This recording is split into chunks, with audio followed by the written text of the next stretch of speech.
Chapter 580, Descending into the Abyss. Daoist Battle Court, as a transcendent power above the great thousand world, had countless creatures under its command, many of whom were compelled to serve. Guan even saw numerous races enslaved, mining cultivation resources for Battle Court. He stood in the Grand Hall of the Immortal Emperor and drew the Cyan Hong sword from his waist. Although the Cyan Hong sword was just an ordinary treasure sword, it was his favorite because it was a gift from Yilan. He swung the sword forward casually, effortlessly, yet with that very strike, he severed the destiny of Battle Court. He began to eradicate those creatures of the Long clan who harbored resentment, using the power of karma. He simply needed to calculate who would target the Long clan afterwards. In addition to these, Guan also dealt with those Battle Court creatures who had committed excessive killings. The number of creatures under Battle Court was vast, and to kill them all would undoubtedly bring great trouble, especially if it provoked the Celestial Court. Although Guan's Dao practice was profound, he was yet unable to deduce the karma of Celestial Court. With the power of karma, the enemy was killed invisibly. As the destiny of Battle Court collapsed, palaces, cities, and towers standing in the starry sky began to crumble. Many creatures tried to flee, but their vision blurred, and their consciousness plunged into darkness. They died, their Dao perished. The disaster came so suddenly that all the deceased had no time to react. Those cultivators who had just been revived through the destiny of Battle Court were still discussing the terrifying nature of the Dragon Battle Dharma aspect when they perished in succession. Those cultivators who died later suffered the most, despair assaulting their spirits. They were helpless and could only wait. A loud uproar erupted from Battle Court, but soon, the noise disappeared. The universe gradually darkened, heralding the quiet death of a massive entity born from the Dao rules. Fang Xian suddenly opened his eyes, panting heavily, covered in sweat, his bloodshot eyes filled with fear. He sat up and turned his head, finding himself in a desolate mountain. The sparse spiritual energy here made him instantly realize this was a mortal realm. Am I not dead? Fang Xian was overjoyed. If he had died and was now revived, he should have been inside Battle Court. This meant his adversary had spared him a path to life. Even if he could revive inside Battle Court, Fang Xian did not want to die, as it would diminish his cultivation level and destiny. Thinking of the heavy losses in Battle Court, Fang Xian felt that its vital energy was severely damaged, and it might face attacks from other enemies later on. Battle Court, no return. Fang Xian felt that the terrifying entity from the celestial spirit great world would continue to retaliate against Battle Court. He stood up, the sunlight falling on him, giving him a feeling of rebirth. The higher-ups of Battle Court are too foolish to provoke such beings.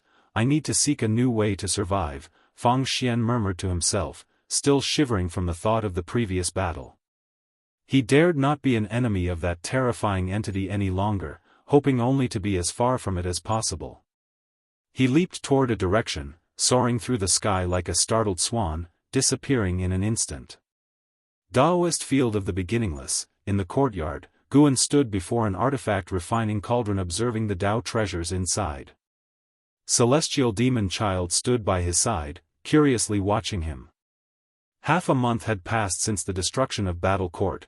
All beings felt as if they had dreamt it all. After this calamity, the various sects of the celestial spirit great world felt pressure and no longer acted so carelessly. The whole world initiated a trend of seclusion. Master, is Battle Court truly extinct?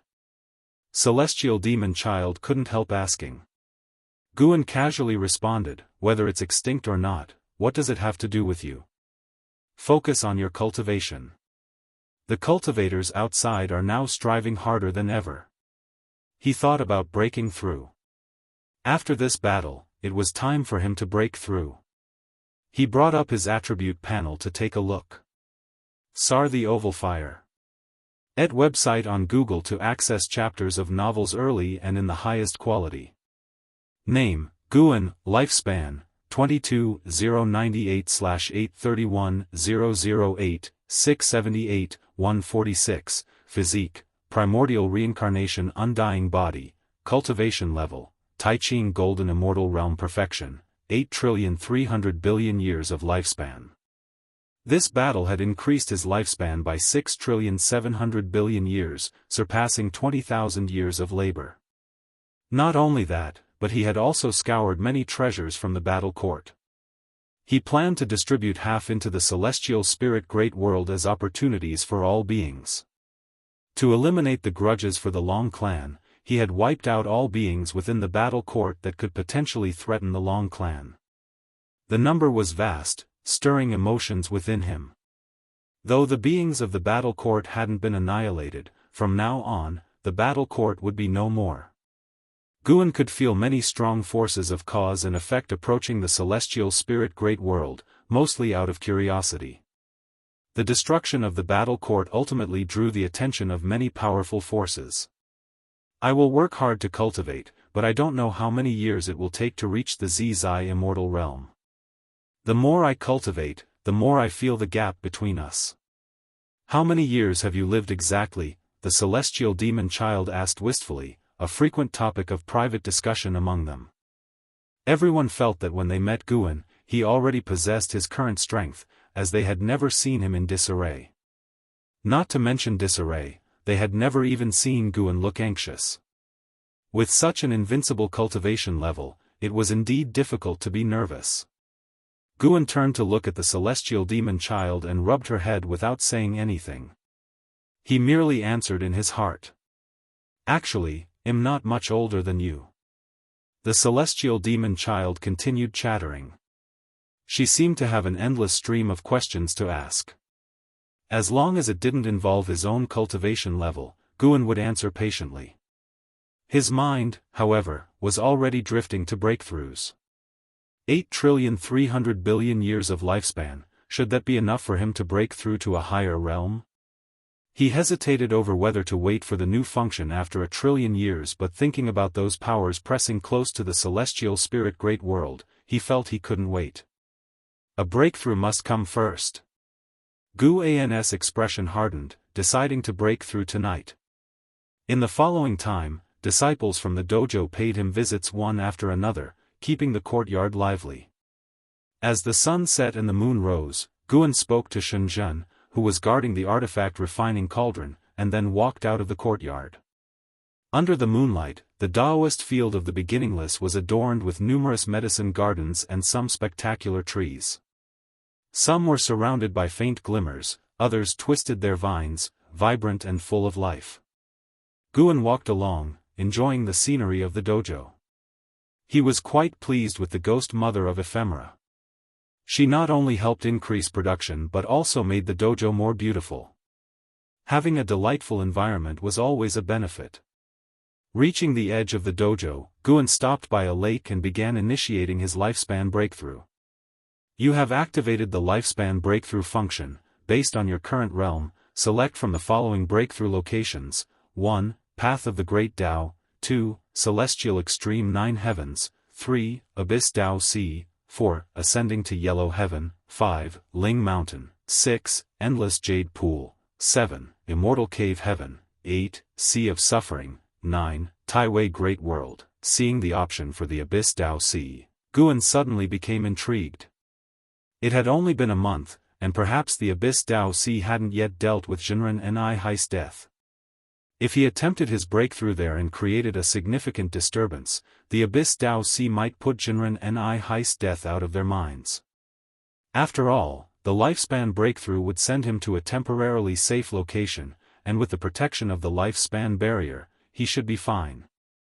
According to Jinren Ni's memories, the Abyss Tao Sea was boundlessly vast. The place he would arrive was likely far from any power. Having thought it through, Guan made his choice. Transporting to the Abyss Tao Sea requires 10 billion years of lifespan. Continue?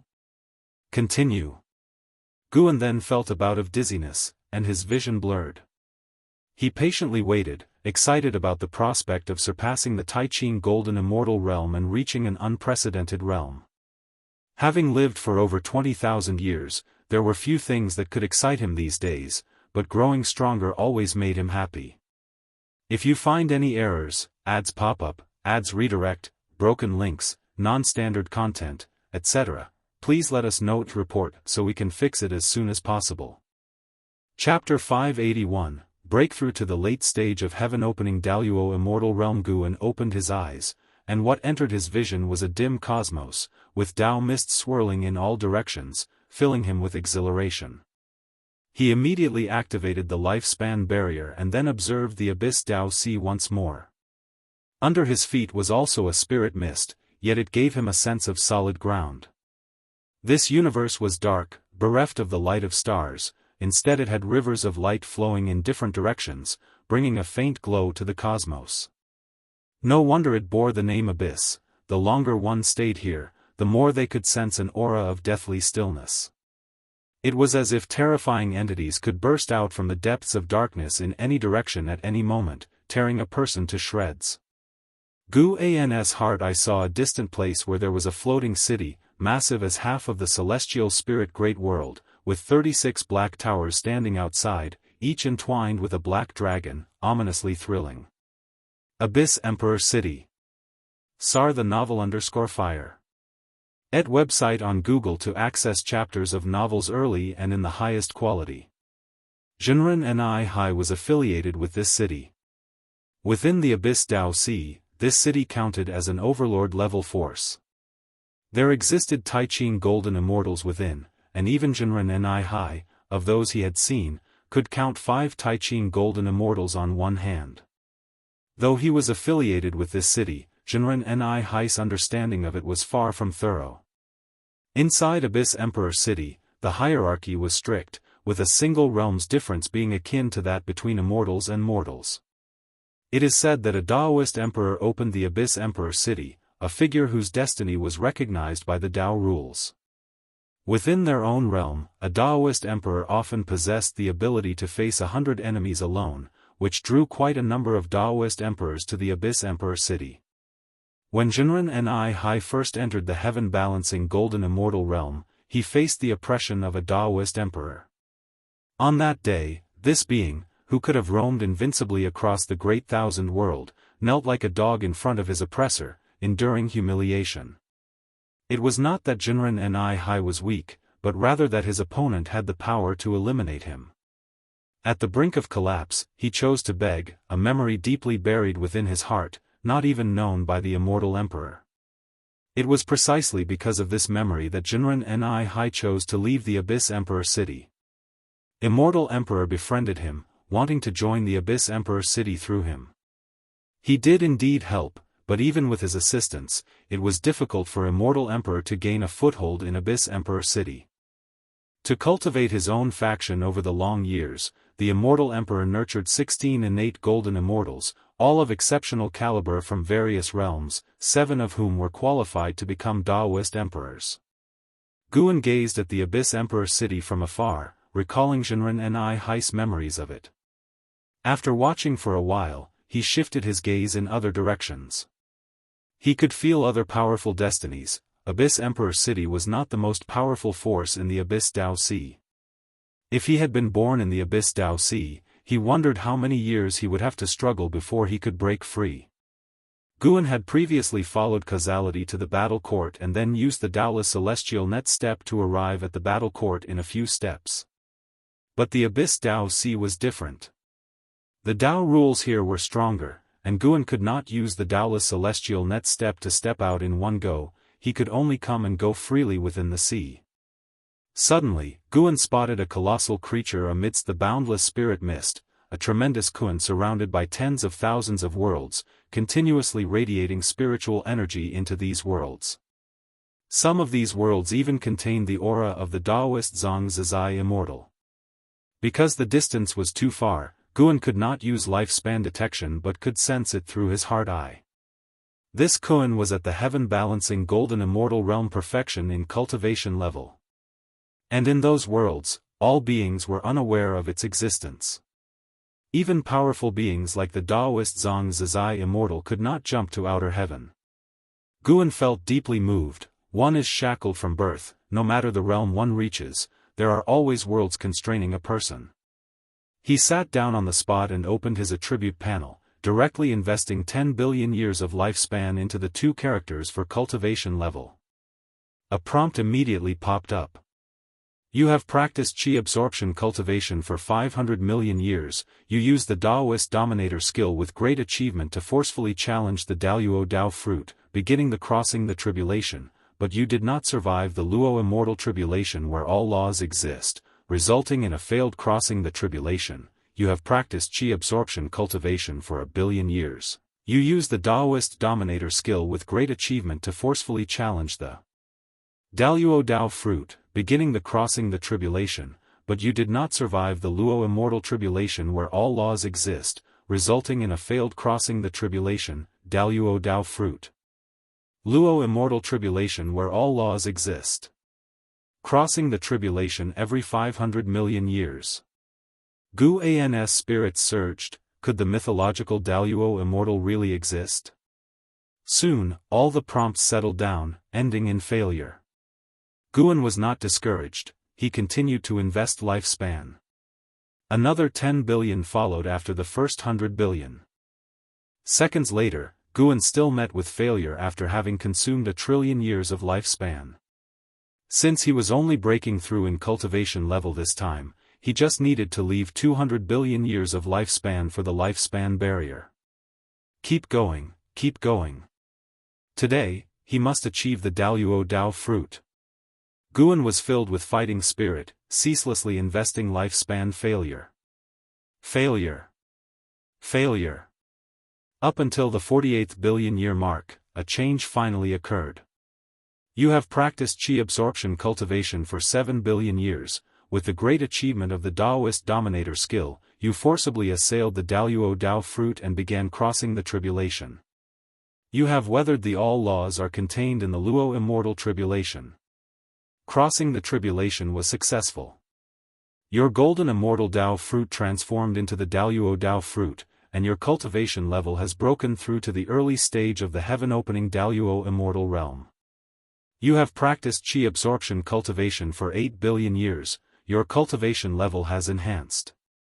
Guan showed a smile, genuinely worried that his breakthrough might fail. Although he did not utilize his lifespan for evolution and improvement prior to this breakthrough, the endless marvels of the immortal emperors might have played no small part during the tribulation. He continued to invest lifespan, hoping to bring his cultivation level to the perfection of the heaven-opening Daluo immortal realm. However, when he had advanced to the late stage of the heaven-opening Daluo immortal realm, his lifespan had plummeted to 200 billion years, scaring him from going further. He feared being drained dry by the lifespan barrier. The Dao spiritual Qi had already started pouring into his body, his physical being instantly engulfed in the radiance of the Dao light. Outside the lifespan barrier, the Dao spiritual mist began to surge dramatically, creating ripples in the sea of boundless spiritual energy mist from a macro perspective. Upon closer inspection, these ripples were tumultuous and majestic. Phenomena emerged unpredictably. Soon, various places within the Abyss Dao Sea burst with the upheaval of spiritual energy and the manifestations of Dao rules. Before Guan could accept the inheritance memories of a heaven-opening Daluo immortal, he already sensed numerous powerful divine senses sweeping across. Heaven-balancing golden immortal, Tai Ching golden immortal, Tai Ching golden immortal, heaven-balancing golden immortal. Quietly, Guan gauged the cultivation levels of these divine senses. The Abyss Dao Sea was indeed terrifying, far beyond what the battle court could match. Yet the battle court was already an enormous power that the celestial spirit great world could not contend with. It wasn't long before a continuous stream of inheritance memories emerged in Gu An's mind, and before he could sink into them, he had only one thought. Do not provoke the Abyss Dao Sea lightly. When Guan closed his eyes, the Dao light around him dimmed suddenly, and looking up, a mysterious and colossal black bird flew over. Its body was immensely huge, each feather as gargantuan as mountains. It took a good while for the darkness to leave Guan inside the lifespan barrier. Guan was unaware of this, he had fully immersed himself in the inheritance memories. Only after about half an hour did he finally open his eyes. He had become a heaven-opening Daluo immortal. Having attained this status, Guan looked at the Abyss Dao Sea and suddenly felt as if it wasn't entirely unapproachable. His cultivation level continued to grow. He looked at the lifespan figures the barrier was consuming. The numbers were jumping alarmingly, yet they posed no threat to his life and death. The Daluo Dao fruit was far more complex than the golden immortal Dao fruit, covered in ancient paths of Dao patterns, with the Taiching Cyan heaven above it beginning to truly evolve into a celestial body. The heavens possessed a power to regulate the 3,000 rules of heaven and earth, reminiscent of destiny, of cause and effect, but if he had to give it a name, Guan felt it was akin to the heavenly Dao. Guan noticed countless figures flying overhead, swaying and endless, even more exaggerated and majestic than the previous battle court's armies. He continuously employed lifespan detection, sensing the aura of those passing by. Hardly any creatures from the Zizai immortal realm. The Abyss Dao Sea also had mortal spirits, but they were either trapped within the little worlds or hidden inside dojos, not daring to emerge and observe the phenomenon sweeping across the entire Abyss Dao Sea. A Daluo approaches, why not show yourself? A hoary voice suddenly echoed through the void. Guan could tell the other was also a heaven-opening Daluo immortal. The foundation of the Abyss Dao Sea was profoundly deep. He made no sound, continuing to enjoy the pleasure of his rapidly increasing cultivation level. The voice did not sound again, but judging by the increasingly robust figures flying by, the other party was growing angry. Time continued to elapse. The middle stage of the heaven-opening Daluo immortal realm. The late stage of the heaven-opening Daluo immortal realm. Although many figures passed by, no creature breached his lifespan barrier. After all, his lifespan barrier was as insignificant as dust to this void. Guan noted he had only 300 billion years of lifespan remaining and felt somewhat helpless. Lifespan was still insufficient. Nonetheless, he had become a heaven-opening Daluo immortal, at least making a gigantic leap in Great Realm. He could find another chance to break through to Perfection Realm later. This breakthrough had taken nearly 800 billion years in total. Guan slowly stood up. He looked again at the Abyss Dao Sea, now able to perceive more. Indeed, the Abyss Dao Sea was limitless and full of natural wonders. But the once mighty Abyss Emperor City now seemed to have lost its powerful aura in his eyes. If you find any errors, ads pop up, ads redirect, broken links, non-standard content, etc., please let us know to report so we can fix it as soon as possible. Chapter 582, An Unprecedented Golden Age. Guan hadn't immediately left after his breakthrough. Instead, he stood within the lifespan barrier and began to observe the Abyss Dao Sea. After reaching the level of a heaven-opening Daluo immortal, the Abyss Dao Sea appeared much clearer in Guan's eyes. The number of worlds and beings within the Abyss Dao Sea far exceeded those in the universe where the celestial spirit Great World was located, and by more than tenfold. CTH novel_fire. Et website on Google to access chapters of novels early and in the highest quality. Stronger Dao rules, more opportunities for creation. This was enough to nurture even more terrifying entities. As a mere heaven-opening Daluo immortal, Guan had already located 3 others, one residing in the Abyss Emperor City, and the others hidden in the shadows. In places with independent consciousness, conflicts easily arose, and these 3 heaven-opening Daluo immortals were clearly not united. Their destinies hindered each other, dividing the central region of the Abyss Dao Sea into 3 parts. Besides observing the forces within the Abyss Dao Sea, Guan was also curious about the creations in this place. There were many peculiar races living there, some invisible to the naked eye, existing within the Dao itself, and others were beings formed by thousands of meteors converging together, constantly changing shapes. Bizarre and marvelous, a plethora of new and strange phenomena assaulted Guan's heart-eye. Seeing new things also allowed Guan to deepen his understanding of the Dao. As a heaven-opening Daluo immortal, the essence of his mana was completely different from that of a golden immortal, contrasted as starkly as cloud and mud. Although there was more creation and profound mystery from being a Taiching golden immortal to a heaven-opening Daluo immortal, what Guan felt most was sheer power. Pure power. Physical body, soul, senses, mana, etc., no aspect was lacking. powerful in every way. A Taiqing golden immortal couldn't possibly annihilate a heaven-opening Daoist immortal. Yes, it was simply impossible, the disparity in life essence was too enormous. After this breakthrough, Guan felt he could relax for a while, and enjoy the power of being a heaven-opening Daoist immortal. Of course, this so-called relaxation was still predicated on having finished gathering medicinal herbs. Even having reached the state of a heaven-opening Daoist immortal, Guan did not want to stop his path to becoming stronger. Heaven-opening Daoist immortal was still not enough. Guan stood within the lifespan barrier, gazing for a long time, before finally choosing to teleport back. Above, many powerful figures flashed by, none noticing Guan's departure.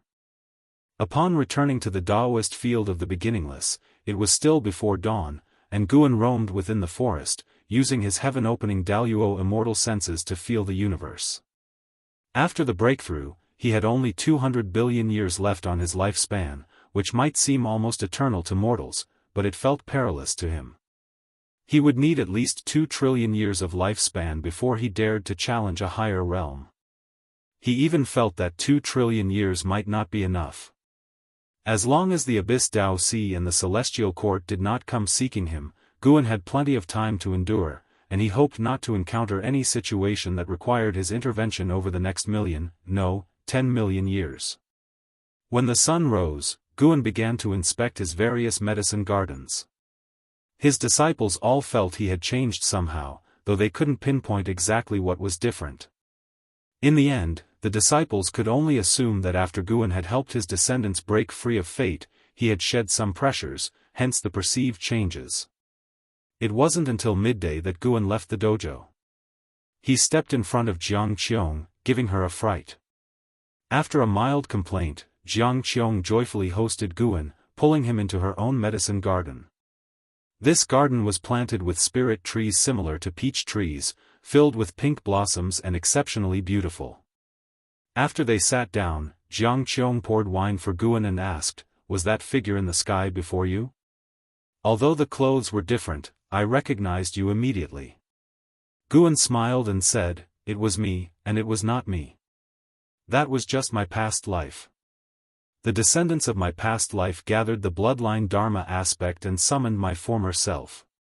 Over the years, though Jianghu hadn't cultivated in the Daoist field of the beginningless, she was always cared for by Guan. Sometimes, she would inexplicably gain enlightenment. She wasn't foolish, she didn't think it was because her talent was outstanding, she knew it was Guan looking after her. Guan never said, and she never asked. Compared to breakthroughs in cultivation level, what made her happiest was that Guan still thought of her past life? With such high cultivation, how far back does your past life date? Jianghu asked curiously. Guan answered ambiguously, trying his best to satisfy all her curiosity. Looking upon Jianghu, who was clad in white and resembled a celestial maiden, Guan could not help but think back to their first encounter more than 20,000 years ago, where Jianghu had been in such a sorry state, almost like a zombie. Over the years, her demeanor had become increasingly remarkable, save for one flaw. She still disliked wearing shoes, going barefoot instead. Seemingly noticing Guan's gaze, Jianghu didn't blush but huffed, "I only dress so casually within my own dojo. Outside, I am the founding elder of the Gathering Flower sect, and I must maintain a certain demeanor." Guan smiled and asked, "How has the Gathering Flower sect been developing recently?" He was well aware of the situation, but he still asked Jianghu. Compared to Jianghu, he practically knew everything, yet when interacting with people, conversation was essential. Jianghu also cherished the opportunity to interact with Guan and began speaking about the development of the Gathering Flower sect. As the supreme sect grew stronger, the sects on the continent either submitted or relocated. The Gathering Flower sect chose the latter, and the supreme sect didn't make things difficult for them, even providing some resources. The Gathering Flower sect was now situated on an archipelago and had developed trade islands similar to Immortal Seeking Island. There were no powerful sects nearby, the only threats being the occasional appearance of great demons in the sea, causing losses to the sect. Jianghu had become a laid-back shopkeeper, frequently in seclusion, and seldom bothered by issues. The development is stable, but it's just too stable, which seems to lack prospects, Jianghu remarked. Her unwillingness to leave the Gathering Flower sect stemmed from the fact that it was a creation of her own, having built too many connections here, making it difficult for her to leave. Guan reassured her with a smile, "Don't worry, numerous great opportunities will soon emerge in the world, and the Gathering Flower sect will encounter them too. The key is to seize these opportunities." The opportunities he referred to were legacies from the battle court, half of which Guan had dispersed across the soil and seabeds of the human world. Though it was only half, it was enough to turn the entire celestial spirit great world upside down and push it to unprecedented heights. Some of the battle court treasures, including magic artifacts, cultivation techniques, and rich heavenly materials and earthly treasures, were nearby in the ocean. Guan had a preference for these, believing if the Gathering Flower sect managed them well, they could become a top-tier major sect of the world in the future. Really? Jianghu asked with surprise. Guan smiled and replied, "Why would I deceive you? In a few thousand years, I will gift you a treasure that will grant you enough power to protect your own sect." The higher his realm, the more nonchalantly Guan behaved. He no longer pondered consequences too much and did whatever he wished, especially when it came to taking care of those close to him. Hearing this, Jianghu became even happier. She stood up, moved closer to Guan, and reached for his chest with a giggle. "What day is today that you're treating me so kindly, or could it be that you've finally been moved by mortal feelings and missed me?"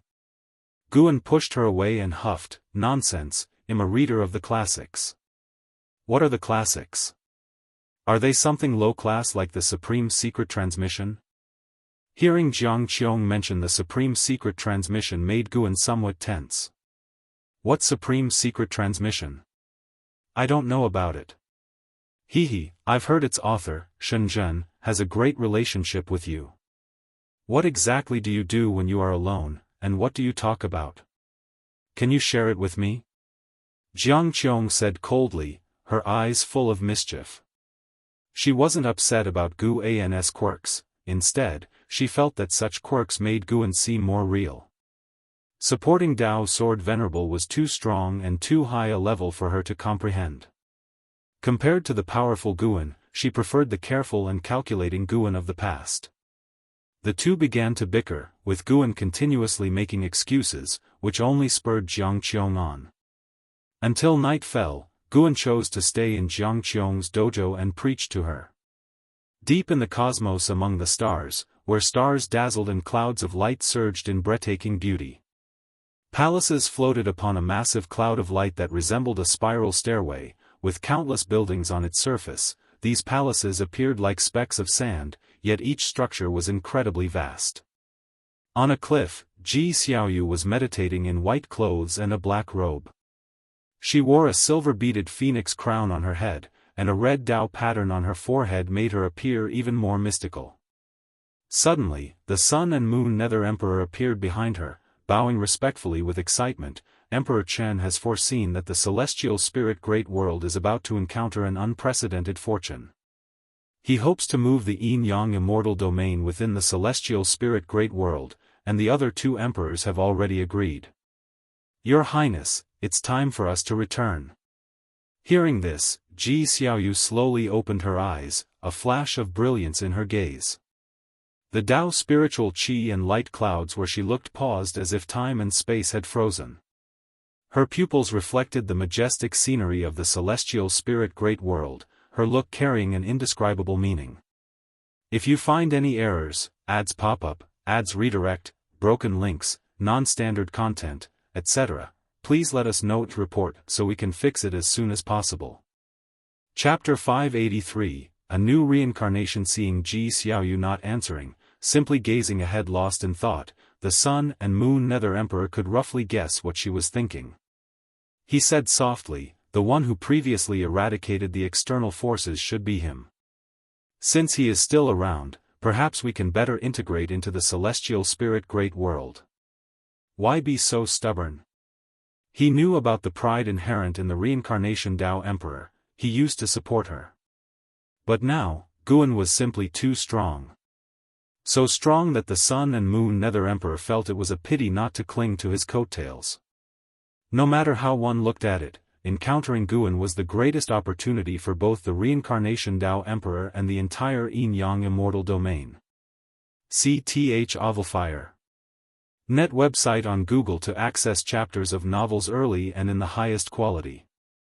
Ji Xiaoyu still did not respond, and seeing this, the Sun and Moon Nether Emperor could only sigh and turn to leave.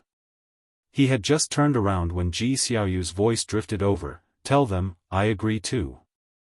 Hearing this, the Sun and Moon Nether Emperor turned his head back in surprise, bowed to Ji Xiaoyu once more, and then immediately vanished on the spot. Ji Xiaoyu looked into the distance, murmuring softly to herself, "When will I ever catch up to you?" No one answered her, but she didn't need an answer. Her thoughts scattered, drifting back many years. Back then, Guan was still young, but his eyes were different from those of the other children in the residence. Time flowed gently. 1,000 years passed in the blink of an eye. Battle Court treasures officially began a golden era in the human world, with the first Battle Court supreme treasure unearthed, sparking a struggle among many powerful beings. Fortunately, more treasures appeared soon after, making the contention less brutal. Every sect in the human world started pursuing these treasures. The number of Battle Court relics exceeded the number of human world cultivators. After all, the Great Thousand World had just been reshaped, and the human race was not yet widespread across the entire world. The Qianquan sect too joined in this trend, with an Xian often bringing news back to the dojo, stirring up excitement amongst the others. Unfortunately, Guan did not allow them to go out. Guan's attitude serened them down, indicating that the treasures outside did not catch his eye. After reaching the heaven-opening Daluo Immortal, Guan's Dao intent strengthened, allowing the dojo's disciples to perceive even more. The Blood Prison Great Saint had already broken through to the wandering immortal realm first. His talent was not lacking. Before Nirvana, he was also at the limit of 9,999 years of lifespan. In the dojo, only the celestial demon child could match him in talent. In this millennium, the Yin-Yang immortal domain descended upon the celestial spirit great world. Guan saw the Dao court negotiate with it, eventually coming to some agreement, and allocated a portion of the edge of the great world for the Yin-Yang immortal domain to settle. After returning to the celestial spirit great world, Ji Xiaoyu didn't visit the supreme sect, nor did she establish any relationship with the Ji family. Guan could hear Ji Xiaoyu's heart. She often thought of him, but she had a strong competitive spirit in her bones. She wanted to stand on equal footing with Guan. To this end, Guan could only respect her. He couldn't have everything in the world develop according to his wishes, and Ji Xiaoyu's way of thinking made him look forward to it. He had protected many people. It was rare for someone not to rely on him, and it made him curious. "Miss Third, keep it up. No matter how hard you try, you will never catch up to me." Guan thought proudly, his gaze drifting to the distant sky, where there was a barrier. Inside the barrier, LV Xian and Chen Chuan were sparring again. Though there were millennium-long combat rituals, these two always sparred privately. Their relationship was excellent. Guan did not interfere. In a previous life, Xiaochuan was just a low-level member of the Supreme Sect. LV Xian was the first genius of the sect he had looked up to and envied. Now, they had become the best of brothers. Truly, fate made fools of people. No, it should be said that destiny is wonderfully inexplicable. Guan watched for a while, then turned his gaze in another direction. Xiaochuan and Lu Jiojia had already reincarnated into the celestial spirit great world, and Yilan was soon to follow. Yilan bore the Dao Destruction Destiny seal, and Guan could feel her progressing along the path of reincarnation, drawing closer and closer to the celestial spirit great world. Reincarnation is complex, and being reborn could lead one to any other great world, but the world of one's birth had a certain pull on the being, ensuring that they would always return to their own great thousand world. From afar, Guan saw Yilan's soul and the 17 lifetimes before her. Due to practicing the innate reincarnation skill, Yilan would awaken memories of her past lives each time. She would continue to practice the innate reincarnation skill, accumulating cultivation level, which made her talent higher in every life. Perhaps it was because of the memories of past lives, but she always died alone, never married. Yet, every time she was on her deathbed, she was happy, thinking that in the next life she would meet Guan dying with longing, reborn with confusion. That was her reincarnation. Watching Yilan's past life experiences moved Guan. This silly girl, regardless, Yilan had finally come back. Guan had already deduced where she would be reincarnated. He stood up, gave a few instructions to an Xian, and then disappeared from the spot. He arrived at a vast continent, a land even larger than the Taizan continent, with imperial dynasties and innumerable sects established.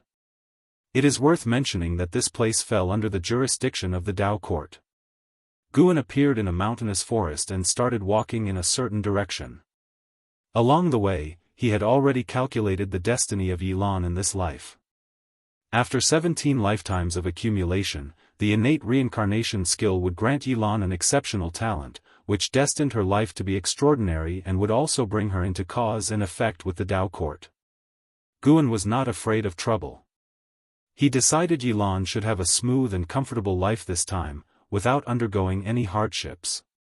Thinking of the Dao court, Guan also remembered Lu Han, a former reincarnation body, who also had grievances with the Dao court in his lifetime. Of course, these two Dao courts were not the same entity. In the vast multitude of the Great Thousand Worlds, there were many forces bearing the name of Dao court. No matter which branch of the Dao court it was, the fact that they bore the Dao in their name was enough to prove their ambition. After walking some distance, Guan saw a mountain villa. The cultivators in this villa were only at the foundation establishment realm. Since they had no hope of advancing in immortal cultivation, they retreated from the secular world to live an ordinary life. Guan's demeanor suddenly became subdued. His magical treasures vanished, and he changed into simple black clothing, with the Cyan Hong sword and white spirit sword hanging at his waist. Although his appearance did not change, he instantly transformed from immortal to mortal, like a martial hero from the martial world. He approached the gate of the mountain villa and knocked on the door. It took a dozen or so breaths before someone came to open it. The door was opened by a young servant, who cautiously assessed Guan and asked, "Can I help you?" Guan smiled and said, "My name is Guan, a wanderer of the world, and I would like to request lodging for a few days. Can you pass the message along? I want stay for free." The young servant wanted to refuse, but after hearing Guan's offer, he hesitated for a moment and said, "Wait here." Clang! The door was closed again.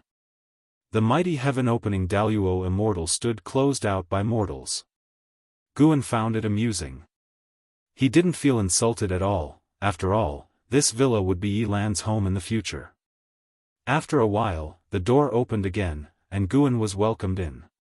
Sunlight poured down, shining on the courtyard wall beside it. In the cracks of the wall, green sprouts began to emerge, growing faster and faster. By the time the entire courtyard wall was covered with weeds and vines, 18 years had passed. The door opened, and a girl in yellow clothes stepped out quickly, followed by Guan. The girl in yellow looked 16 or 17, with delicate features and a lively figure. Her long hair was tied into 2 braids draped over her shoulders. After stepping down from the steps, she turned around to look at Guan. "Brother Gu, where shall we go play today? I heard there's a demon haunting nearby, let's go catch it," the girl in yellow asked expectantly, her face brimming with the radiant smile of youth, like the bright morning sun. Guan looked at her and cast lifespan detection. Shaolan, Qi Cultivation Realm 3rd Layer 17/160/9999, her maximum lifespan had finally risen to 9,999 years. Shaolan was born with a lifespan limit of 7,000 years. Over the years, Guan used his own Dao intent to aid her enlightenment in her dreams, up until this day. Everything was so coincidental. Today, Xiaolan was to encounter a turning point in her life. Guan wore a smile, which made Xiaolan blush. She glared at Guan and asked, "Brother Gu, why aren't you speaking? Are you thinking?" She hadn't finished her words when she suddenly sensed something and turned around sharply. Looking down the mountain path, she saw a woman in white clothes coming from the forest. Her cold and beautiful face, along with the long zither on her back, made her seem like a fairy walking through the woods, stunning Xiaolan, who had always stayed within 100 miles of the area. The woman in white's gaze fell on Xiaolan. Her eyes were calm, but such calm only lasted for 2 breaths. Then, her pupils dilated suddenly, and in almost an instantaneous movement, she appeared in front of Xiaolan and grabbed her right wrist. "What are you doing?" Xiaolan cried out in shock, trying to shake off the woman's hand, but it was futile. The woman in white stared at her intently, muttering to herself, "Such a constitution is rare in the world." Guan did not intervene, amused by the scene. This woman possessed the cultivation level of a wandering immortal realm. She would be Xiaolan's first teacher, leading her onto the path of immortal cultivation. Guan suddenly felt very gratified. Vast seas had turned into mulberry fields, the world had changed, and the human world was indeed a different scenery. Fortunately, the sun, moon, and stars still existed, and she was also right in front of his eyes. If you find any errors, ads pop up, ads redirect, broken links, non-standard content, etc., please let us know to report so we can fix it as soon as possible.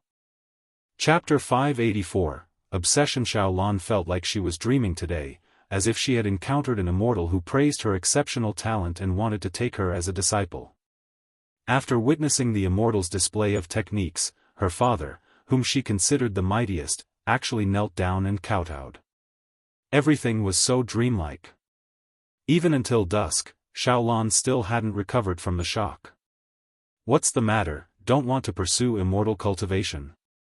A familiar voice came, interrupting Xiaolan's trance.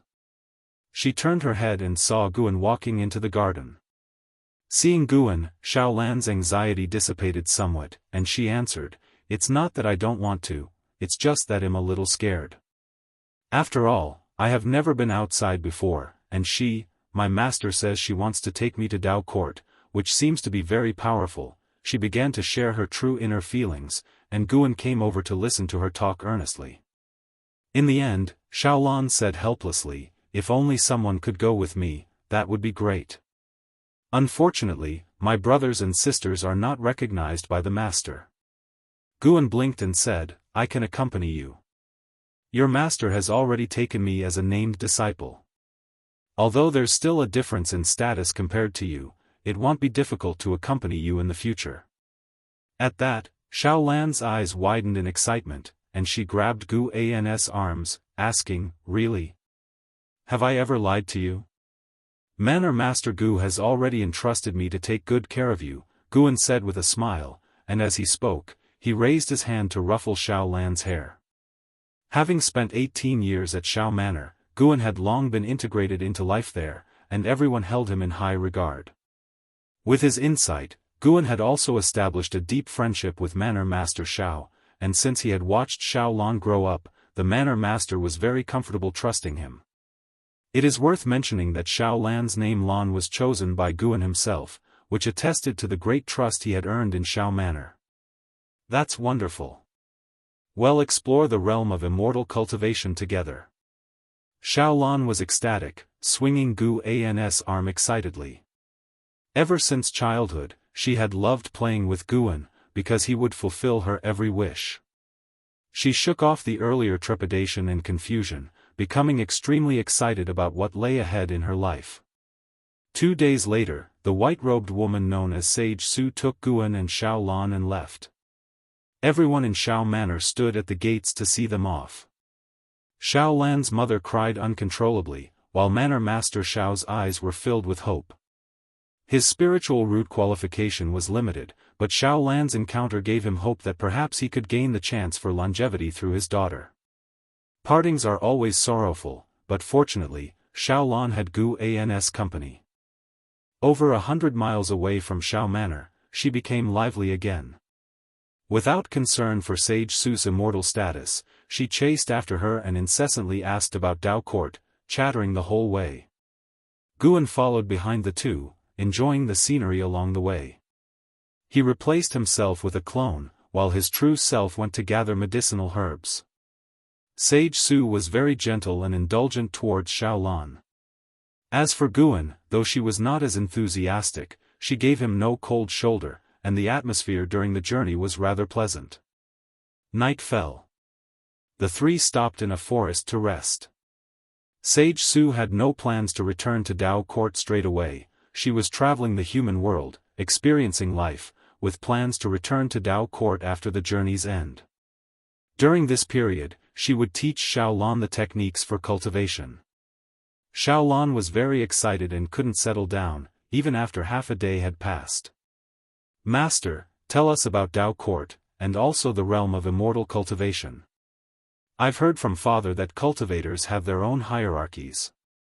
While mortals may not see them, the realm of immortal cultivation is vast and magnificent, with waves of grandeur and heroes emerging one after another. Xiaolan asked Sage Su, leaning on Guan. Sage Su was somewhat displeased with their close interaction, but she did not let it show and instead started to introduce Dao Court. In Sage Su's description, Dao Court was the most powerful sect under the heavens, with countless branches. She mentioned one famed name after another, all prominent figures within Dao Court. My disciple, your talent is no less than theirs. As long as you are willing to work hard, your teacher will help you surpass them and become the top prodigy of Dao Court, Sage Su declared to Xiaolan with a burning gaze. Xiaolan became even more elated. She sat up, tapping Guan on the shoulder with a triumphant smile. Brother Gu, I will be the top prodigy in the world someday, and you just wait for me to protect you. Guan laughed and said, Good, I'm already looking forward to it. Sage Su slightly furrowed her brow. In her eyes, Guan was not worthy of Xiaolan, and, moreover, the path that Xiaolan must walk did not require romantic entanglements. To become a top prodigy in Dao Court, one must devote all their energy to cultivation. She didn't stop her, though, knowing that once Xiaolan experienced the power and splendor of Dao Court, she would eventually lose interest in Guan. Her gaze toward Guan became one of pity. To be abandoned was not a good feeling, and after all, this child was still her disciple. She would ensure he had a good end in the future. Listening to Sage Su's inner thoughts, Guan almost laughed out loud, but he was an excellent actor and restrained himself. Xiaolan, unaware of their thoughts, was still indulging in her dreams of a cultivator's life. That year, Xiaolan began her qi refinement. Sage Su not only taught her cultivation techniques but also provided her with elixirs, which greatly accelerated her cultivation speed. The following year, Guan gifted Xiaolan the white spirit sword, which delighted her immensely. She had grown up and had a budding understanding of affection. She realized her feelings for Guan resembled that of a married couple in the human world. Whenever this thought crossed her mind, her cheeks reddened, and she couldn't help stealing glances at Guan. Neither of them pointed out this unspoken understanding, savoring the hazy romantic feelings. Although Sage Su did not expressly prevent it, she often took Guan and Xiaolan to observe mortals suffering for love, hoping to make Xiaolan realize that love was not reliable. However, Xiaolan remained unaffected and felt even more fortunate that her brother Gu was not like those men. In the blink of an eye, 50 years went by swiftly. Xiaolan had reached the cultivation level of the divinity transformation realm, and her talent symbolized by the lifespan limit of 9,999 years was fully evident. According to Sage Su, if Xiaolan had cultivated within Dao Court, her progress would have been faster. Gu An's apparent cultivation level had reached the core formation realm, which was extraordinary in the Taicang continent but barely noteworthy in Sage Su's eyes. Over those 50 years, they visited 12 dynasties, experienced the customs of various places, and encountered other cultivators, demons, and ghosts.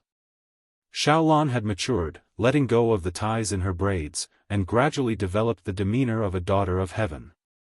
No matter how much higher her realm was than Gu An's, her feelings for him had not faded but rather deepened. It used to be Guan taking care of her, but now, the roles had reversed. Whenever Guan remained silent, she would ask him what was wrong, fearing he was under mental stress. This bemused and sometimes frustrated Guan, while also increasing Sage Su's dissatisfaction. She couldn't fathom why Xiaolan was so fond of Guan. Before, Xiaolan had never left the manor and had not met men more outstanding than Guan, so Sage Su could understand her feelings. CTH Ovalfire. Net website on Google to access chapters of novels early and in the highest quality. But now, having seen more of the world and yet being even more fond of Guan, Sage Su found it utterly baffling. The worst part was, Sage Su realized it was becoming increasingly difficult for her to intervene. Her intuition told her that if she tried to force them apart, Xiaolan would turn against her. On a sweltering summer day, the three walked along a large river, where waves slapped the banks and white gulls soared, creating a majestic and melancholic atmosphere. "Brother Gu, are you hot? Do you need me to cast a spell for you? Brother Gu, are you tired? Do you need to rest? Brother Gu, look over there. Isn't that demon bird cute? Do you like it? Do you want me to catch it for you?" Listening to these incessant questions, not only Sage Su grew weary, but even Guan felt it was a bit much. "I'm at least at the core formation realm level, why are you treating me like some delicate scholar?" Guan said, rather helplessly. Clad in white, with makeup enhancing her fairy-like appearance, Xiaolan stood beside him prettily. Hearing his words, she blinked and said softly with a giggle, "Well, I just can't help it."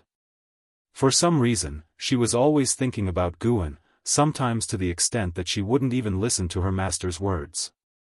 As long as she looked at Guan, she felt elated and considered herself the luckiest person in the world. While they spoke, she couldn't resist hugging Guan's arm, as though afraid he might leave. Guan was torn between helplessness and being touched by her actions. He hadn't cast any spell on Xiaolan, this was an emotion that transcended reincarnation. Yilan's love for him had become an obsession through the cycles of reincarnation. If you find any errors, ads pop up, ads redirect, broken links, non-standard content, etc., please let us know to report so we can fix it as soon as possible. Chapter 585, The World's #1 Sage Su really didn't want to look at the young lady Xiaolan's posture, her eyes fixed on the great river ahead, her brows slightly furrowed. She sensed a faint trace of demon qi, enigmatic even to her realm of existence. The opponent's cultivation level was likely higher than hers. Xiaolan had clung to Guan for quite some time before she finally, reluctantly, came to Sage Su's side, asking with curiosity, "Master, since just now, you have been furrowing your brows. What are you looking at?" Sage Su turned her head to look at her, thinking, "Have you finally remembered your teacher? There seems to be a great demon hidden in the river ahead, and am hesitating whether to change our course," Sage Su replied softly. Xiaolan's eyes immediately lit up and she said, "What kind of great demon? Compared to the endless flood dragon we encountered before, which one is stronger?" "This demon is probably stronger than your teacher." Sage Su shook her head, unafraid to show weakness in front of her disciple. Hearing this, Xiaolan subconsciously looked at Guan, then turned back to Sage Su and frowned, "Then we should change routes." Sage Su felt both relieved and helpless.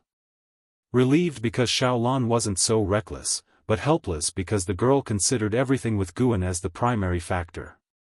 Guan's gaze drifted to the distant great demon.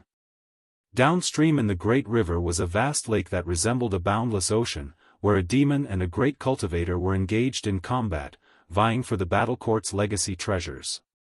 That great cultivator was adept in the chi concealment technique, not revealing the slightest trace of his aura, making the battle not earth-shatteringly noticeable. The great demon was likewise afraid of the treasure's chi leaking out, endeavoring to contain its demon chi, but still leaking quite a bit. Watching their combat, Guan also got some ideas. CTH Novelfire. Enter website on Google to access chapters of novels early and in the highest quality.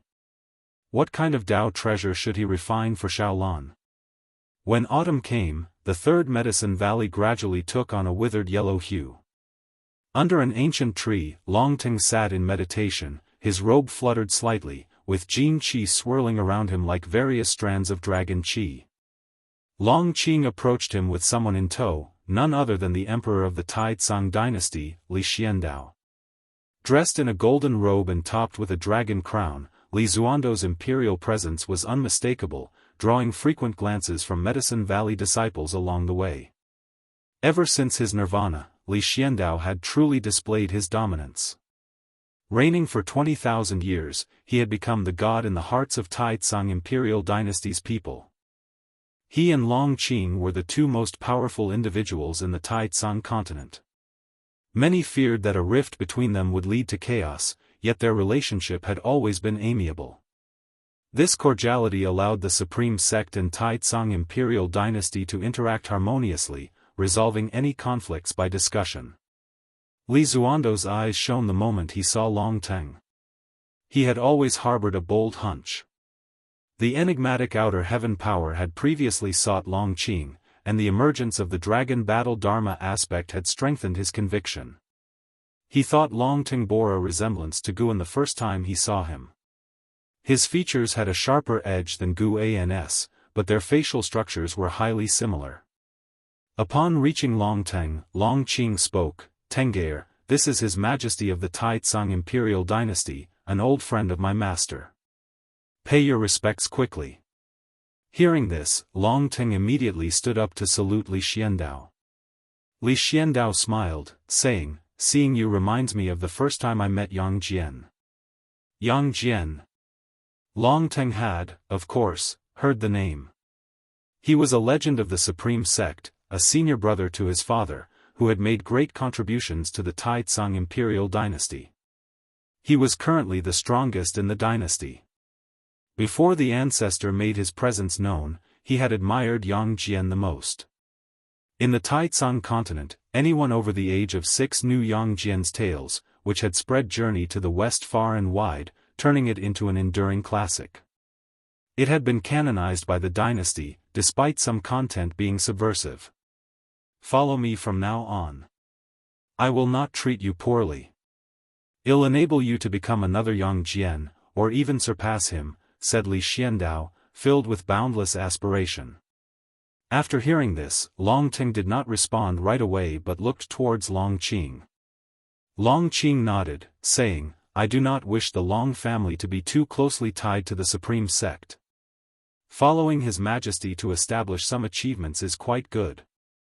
Once you get established, the Long family will move out." Long Teng had long been aware of the Long clan's destiny, so he had no doubts. He gave Li Xiandao a fistful salute in acceptance, which pleased Li Xiandao even more. Pulling him to sit down, they reminisced about the old times. Upon hearing Li Xiandao mention his ancestor Guan, Long Teng became interested. Now, what he was most curious about and aspired to know was what kind of person ancestor Guan really was. Li Xiandao started from his first encounter with Guan, and learning that the ancestor had once posed as a menial disciple made Long Teng even more intrigued. When Long Teng found out that historical texts like The Investiture of the Gods, and Journey to the West, and writings by the Supreme Immortal Venerable were all authored by his ancestor, his eyes widened. No wonder these texts were must-reads for disciples and even studied as history. Now he believed it. Perhaps it was truly trials his ancestor lived through. Long Qing watched Long Teng's expressions and smiled. Even though he planned to sever the Long clan's ties with the supreme sect, he didn't wish his descendants to drift apart from the primordial ancestor. Without the primordial ancestor, there would be no Long family. This was something that must not be forgotten. An hour swiftly passed. Li Xiandao props himself up on his knees, laughs, and says, "I intend for you to train at the Dao court for some time. Upon your return, I will declare you great general. What follows will be an era unlike any before, as we intend to sweep across all imperial dynasties and establish a unified imperial dynasty, creating merits for the common people. I need you for this. It will be a long and arduous task. You will face countless battles. Hearing this, Long Teng's eyes immediately burn with passion, even his breathing becomes rapid. Is the Dao court really that impressive? Long Teng asks curiously. In today's world, it is considered a top-tier Dao court. Of course, if your ancestor were still with the supreme sect, the Dao court wouldn't even be worthy of carrying his shoes. I've arranged everything, and upon your arrival, you just need to cultivate. I'll have someone accompany you to handle everything. Thank you, Your Majesty. Long Teng responds excitedly, his favor toward Li Xiandao growing significantly. For Long Qing, this is the first time he truly senses Li Zuando's charismatic personality. No wonder Brother Yang Jian has willingly served him for so many years. Serving the imperial power is well and good. It meant that, however strong the Long family became, there would always be someone above them. That's what Long Qing thought as he looked at Li Xiandao and Long Teng. He started to look forward to Long Teng's performance in the years to come. 80 years had passed since Xiao Lan left Xiao Manor. Sage Su finally prepared to return to the Dao court, and before leaving, Xiao Lan wanted to visit Xiao Manor one last time. Sage Su agreed. This time, Sage Su didn't travel on foot, she directly cast a spell, taking Xiao Lan and Guan with her, and within half an hour, they were back at Xiao Manor. The trio stayed for 2 days before departing. Before leaving, Xiao Lan left behind plenty of cultivation resources for Xiao Manor to soar. Many of these resources came from Sage Su herself. Sage Su understood Xiao Lan's intentions very well. It was normal for the entire household to ascend to heaven when one person achieved immortal cultivation. She also wanted Xiao Lan to cultivate without any concerns. The three of them took to the clouds and headed for the Dao court. As they neared the Dao court, Sage Su turned to look at Xiao Lan wanting to say something, but seeing Xiao Lan holding tightly to Gu An's arm, she swallowed her words. Never mind. It wasn't like the girl was neglecting her cultivation. Once her feelings for Guan faded, everything would return to normal. Guan was also full of interest in the Dao court as many old acquaintances had joined its ranks. In the previous crisis from outer heaven, the Dao court had demonstrated the responsibility and ambition befitting the world's #1 sect. Their reputation soared after that battle, and more sects believed the Dao court to be worthy of leading them, trustworthy to hold the position of alliance hierarch. The Dao court was not stingy either. They did not require other sects to submit but simply to form an alliance. For each ally, they provided opportunities to cultivate Daoist techniques. As disciples from other sects returned from training, the Dao court's reputation continued to grow. Xiao Lan, too, eagerly anticipated the Dao court. She said she wanted Guan to stay in her cave mansion. According to Sage Su, with her talent, she was entitled to a high level of treatment, and her cave mansion was rich with spiritual energy. Facing her anticipation, Guan agreed, causing Sage Su to shake her head but say no more. Before long, the magnificent sight of the Dao court appeared before them. The Dao court occupied an entire continent, and above that continent, a layer of cloud seas had formed. On these cloud seas were built dojos and cities, with the higher the cultivation level, the higher the residence. Even before setting foot on the continent, one could feel its magnificent destiny, something neither the former immortal dynasty nor a holy court could compare with. Guan detected the presence of the saint minister and other high-ranking officials of the holy court. The Dao court's swift growth had much to do with the contributions of former members of the holy court and immortal dynasty. Precisely speaking, the Dao court was an amalgamation of the former overlords of the Great Thousand World before its reconstruction, with a complex interweaving of factions. This was why the Dao court did not annex other sects but chose to form alliances. Their essence, too, was an alliance of sections. If you find any errors, ads pop up, ads redirect, broken links, non-standard content, etc., please let us know to report so we can fix it as soon as possible. Chapter 586, Variables. Under the guidance of Sage Su, Guan and Xiaolan were successfully initiated into the Dao court, becoming true disciples of the Dao court, while Xiaolan became Sage Su's direct disciple, with treatment and status far surpassing Guan. Xiaolan's first cave mansion featured an interior space so vast it resembled the third medicine valley, which made Guan reflect upon the deep foundations of the Dao court. It should be known that although Xiaolan had extraordinary talent, her cultivation level wasn't high, yet the cave mansion she received was still better than those of over 1 million other disciples with superior cultivation. After moving into the cave mansion, Xiaolan could no longer hide her petty concerns, but Guan sternly criticized her, telling her to focus on cultivation, as longevity was the true path. This made her feel ashamed and abandon those trivial thoughts in favor of earnest cultivation. Guan didn't stay for nothing. He began helping Xiaolan plant medicinal herbs and manage the cave mansion, allowing her to concentrate on her cultivation. By the time he had filled the entire cave mansion with medicinal herbs and organized everything neatly, Sage Su was very pleased with his performance when she came to visit. Sage Su suddenly thought that there were still many redeeming qualities about Guan, and perhaps he was having a positive influence on Xiaolan, who was now able to dedicate herself entirely to cultivation. "You're doing well, keep helping her, and she will be your greatest opportunity on the path of immortal cultivation," Sage Su said before she left, and Guan suddenly felt as if he were back in his old line of work.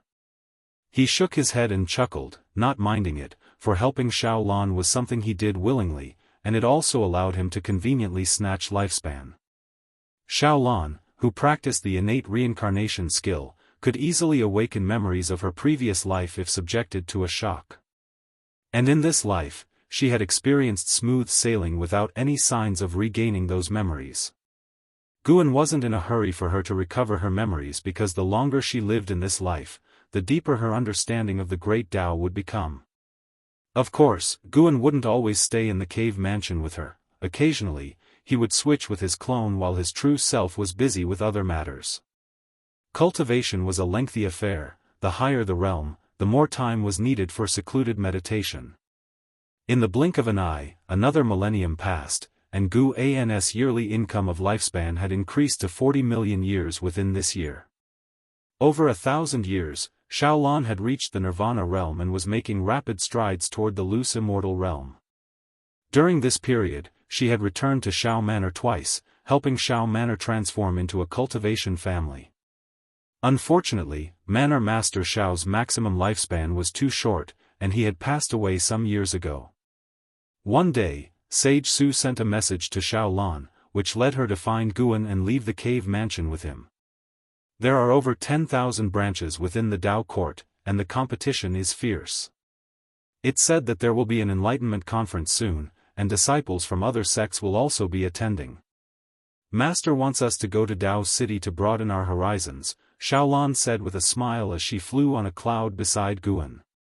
Having attained the Nirvana realm, she still exuded a lively temperament.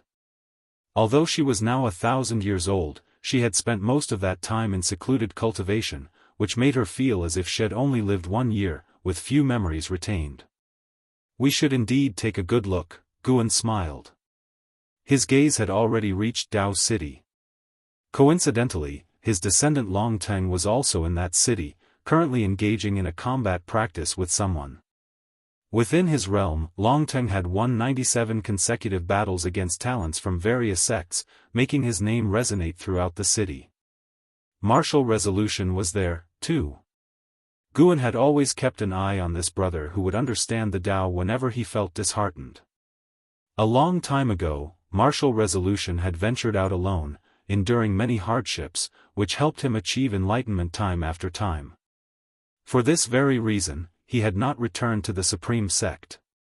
Martial Resolution and Longteng didn't know each other, and Longteng never claimed to be from the Supreme Sect. At the moment, Martial Resolution was among the crowd watching the match, admiring Longteng's talent. Dao City was vast, and Guan wasn't worried about bumping into Martial Resolution. Unless he wanted to see Martial Resolution, there was no chance they would meet. Right now, Guan only wanted to accompany Xiaolan and help her grow. Along the way, Xiaolan chatted non-stop, talking about Dao City before moving on to discuss her cultivation achievements. she even wanted to teach Guan her spells. Although they shared the same master, the inheritances they received were different. They chatted and laughed, flying for the duration of one stick of incense before finally arriving at Dao City. With that, Guan was ready to relax and enjoy a leisurely stroll with Xiaolan.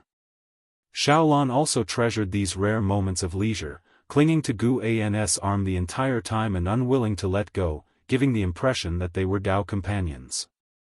In the Daoist field of the beginningless, within Guan's courtyard, Celestial Demon Child approached Shenzhen, who was watching her control the Taiqing True Fire under the artifact refining cauldron. After observing for a while, she asked, "Miss Shen, do you feel like the master's heart is always elsewhere?" Shenzhen replied, "Definitely outside, probably caught by some woman's heart." When facing the disciples in the dojo, Guan didn't need to leave a clone to pretend, so everyone could feel his frequent outings. As soon as Celestial Demon Child heard this, she couldn't help but widen her eyes and asked, "If so, aren't you worried?" "What's there to worry about? We've followed him for an endless time. Be content. Besides, do we really want to restrain him? Even if we had the power, which we don't, why would we?" Shenzhen said nonchalantly, her gaze fixed on the Taiqing True Fire. Celestial Demon Child pouted and said, "I naturally wouldn't dare control the master. I'm just curious." Shenzhen smiled and said, "It's probably some past acquaintance reincarnated, otherwise, he wouldn't spend so much time with them." "Past acquaintance?" Celestial Demon Child became interested and asked which past acquaintance it was. Shenzhen glanced at her and said teasingly, "There are probably only two people whose companionship he would cherish. One is the Ji family's third young miss, and the other is his junior sister. I bet it's his junior sister, 9 out of 10.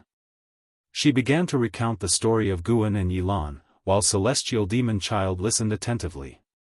The story of Guan and Yilan was simple, but Celestial Demon Child felt a sense of warmth listening to it.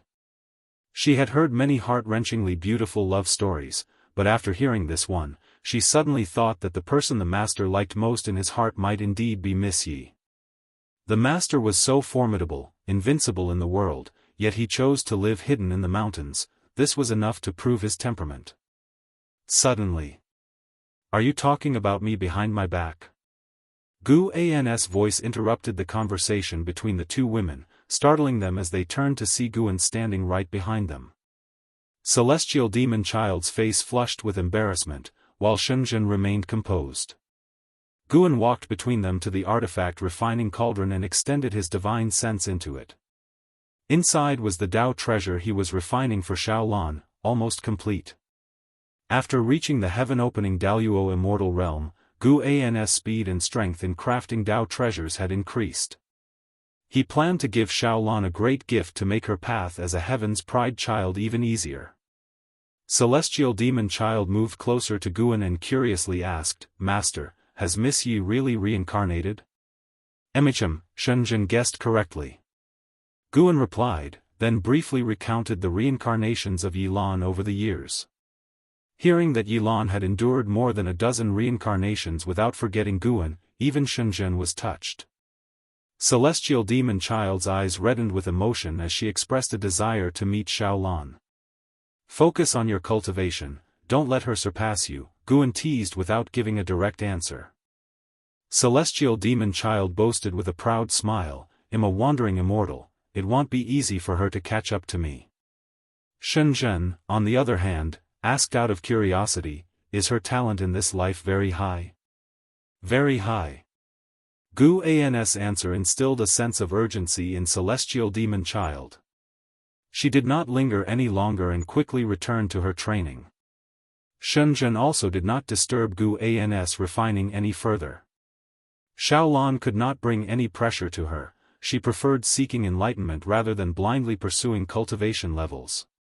The true meaning of the great Dao brought her joy. Refining Dao treasures was simple for Guan now, he didn't need to concentrate intently. He was paying attention to someone else, someone far away in another great world. Jianghu. He had been sent by the Buddha Immortal to the Tai's great world to search for the divine exotic realm master. The two had already reunited but had encountered difficulties within the Tai's great world. This predicament would cause both to be severely injured, but they would eventually escape with their lives, so Guan decided not to intervene. Knowing the future, he still watched because a variable had appeared in the fight. Sar the Nefire. Et website on Google to access chapters of novels early and in the highest quality. This person was not in Zhang Buku's fate before, but now, this person would frequently appear in Zhang Buku's life and even build a very close relationship with him. If you find any errors, ads pop up, ads redirect, broken links, non-standard content, etc., please let us know to report so we can fix it as soon as possible. Chapter 587. The illusory celestial court. The vast sea churned, and storm clouds obscured the heavens, as bolts of lightning continuously flashed across the sky, creating an overwhelmingly oppressive atmosphere between the heavens and the sea. Zhang Buku, dressed in a dark red battle armor, levitated mid-air, clutching a long spear. Behind him stood the divine exotic realm master back-to-back with him. They both stared into the distance where formidable figures blocked every direction, these powerhouses maintaining their distance while conjuring a formation. Beside Zhang Buku was another figure, positioned 5 zhang away. This individual's garments were tattered, his face smeared with grime, and his hair a complete mess, much like a beggar. His frame was frail, yet his face wore a mocking smile amid the encircling enemies, in stark contrast to the tense expressions of Zhang Buku and the divine exotic realm master.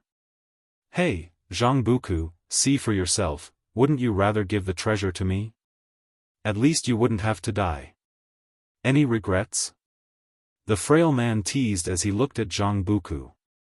Zhang Buku didn't respond, but the divine exotic realm master coldly retorted, Suyu, don't you have to die as well? The thin man named Suyu spread his hands indifferently, my death doesn't matter. I'm merely experiencing the reincarnation tribulation. If I die, there's still the next life. You, however, are the real deal. If you die, you truly die.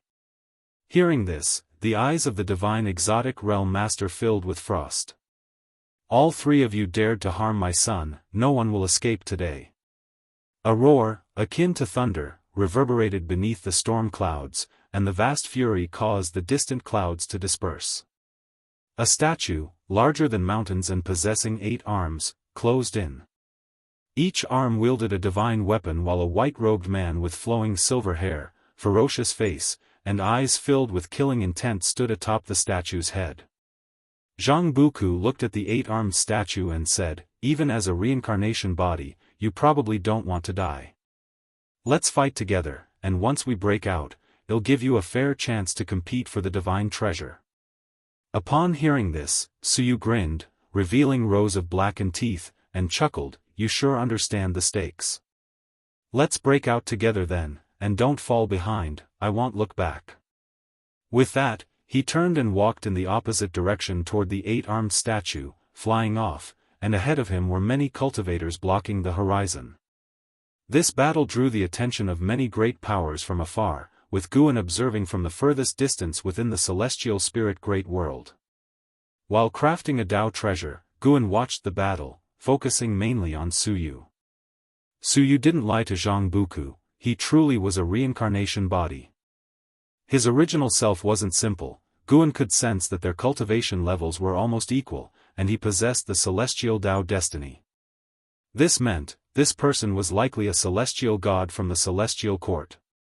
Had Guan not broken through to become a heaven-opening Daoist immortal, he might not have been able to see through the cause and effect of Suyu's original self.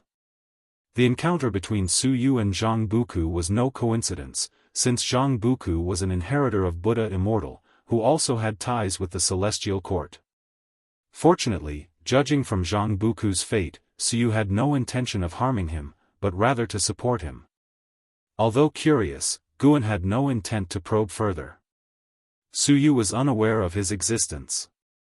Why should he provoke needless trouble?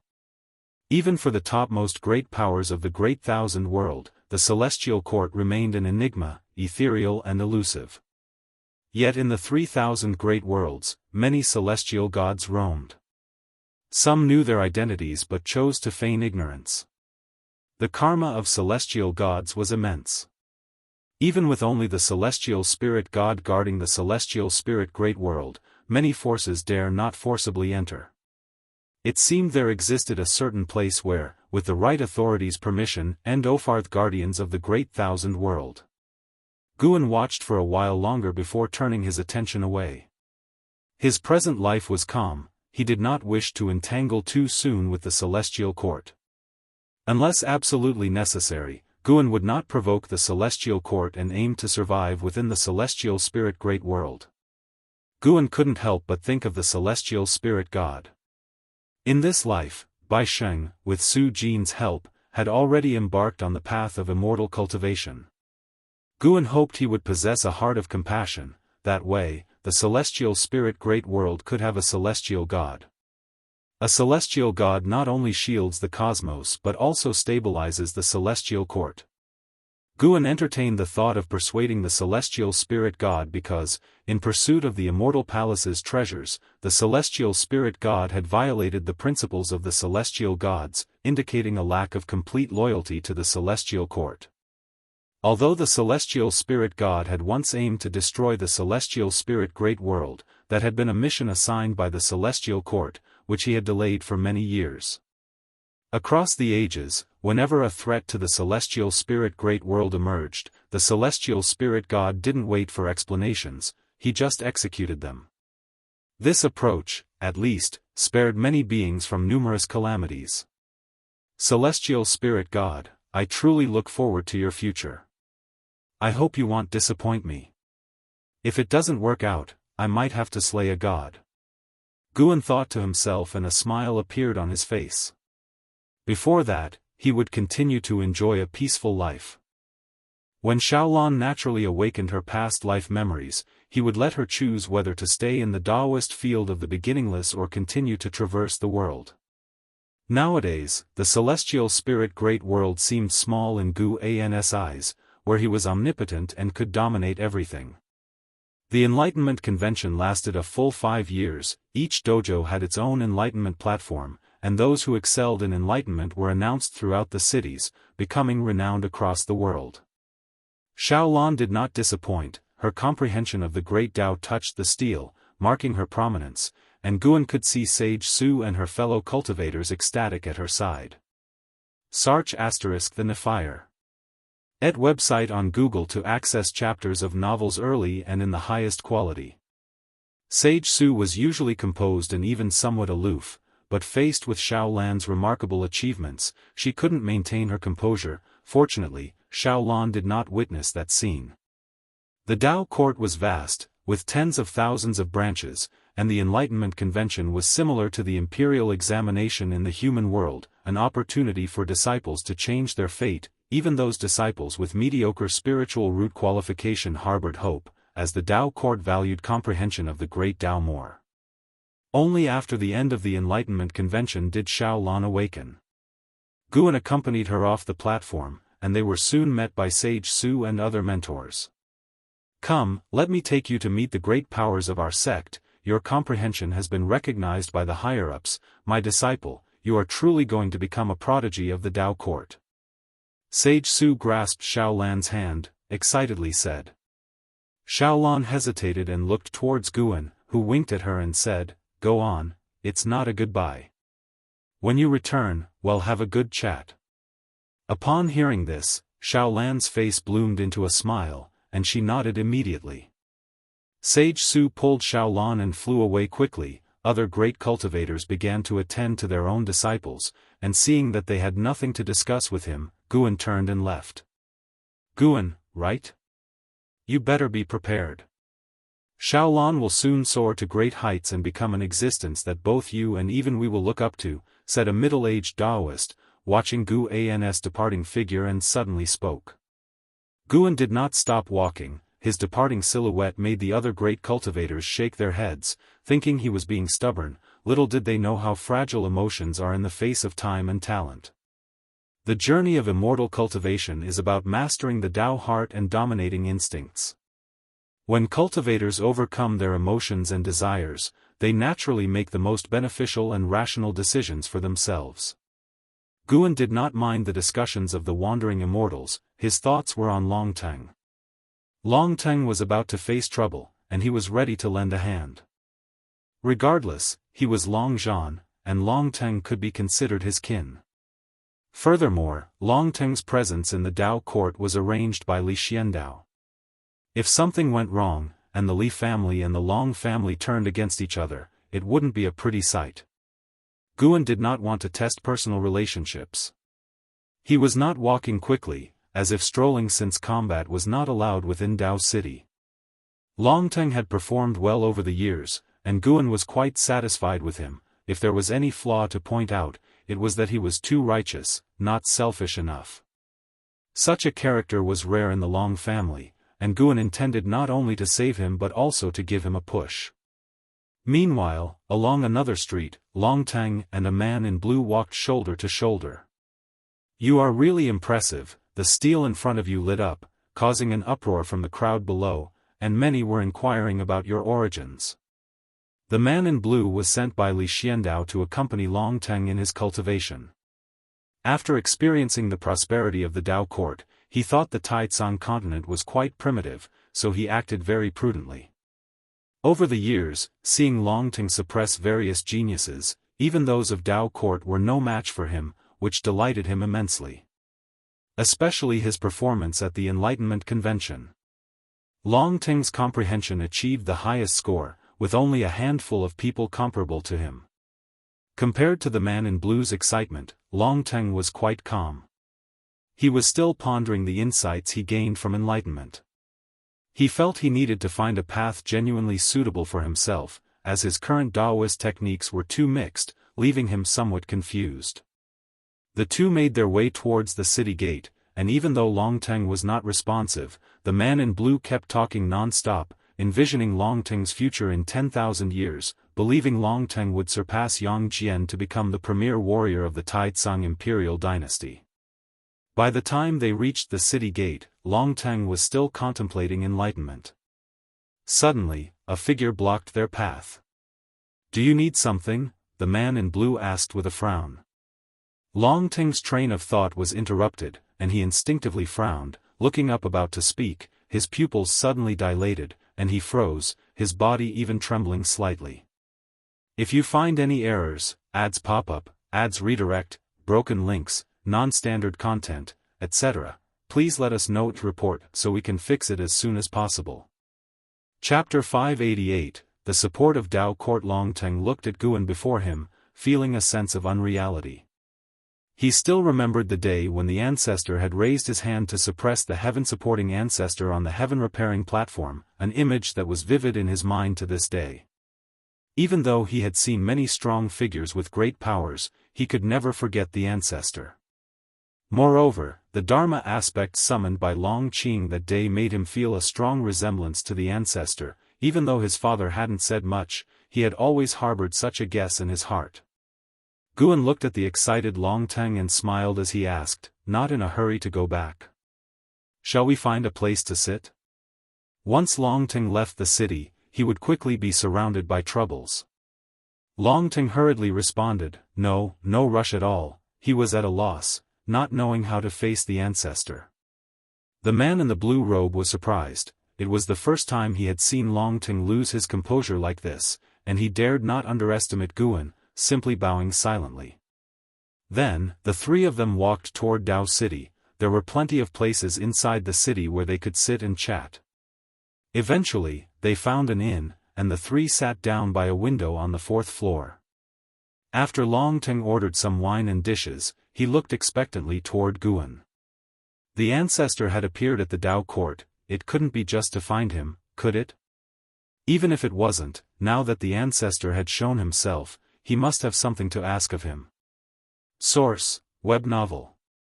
Com, updated on New Omicron. He was self-aware and knew he could not help the ancestor much, but he felt that perhaps his comprehension had attracted the ancestor's attention. Guan began to make small talk with Longteng, asking about his experiences over the years, to which Longteng faithfully responded one by one. Long Ting's attitude made the man in the blue robe even more curious about Guan, and when he found an opportunity, he couldn't help but ask, "Senior, what is your relationship with Long Ting?" Guan smiled and said, "He is my descendant." Upon hearing this, the man in the blue robe suddenly realized, wondering to himself, wasn't the sect leader of the supreme sect the most powerful in the Long family? The sect leader was Long Ting's father. Could there be an even more powerful ancestor? Long Ting widened his eyes, extremely excited. Indeed, the ancestor was his ancestor.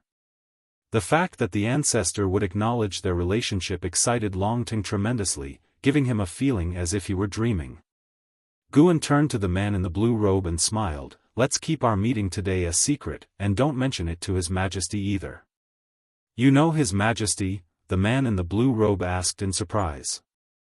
Guan picked up his cup and said, "I've known him for over 20,000 years. My name is Guan, you might not have heard of me." "Guan, what? You're Guan?"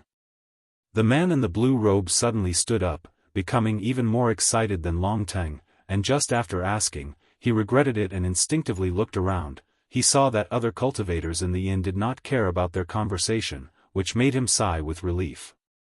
He sat down again, and respectfully raised his hand to Guan, his hands trembling. Guan smiled and said, "No need for such courtesy, I pay no mind to the worldly rituals of the human world. Sword Venerable, rest assured, I will not speak of it." The excited man in the blue robe said, his name was Li Yu, a descendant of the royal family. Although he was not from Li Zuando's direct line, he was highly regarded by Li Xiandao, so he was aware of the past between Li Xiandao and supporting Dao's Sword Venerable. Long Ting also reassured him, his eyes never daring to leave Guan, afraid that Guan might suddenly disappear. Guan finished his cup in one gulp and continued, "Since meeting is fate, I shall enlighten you both a little."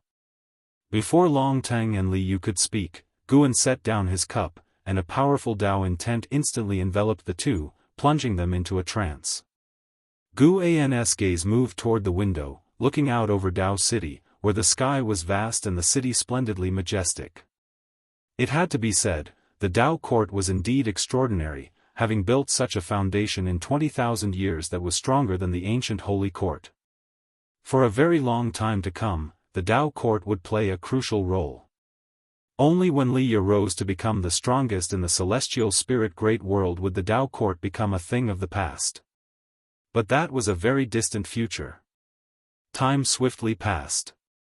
After an indeterminate amount of time, as if waking from a dream, Long Ting awoke to see Li Yu still sitting beside him in a daze, and the inn server was standing at the table, looking at them nervously. Coming back to his senses, Long Ting hurriedly said, "We're fine, you can go down." The innkeeper, although dubious, hurriedly caught the bag of spirit stones that Long Ting tossed out and bowed as he took his leave.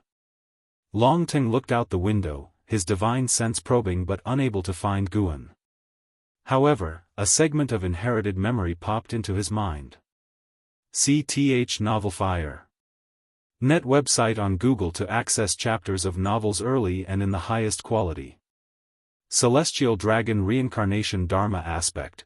Long Ting's eyes flickered with excitement, filled with gratitude towards Guan. Unlike his father's Celestial Dragon Dharma Aspect, the Celestial Dragon Reincarnation Dharma Aspect summoned his reincarnation body, and what's more, without any cost, this gave him a clear direction for his future cultivation. The path of reincarnation. To wage wars across hundreds, thousands of lifetimes, and to condense the strongest Dharma aspect. Thinking of the Dragon Battle Dharma aspect that his father had summoned, Long Ting's heart burned with eagerness. At this moment, Li Yu also regained consciousness. After a brief moment of astonishment, he excitedly looked at Long Ting and said, "Long Ting, I've received the inheritance of the Sword Venerable, named the Seven Gods' Golden Body. Have you heard of this technique?" Long Ting shook his head. "Since it was granted by our ancestor, it must be a remarkable inheritance. What I received was another kind of divine skill. Yes, this Seven Gods' Golden Body is indeed domineering. I feel that if I perfect it, I could be qualified to contend with the heaven's proud sons." Li Yu said, holding back his joy as he grabbed some wine to calm his emotions. Long Teng did not respond further and instead turned his gaze back to the window. He suddenly grew curious. Why had the ancestor appeared within the Dao court? Could it be the ancestor was behind the Dao court? The rapid rise of the Dao court had always been a puzzling matter for all beings in the celestial spirit great world.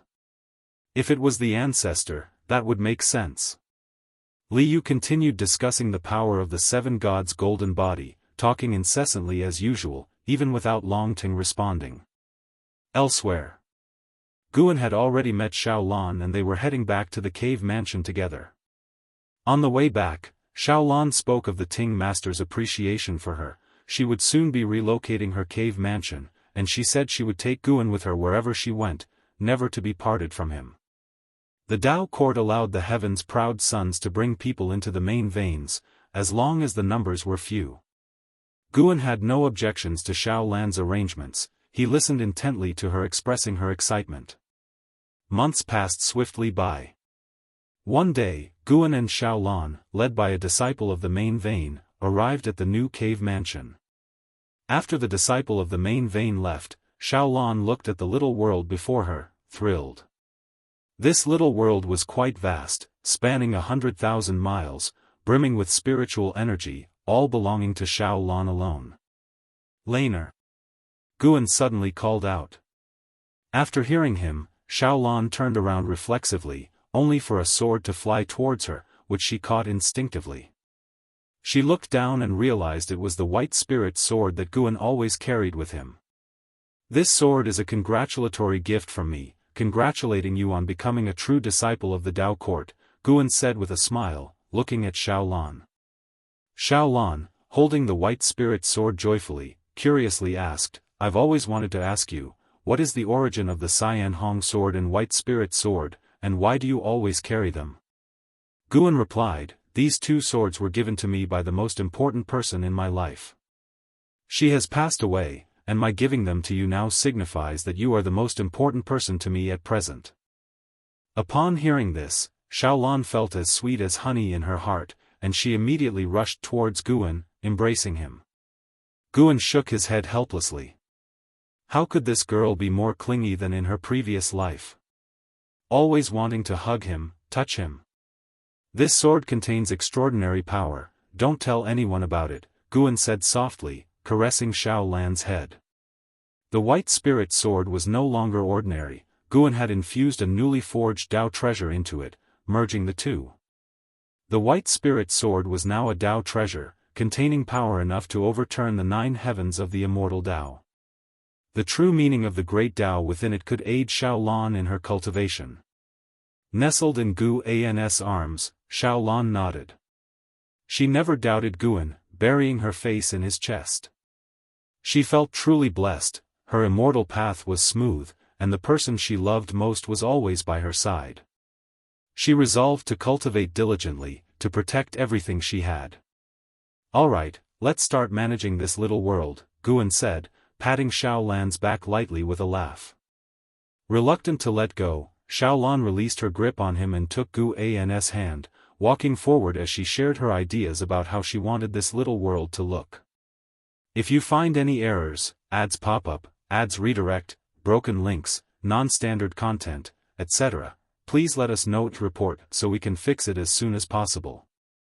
Chapter 589, Breakthrough to Heaven. Opening Daoist Immortal Realm Perfection. The road to immortal cultivation was long and fraught with obstacles, the ancient said, an immortal dreams for 3,000 years, this saying was validated in today's celestial spirit great world.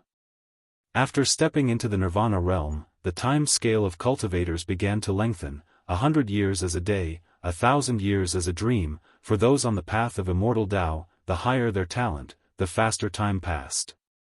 After becoming a disciple of the main vein of the Dao court, Xiaolan entered a prolonged period of seclusion.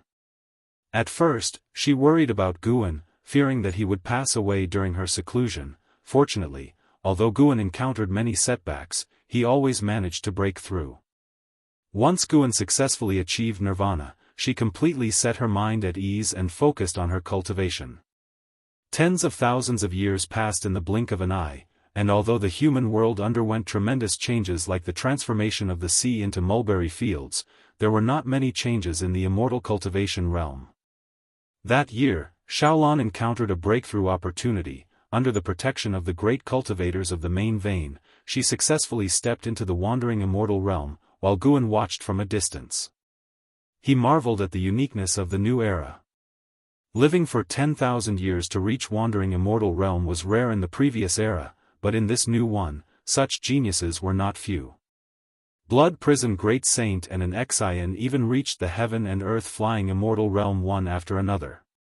Dao treasures greatly aided their cultivation, added with the abundant spiritual energy of the Daoist field of the beginningless, containing the true meaning of the great Dao, their cultivation speed was ever increasing. Especially an Xian, who seemed to be transforming into an Hao. Though Guan felt that he contributed significantly to his disciples' progress, thinking of the past, he still had many reflections. I should also break through a minor realm. Guan watched Xiaolan consolidating her cultivation level at the horizon and made up his mind. Source: Web Novel. Com, updated on Omicron New. He originally wanted to rely on his enlightenment to break through, however, for a heaven-opening Daluo immortal, breaking through a minor realm required much more time than he could imagine. Having thought that, Guan directly switched identities, his original body leaping out of the little world. Among the cultivators protecting Xiaolan, the strongest had reached the Dao Void Profound Immortal Realm. This person did not detect any abnormalities and remained focused on Xiaolan. Gu An's original body arrived at a forest in the human world, where he directly performed a lifespan breakthrough. 9 options appeared before him again, most of the locations were ones he recognized. Gu An's gaze fell on Desperate Celestial Tomb. The sins within the Desperate Celestial Tomb had a mysterious cause and effect with him. He originally thought he could learn about it through lifespan reincarnation, but he did not. Let's take another look. Now that his realm was higher, maybe he could understand. Guan immediately chose to teleport to the Desperate Celestial Tomb, consuming 100 billion years of lifespan in the process. After a while, Guan opened his eyes and immediately activated the lifespan barrier. What entered his sight was the desolate scene of the Desperate Celestial Tomb, with colossal and ruined structures stretching all the way to the ends of heaven and earth. The grand palace where the Sin resided was far from him, but he could easily see the situation of that palace. The immense door, still slightly ajar, stretched as dark as if leading to the gates of hell. Guan didn't keep staring at that palace, he pulled up the attribute panel. SEA the novel Fire. Net ** website on Google to access chapters of novels early and in the highest quality. Name, Guan, lifespan, 34, 362/487, 609, 219, 005, physique, primordial reincarnation undying body, cultivation level, late stage of heaven-opening Daluo immortal realm. He directly invested lifespan into his cultivation level, in increments of 100 billion years each time. Prompt after prompt appeared, with 480 billion years of lifespan at his disposal. Guan barely heeded the failure notifications. Eventually, after spending 110 billion years of lifespan, he successfully reached the perfection of heaven-opening Daluo immortal realm. Next would be observing the consumption of the lifespan barrier. Vast spiritual energy surged from the ground. Almost instantly, Guan was enveloped by golden illumination of the great Dao. The Dao spiritual energy of the entire Desperate Celestial Tomb showed anomalies, and even the Dao rules trembled. Now that he was a heaven-opening Daluo immortal, the disturbances he caused far exceeded those of before, and more ancient buildings began to tremble. The ground heaved with sand, moving as if it had sentience, appearing like a yellow cloth rising. Since it was a breakthrough in a minor realm, Guan didn't need to be completely focused on the breakthrough. He divided his attention towards the grand palace where the Sin resided. Time ticked by. In half an hour, Guan would succeed in his breakthrough, yet halfway through, the Sin still did not appear. Could something have gone wrong? Guan thought silently. Even when he succeeded in his breakthrough, the Sin never emerged from that grand palace. The lifespan barrier consumed nearly 500 billion years of lifespan, which stung quite a bit for Guan. The higher the realm, the greater the lifespan barrier's consumption, and for safety, he activated the lifespan barrier every time he broke through. The reason for this was quite simple. Guan enjoyed observing others, and he spied on existences of lower realms without being detected, so naturally, there must be existences stronger than him who also enjoyed spying on those weaker than themselves. The purpose of the lifespan barrier was to prevent him from being observed while gaining strength. This was crucial. Guan could reach this point today. Those enemies he had defeated found it incredible, and the lifespan barrier played a critical role in this. Guan felt disappointed that he hadn't seen Zui. Although the desperate celestial tomb was constantly showing signs of disturbance, there seemed to be no signs of living beings, not even ghosts or evil spirits. Once Guan's cultivation level had stabilized, he stood up. Before leaving, he covered the entire desperate celestial tomb with his divine sense. Since it was a tomb, something must have been buried here. The grand palace where Zui resided wasn't the most mysterious. At the center of the world, Guan spotted a deep hole over 1,000 miles in diameter, bottomless and swirling with a special Dao spiritual qi. This was the first time Guan, who had begun to understand different Dao, had encountered such Dao spiritual qi. It was eerie, ominous, and sent shivers down one's spine. Even Guan, who had reached the perfection of the heaven-opening Daoist immortal realm, had an intuition not to come into contact with this Dao. He was about to teleport back when he suddenly sensed movement. Something in the deep hole was rushing towards the surface. As it ascended, the invisible and intangible Dao spiritual qi surged like erupting core fire, unstoppable. The ground began to tremble violently. Guan wasn't panicking. He stood within the lifespan barrier, hidden from detection, but he still prepared to teleport away immediately if needed. With a bang, sand flew upwards from the ground violently, the clouds at the horizon dispersed, and an object burst out of the deep hole, aiming to break through the sky. However, when it reached a certain height, it was stopped by an invisible barrier. Narrowing his eyes, Guan saw that it was a forefinger, dark red throughout, with a tip sharp as a knife, 1,000 feet long, emanating a terrifying aura. The might displayed by this forefinger was not inferior to the early stage of the Taiqing Golden Immortal Realm, but the Dao spiritual qi surrounding it was even more dreadful. After being halted, the forefinger fell down, eventually crashing into a ruined temple and raising a cloud of dust tens of thousands of feet high.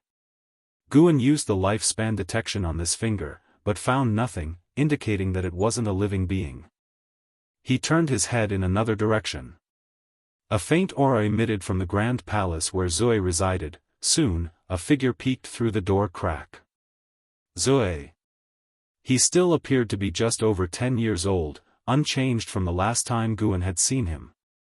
Zui, Nirvana Realm 0/9999/9999, his age was still 0, his lifespan and maximum lifespan unchanged. Guan grew more curious. What exactly was this state?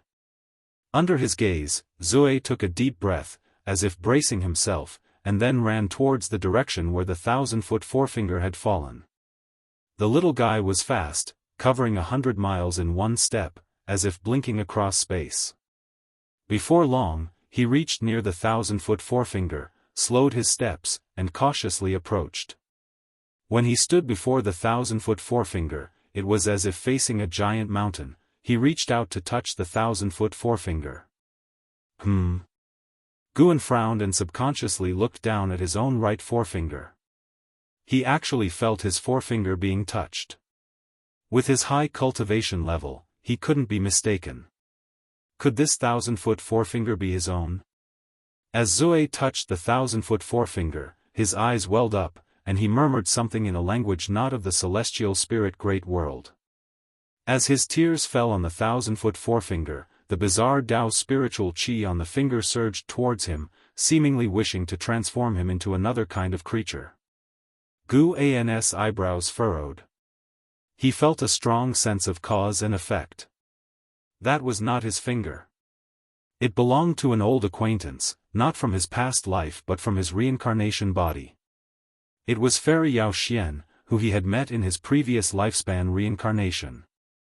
Fairy Yao Xian, in her attempt to save his reincarnation body, the Emperor of Eternal Life, had fallen into the Tao, condemned to eternal oblivion, her cause, and effect hard to trace. If it weren't for the Emperor of Eternal Life using the power of the great cause and effect steel, it would have been impossible to capture even a sliver of Fairy Yao Xian's cause and effect. Through Shenzhen, the Emperor of Eternal Life sent Fairy Yao Xian's cause and effect to Guan, the real persona, which established a causal relationship between Fairy Yao Xian and Guan. This process, too complex to be captured by the naked eye, was nonetheless real. As the relationship between Guan and Shenzhen deepened, his sense of cause and effect connected to Fairy Yao Xian also strengthened. He became increasingly certain that the 1,000-foot forefinger was indeed Fairy Yao Xian's.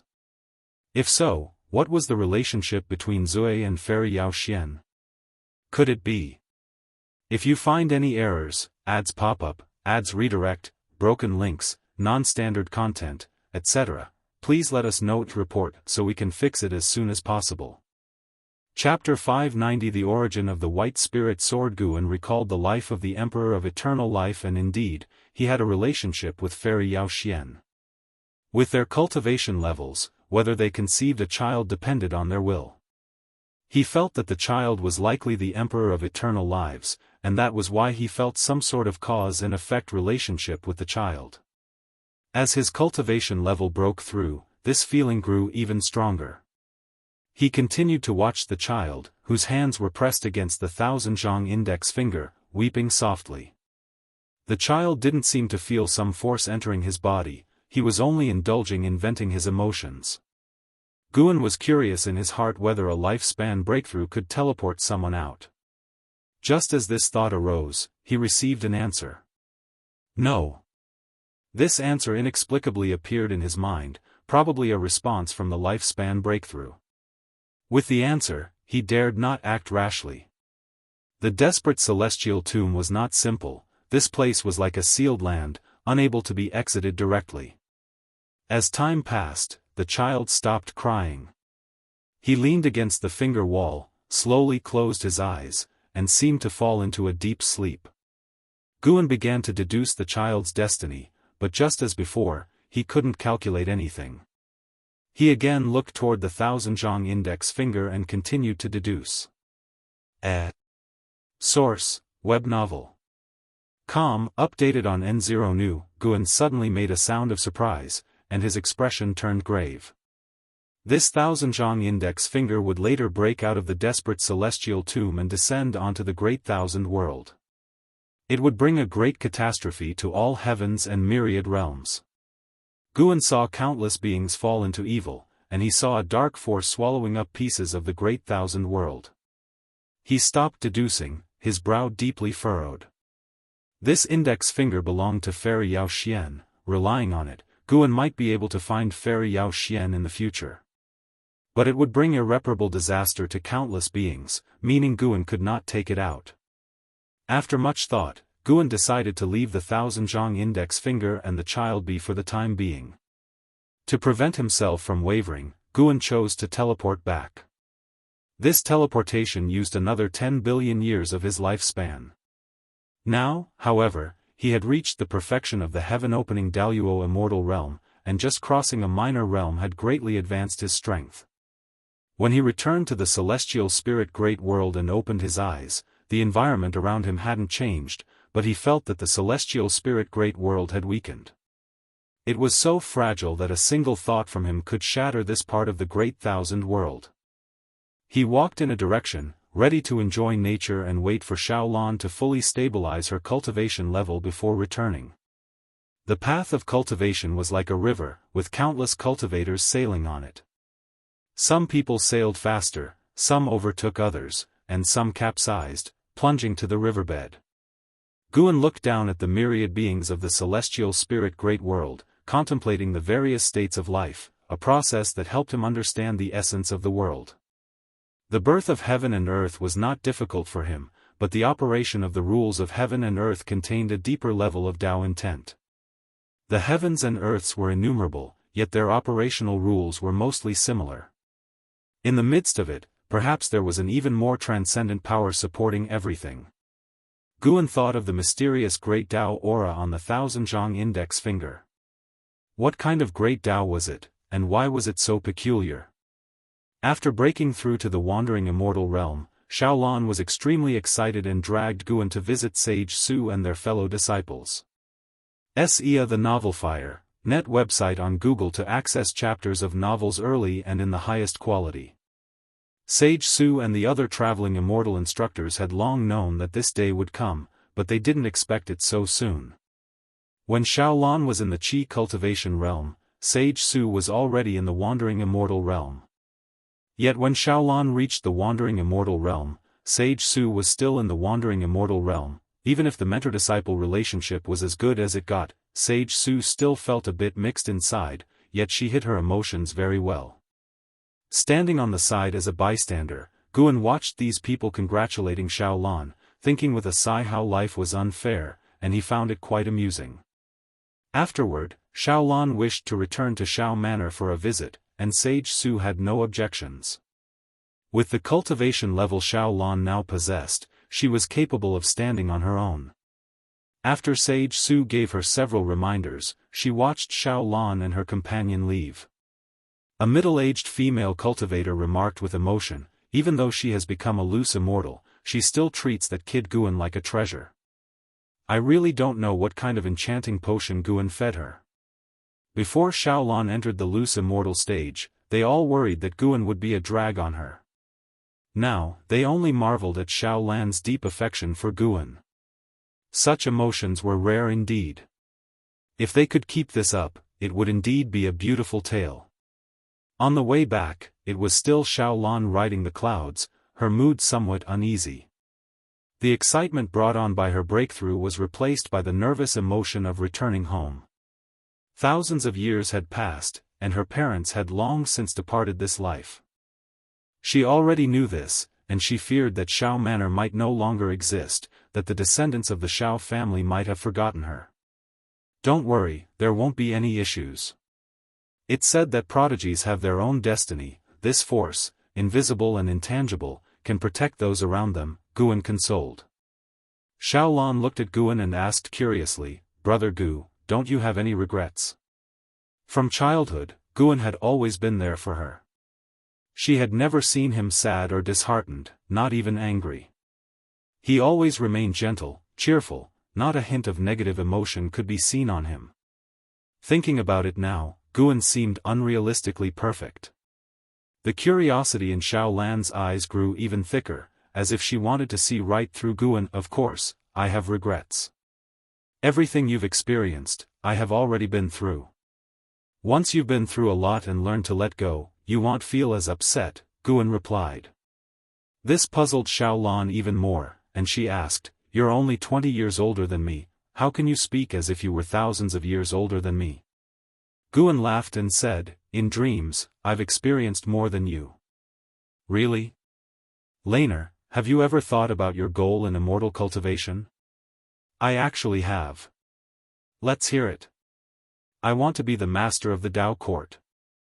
Xiaolan said with a proud smile, and seeing her smile, Guan felt a bit dazed. Yilan always loved to chase after power. It seemed some things remained unchanged by the cycles of reincarnation. Chasing power wasn't a bad thing, people should always have goals in life. I hope to see you succeed in my lifetime, Guan sincerely said, making Xiaolan feel the pressure. Yes, her future was bright, but the same couldn't be said for Guan. Xiaolan feared that Guan would be saddened, so she started to change the subject. The prodigies of the primordial era were far stronger than those of the previous era, and the path to fame was naturally tougher. Xiaolan's reputation had already spread within the Tao court, but in the eyes of the world, she was still unknown. She prepared to venture out for trials, to compete for treasures, to punish the wicked and eliminate evil, just like the immortals in the stories. However, she was somewhat worried about Guan. Guan said she could go with peace of mind and that he would wait for her in the cave mansion, which relieved her considerably. Trials for treasures inevitably meant battle. She couldn't guarantee Gu An's safety, but she also feared he might overthink it, leaving her hesitant. "By the way, Brother Gu, what is the origin of this white spirit sword?" Xiaolan asked out of curiosity. She had already discovered there was something unique about the white spirit sword. "The person who gave me this sword said it was from an immortal. I didn't believe it until I followed you on the path of cultivation. Its origins are for you to discover." "I'm not capable of that," Guan answered. "If you find any errors, ads pop up, ads redirect, broken links, non-standard content, etc., please let us know to report so we can fix it as soon as possible." Chapter 591, with sentiment and without sentiment. Thousands of years had passed, and Shao Manor indeed had changed beyond recognition, now known as Shao City, the strongest cultivation family in the region. Despite their eminent status, the descendants of the Shao family always remembered Xiaolan, and her portrait still stood in the ancestral hall for posterity to worship. Xiaolan looked at the excited descendants of the Shao family and thought of her brothers and sisters. The newly initiated wandering immortal couldn't help but become teary-eyed. Her cultivation level was high, and she had lived longer than the members of the Shao family, but in reality, she had faced too few hardships and spent the majority of her life in seclusion, so she still had the temperament of a young girl. Guan watched Xiaolan being surrounded by her descendants, his face filled with a smile. The Yilan of his past life had once dreamed of such a scene. Unfortunately, she had no living family, let alone descendants. Xiaolan stayed in Shao City for a whole month, and all the citizens knew that the old ancestor of the Shao family had returned. Even cultivators from other cities and sects came to visit. During that month, although Guan could see Xiaolan every day, they did not spend as much time together as in the past, not because Xiaolan deliberately neglected him but because the Shao family members were too enthusiastic. When they left Shao City, Xiaolan stood on cloud mists, raised her arms, and laughed loudly. "From now on, I have a new goal, not only to be the master of the Dao court but also to help the Shao family become an eternally thriving cultivation family." Her whole being was full of fighting spirit, and an aura unique to great talents appeared on her. As for Xiaolan's lofty ambition, Guan thought it was good, as it was a common human sentiment, just like how he would take care of the supreme sect. Guan also knew his own problems, always saying he would not interfere, yet he couldn't help but take action. Long Teng was the best example. No matter how high the cultivation level of a Daoist, they would always look after those close to them. Source: Web Novel. Com, updated on Omicron New. Guan suddenly thought of a question. Is it better for immortal gods to be affectionate or indifferent? Are heavenly Dao and great Dao affectionate? Guan fell into deep thought, while Xiaolan, unaware of what he was thinking, continued to express her lofty ambitions, as if shouting them could make heaven and earth witness her determination. In the Taizong imperial dynasty, inside the great hall of the palace, thousands of civil and military officials stood on both sides, watching a man dressed in gorgeous silver armor approach. This man was Long Teng, wearing thick silver armor, like a silver dragon wrapped around his body, his helmet adorned with two phoenix wings, and a white cape fluttering as if it had a life of its own. At the front of the steps, Li Xiandao, dressed in emperor's robes, looked at Long Teng, his face full of prideful smiles. Yang Jian also stood in the hall, dressed in official robes, not like a military leader, and he sized up Long Teng, nodding slightly. Li Yu, who had accompanied Long Teng to the Dao court previously, was also present, his expression excited, even waving to Long Teng. Long Teng remained calm, walked up to the steps, knelt down, and raised his hand to salute Li Xiandao. Li Xiandao smiled and said, "Rise, your battle achievements have satisfied me." Seeing Long Teng stand up, an elderly official took out a scroll and began to read. Admiral Long Teng, who swept through the drowning sea demon domain, beheaded the dark demon emperor, shook the seven seas, enhanced the holy might of Taizong, is hereby bestowed the title of Admiral of Celestial Praise, ranked first grade, to enjoy Taizong's destiny forever, and his divine statue to be listed in the Divine General's mansion. His voice was full of vigor, echoing in the great hall, stirring discussions among the officials. Many were incredulous. They knew the emperor would reward Long Teng generously, but no one expected such treatment for Long Teng. First grade, nearly second to none. The position of admiral, previously only achieved by Yang Jian. Li Xiandao was very pleased with the official's amazement. He aimed to elevate Long Teng to the pinnacle, letting everyone in the world know Long Teng's name. Regardless of jealousy or disdain, Long Teng was destined to soar. Li Xiandao raised his right hand, and a golden order shaped like a sword descended from the heavens, landing in front of Long Teng. From now on, you may use this order to command any troops, viewing this order as seeing me personally, and may execute first and report afterwards. Li Zuando's voice echoed like a thunderclap, causing an uproar in the great hall, and even Yang Jian was taken by surprise. Li Yu was stunned, having not expected the emperor to go to such lengths. However, upon considering the relationship between Long Teng and Guan, he found it reasonable. Although the Taizong imperial dynasty was strong, it was far from contending for supremacy over the world, and only with the support of supporting Dao's sword venerable could there be hope. Thank you, Your Majesty. Long Teng received the order unflinchingly, his words resounding firmly.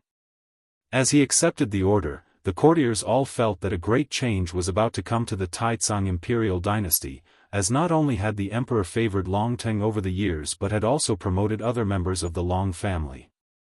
With Long Teng being appointed as Admiral of Celestial Praise, the Long family had truly risen to the top echelon of the Taizong imperial dynasty, compelling even those with a deeper family heritage to take the Long family seriously. Hiss, a fierce wind swept into the great hall, causing everyone's complexion to drastically change. Long Teng turned around, squinting his eyes. Suddenly, a figure appeared in front of him and pushed forward with a palm. It was Yang Jian. As Yang Jian swung his palm, a tremendous mana erupted, seeming to strike an invisible existence, dispersing into a mist of energy. Slaughter my demon soldiers and still wish to boast? Ridiculous. A cold sneer sounded, and Yang Jian's complexion abruptly changed as a powerful demonic power dispersed his mana, forcing him to retreat.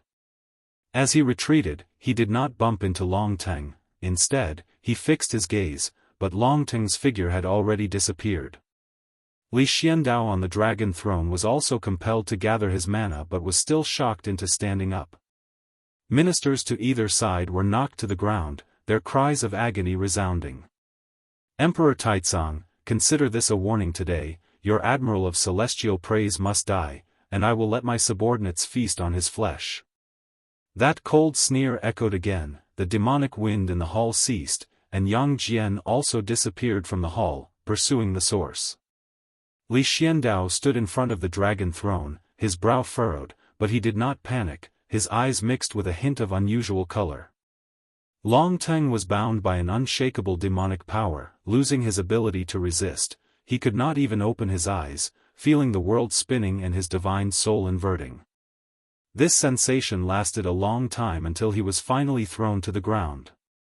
As the demonic power dissipated, he opened his eyes and found himself lying in a dim underground plaza, which was vast, and in front, there was an altar over 1,000 zhang in diameter with a majestic stone statue standing behind it, a supremely fierce demon whose mere statue emitted an immense oppressive force.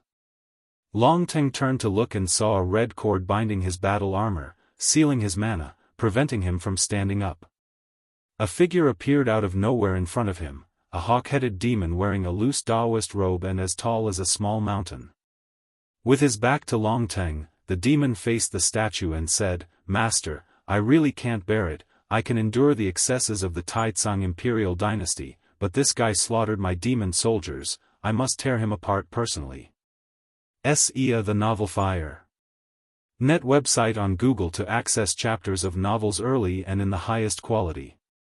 His tone was filled with dissatisfaction. A hoarse voice followed, "What is this person's name? Is he related to that existence?" The hawk-headed demon snorted coldly, "His name is Long Teng. How could he possibly be related to that existence, Master? you are too cautious. Supporting Dao's sword Venerable has long left the celestial spirit great world. If he were really here, it wouldn't be the Dao court but the supreme sect or the Taizong imperial dynasty that would unify the world. If you find any errors, ads pop up, ads redirect, broken links, non-standard content, etc., please let us know to report so we can fix it as soon as possible. Chapter 592, God of the Great Thousand World. The voice of the eagle-headed demon echoed within the underground plaza, but the aged voice he called Master did not immediately respond.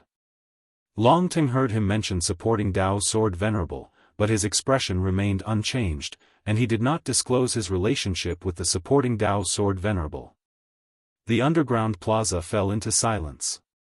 The eagle-headed demon turned to look at Longting lying on the ground. His right hand lifted, his palm transformed into an eagle's claw, elongated and sharp, with tips even flickering with a cold light. He looked down at Longting with a cold smile on his face, unable to hide the murderous intent in his eyes. Longting looked up at him, his face still calm, showing no fear. Seeing Longting's composure, the eagle-headed demon's anger flared, his face became ferocious as he raised his claw towards Longting. Wait!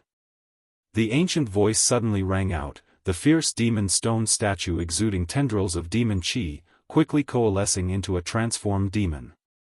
This was an old man, dressed in a black robe made of animal skin, flying in the air like a ghost. His white hair casually draped, covering most of his face, his gaze fixed on Longting with furrowed brows.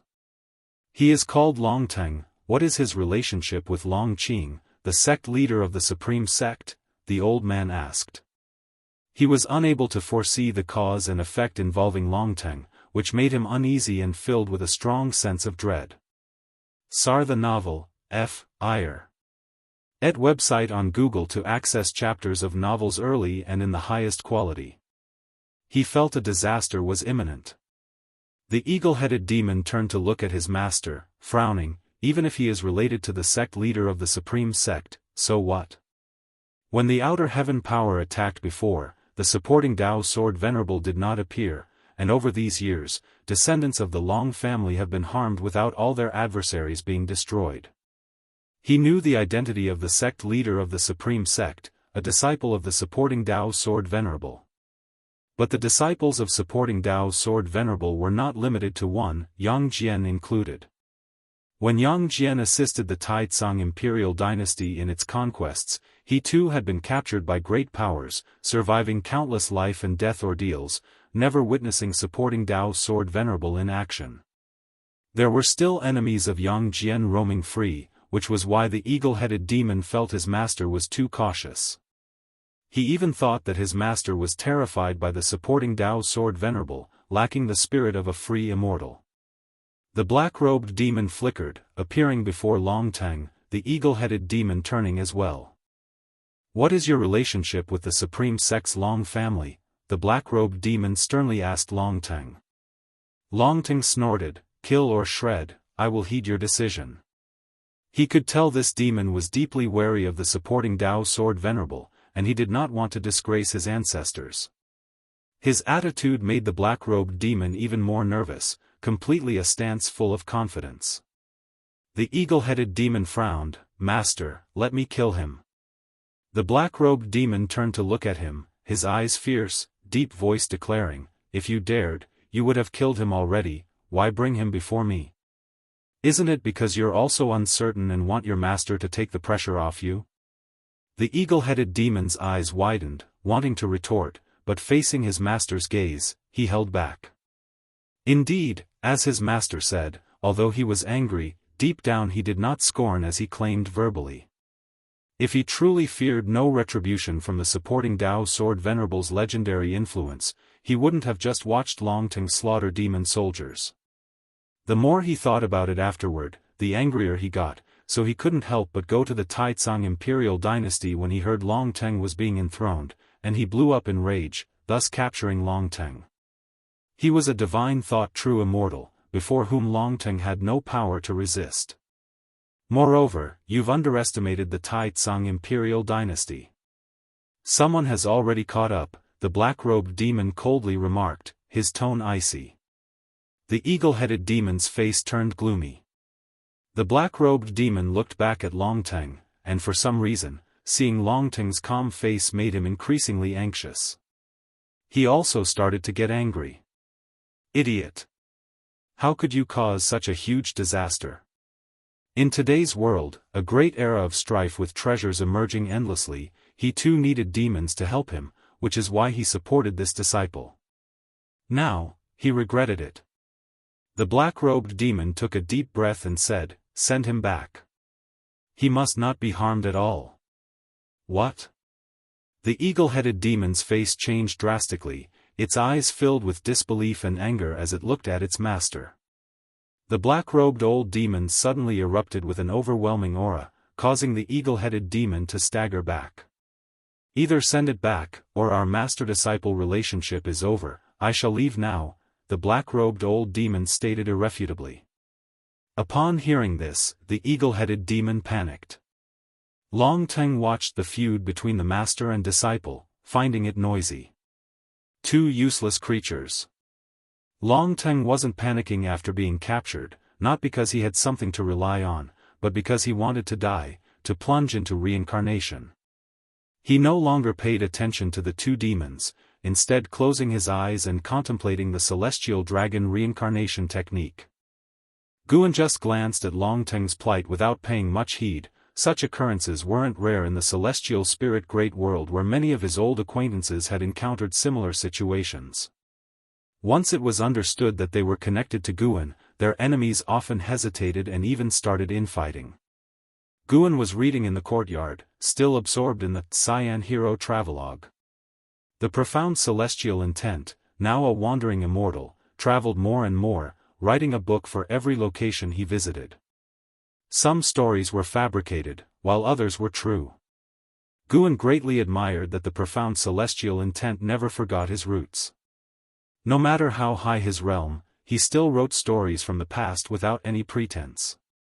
The profound celestial intent didn't write Cyan Hero Travelogue to please Guan. They hadn't seen each other for many years, and his writing was more for himself.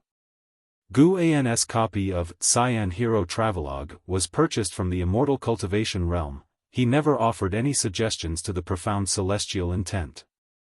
An Xian appeared out of thin air beside him and said, "Master, the Jianghu sect is planning to fight for an innate spiritual tree. I Ching Shan asked me to lend a hand. He said we could plant the tree near our dojo." Guan replied casually, "If you want to get involved, then do it." He wasn't very strict with an Xian. Over the years, she had helped the Jianghu sect numerous times and was already well known.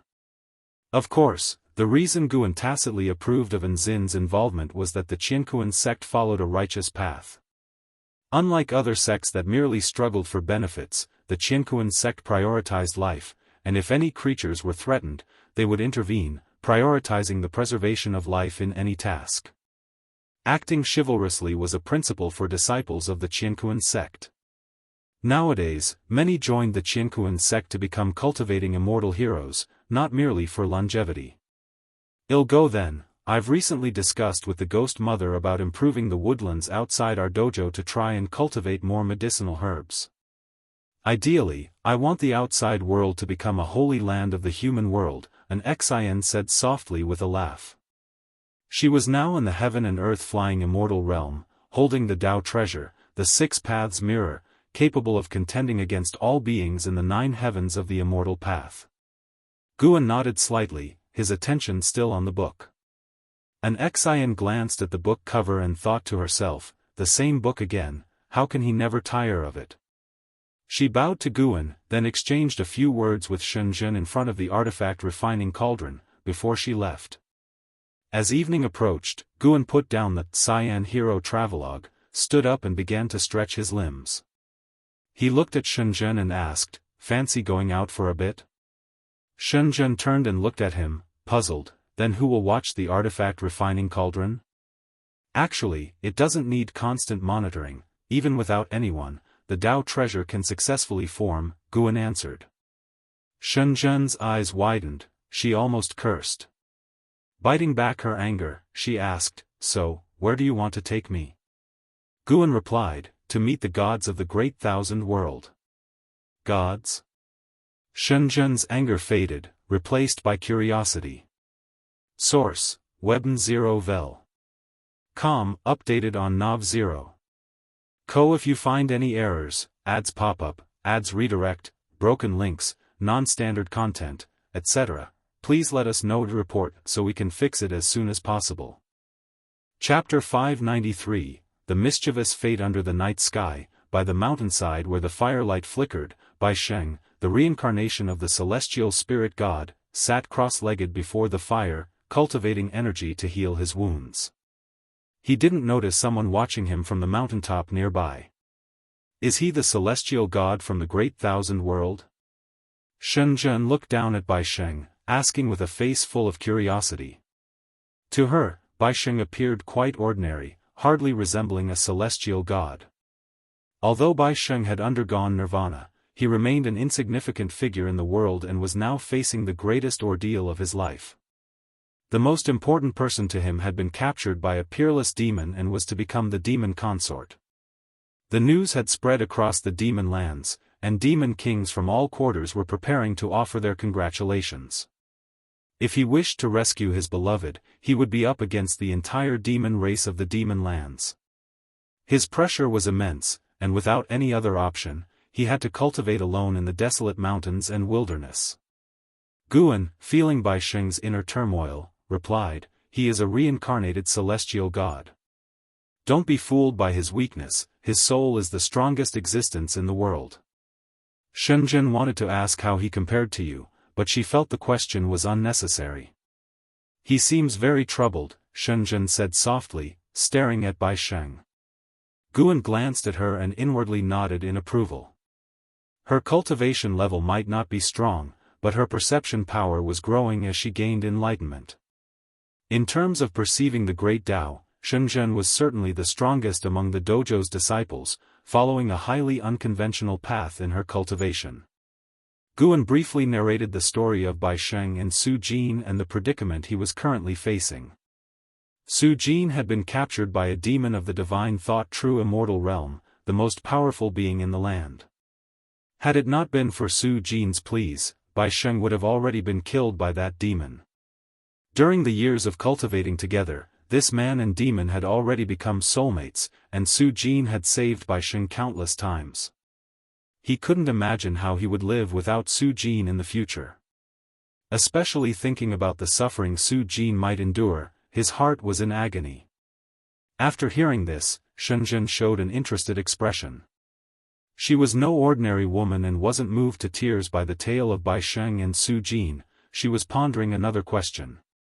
Why could Su Jin bridge the gap of reincarnation and find the reincarnated celestial god? She had a vague suspicion that Guan was manipulating everything from behind the scenes. "Let's go down and meet him." Guan dropped this remark and started walking down the mountain, with Shenzhen following closely. Walking behind Guan, she asked, "Are you going to help him?" The idea of such a powerful celestial god enduring the suffering of reincarnation made Shenzhen think of the world-shattering battle before the remaking of heaven and earth. Knowing Guan as she did, it was clear he wasn't trying to mock the celestial god, rather, he wanted the celestial god to understand the suffering of mortal spirits and thus become a celestial immortal that all sentient beings aspired to. Since ancient times, countless legends about immortal gods had existed, yet rarely did genuine immortal gods descend to save the world. For cultivators, immortal gods represented more of an aspirational goal. Cultivators long for the immortal gods, not for the responsibilities they carry, but for the capability of immortality. Walking ahead, Guan said with a soft chuckle, "Helping him is also helping those demons." After all, Bai Sheng was no ordinary man. Once he awakened the will of the celestial spirit god, it would take only a thought to turn those demons to dust. Of course, if Guan aided those demons in suppressing the celestial spirit god, they wouldn't meet such an end, but why would Guan want to help them? To forcefully wed another's beloved was inherently immoral. Shenzhen quickened her pace to walk alongside him, and together they approached Bai Sheng. With the help of Gu An's mana, Bai Sheng didn't sense Shenzhen's presence, nor hear their footsteps. It wasn't until the two of them were right in front of Bai Sheng that Guan coughed falsely, startling Bai Sheng into opening his eyes suddenly. Seeing the sudden appearance of two people in front of him, Bai Sheng was frightened and immediately jumped up, quickly creating distance and watching Guan and Shenzhen warily. He subconsciously thought that the two were demons in disguise, capable of approaching him without his notice, which surely meant their cultivation level was higher than his. Could they be subordinates sent by the demon emperor? Bai Sheng drew his sword, ready to fight. Guan looked at him and laughed, asking, "Don't you remember me?" Hearing this, Bai Sheng hesitantly asked, "You are?" He had only known Guan for less than a year, and now after so many springs and autumns had passed, he had long forgotten Guan, only occasionally recalling when he first witnessed the power of immortal cultivation. He would think of an old friend who died in that city. Sir, the novel, F. Iyer. Net website on Google to access chapters of novels early and in the highest quality. Guan, brother Bai, have you forgotten? I accompanied you to the imperial examination and even taught you swordsmanship, Guan said with a wry smile. After hearing this, Bai Sheng concentrated and quickly widened his eyes. He didn't immediately trust Guan, instead pinching himself, thinking he might be under the influence of a demon's illusion technique. Shenzhen covered her mouth to conceal her laughter at his actions. Guan patiently explained, "We are not transformed demons. If we were as you suspect, we wouldn't bother deceiving you, we would just kill you." Bai Sheng thought it made sense, but he was completely unprepared for the fact that someone from his memory, long thought dead, was still alive and standing in front of him. He overlooked one detail, that Guan somehow knew what he was thinking. "Brother Gu, where did you go back then?" Bai Sheng asked awkwardly, the passage of time having erased his recollection of the feeling of their companionship. Guan sat in front of the fire and gestured for Bai Sheng to come back. Shenzhen sat next to Guan with poise, appearing like an immortal goddess from heaven, her knees pointing towards Guan, clearly positioning him as the principal figure. Bai Sheng took a deep breath, returned to the fire. He was at his wit's end, and if he could not save Su Jin, life would be meaningless. His eyes became resolute, and he resumed his seat from before. "Talking about me is pointless. Do you want to save Su Jin?" asked Guan, picking up a stick and poking at the fire as he spoke. Bai Sheng's eyes lit up, asking, "Do you have a way?" "As long as you can help me save her, I'm willing to pay any price." Guan looked at him, his gaze sharpening. "What if it meant your death?" "I'm willing." Bai Sheng answered without hesitation. Guan continued, "If you die, she might marry someone else. How would that be any different from now? That demon doesn't want to kill her." Bai Sheng's complexion changed slightly, but he still said through gritted teeth, "It's different. I want her to be able to pursue the happiness she desires, not be coerced. As long as you can save her, I'm ready to die at any time." This scene reminded Guan of when the boss had saved number 5 all those years ago. Back then, as now, Su Jin had given hope to the boss, but at the cost of his life. Destiny really had a way of playing tricks on people. Guan looked down at the fire, as if contemplating whether or not to save Su Jin. Bai Sheng pressed, "That demon emperor is a divine thought true immortal from the 8th heaven of immortal Tao. Do you know of a being stronger than him?" He noticed his question made the woman beside Guan laugh again, the corners of her mouth lifting uncontrollably as though she were mocking him. Guan leisurely said, "Don't rush. Let me tell you a story." Bai Sheng's heart was burning with urgency, hardly in the mood for stories, but before he could refuse, Guan began to speak. "In outer heaven, far in the depths of the universe, there is a gate known as the World Gate, below which resides a deity called the Celestial Spirit God, Outer Heaven." "God." Bai Sheng was suddenly captivated and listened intently to Gu An's continuing tale. Shenzhen was also listening intently, even beginning to imagine such a scene. A towering gate standing in the cosmos, beneath it, a deity, images began forming in her mind, she even saw other scenes. Source, Webn 0 Vel. Com, updated on Nav 0.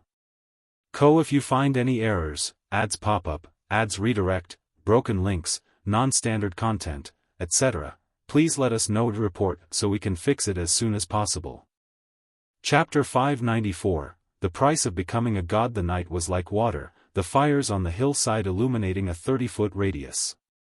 Baixing listened to Guan telling the story of the celestial spirit god, his heart longing, his face full of disbelief. There were such beings beyond the heavens. The resolute, almost invincible celestial spirit god filled Baixing with admiration. Even the strongest gods have desires, said Guan with a sigh. For the sake of the ultimate treasure, he decided to destroy the great thousand world, and for that, he paid a painful price, cast into reincarnation by a greater power, to undergo the suffering of mortal spirits. Listening to this, Baixing's thoughts churned dramatically. He couldn't help but ask, so, you know who the celestial spirit god reincarnated into, can you have him help me? In his eyes, the 9 heavens of the immortal path was the pinnacle of immortal cultivation. The great demon who had reached the 8th heaven was already unparalleled, so surely the celestial spirit god must be of the 9th heaven cultivation level. Why would Guan bring up the celestial spirit god for no reason? He must have a way to find the celestial spirit god. Faced with Baixing's eager gaze, Guan replied, I do indeed know where he is, and if he takes action, he will surely be able to deal with that demon emperor, but what?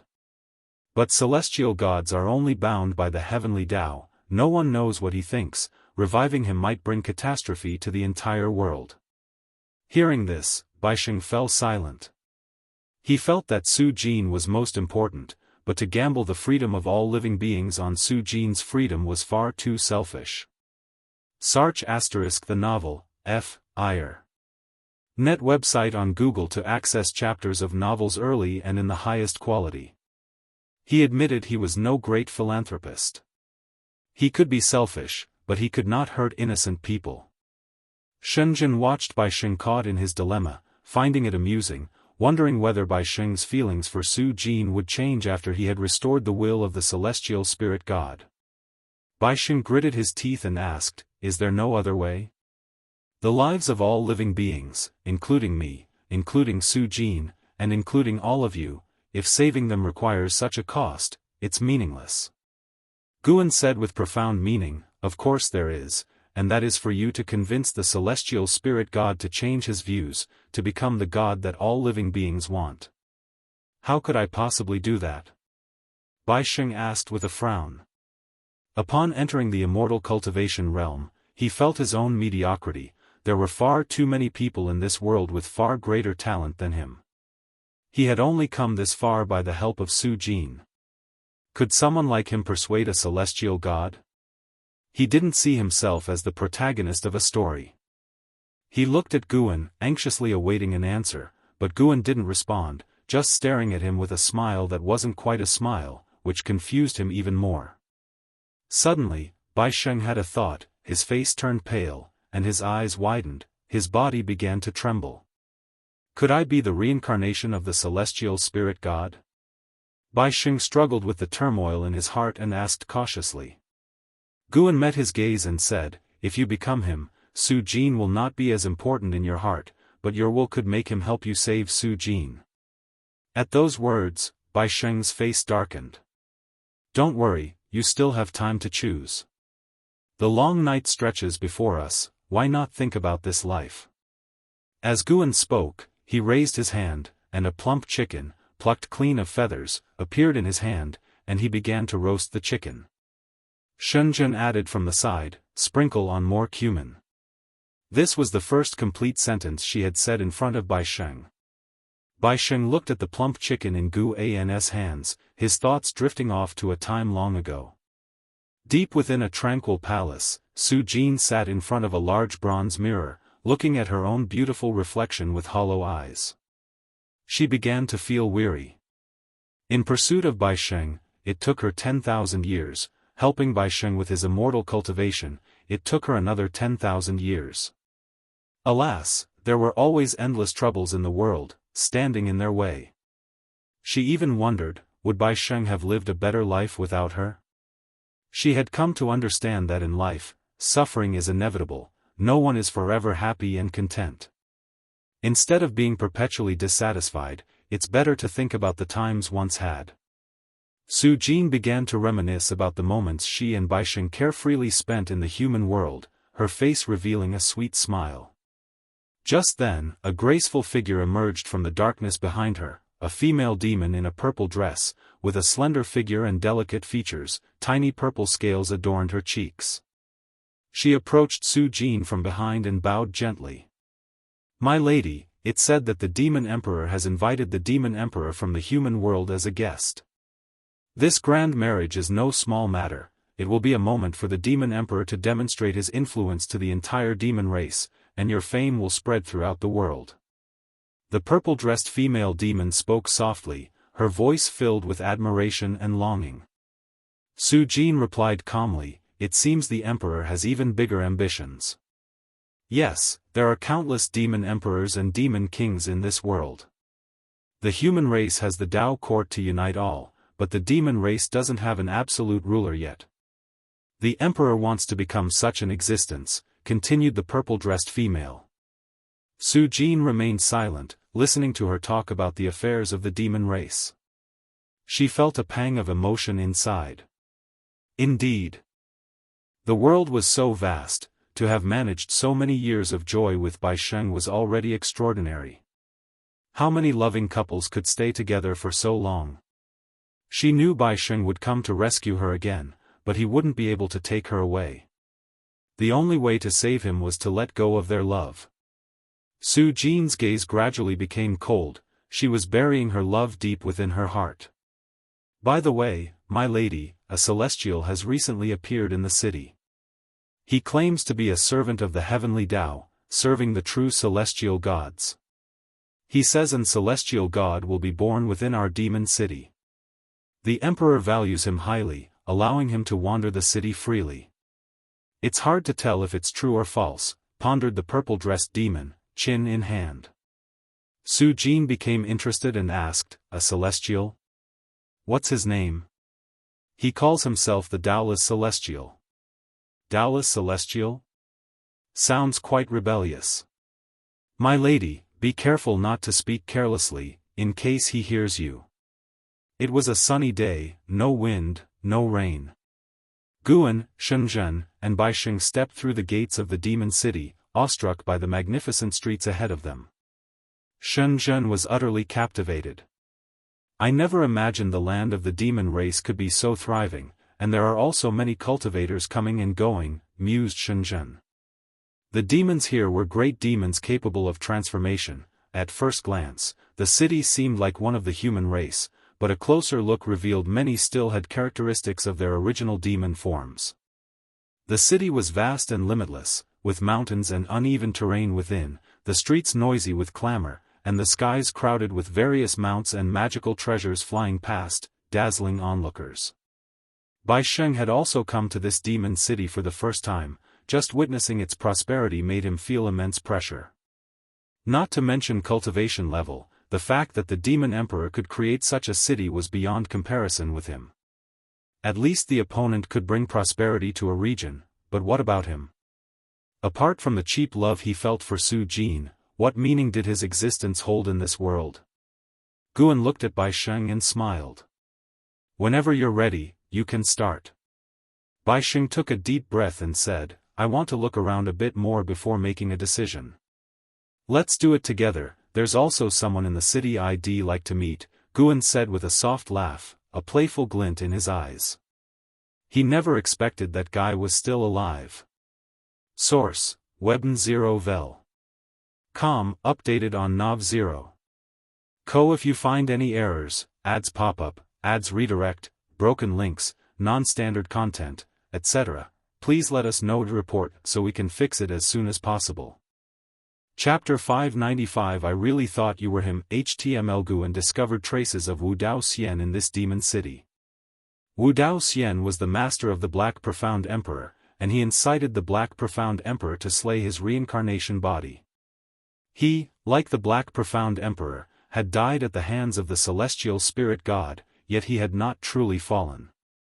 Wu Dao Xian tutored the Black Profound Emperor in the Daoist unique venerate skill. This cultivation technique was extremely exquisite, and Guan had imparted it to Jianghu and Shengtian. With this skill, they were able to strive towards the golden immortal Dao fruit. It was worth mentioning that Zhu Shi also learned the Daoist unique venerate skill from the immortal seeker, suggesting that there was some connection between the immortal seeker and Wu Dao Xian. Of course, there was also the possibility that this cultivation technique was related to the celestial court. Currently, Zhu Shi was roaming other great thousand worlds, the immortal seeker was nowhere to be seen, and yet Wu Dao Xian surfaced first.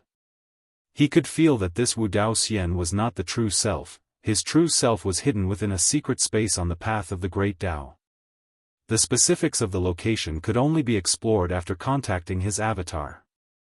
Wu Dao Xian proclaimed that an immortal god would be born here, which piqued Gu An's interest in him even further. Could it be that he anticipated the revival of the celestial spirit god here? If that were the case, it would certainly be intriguing. Guan was not afraid of Wu Dao Xian causing trouble.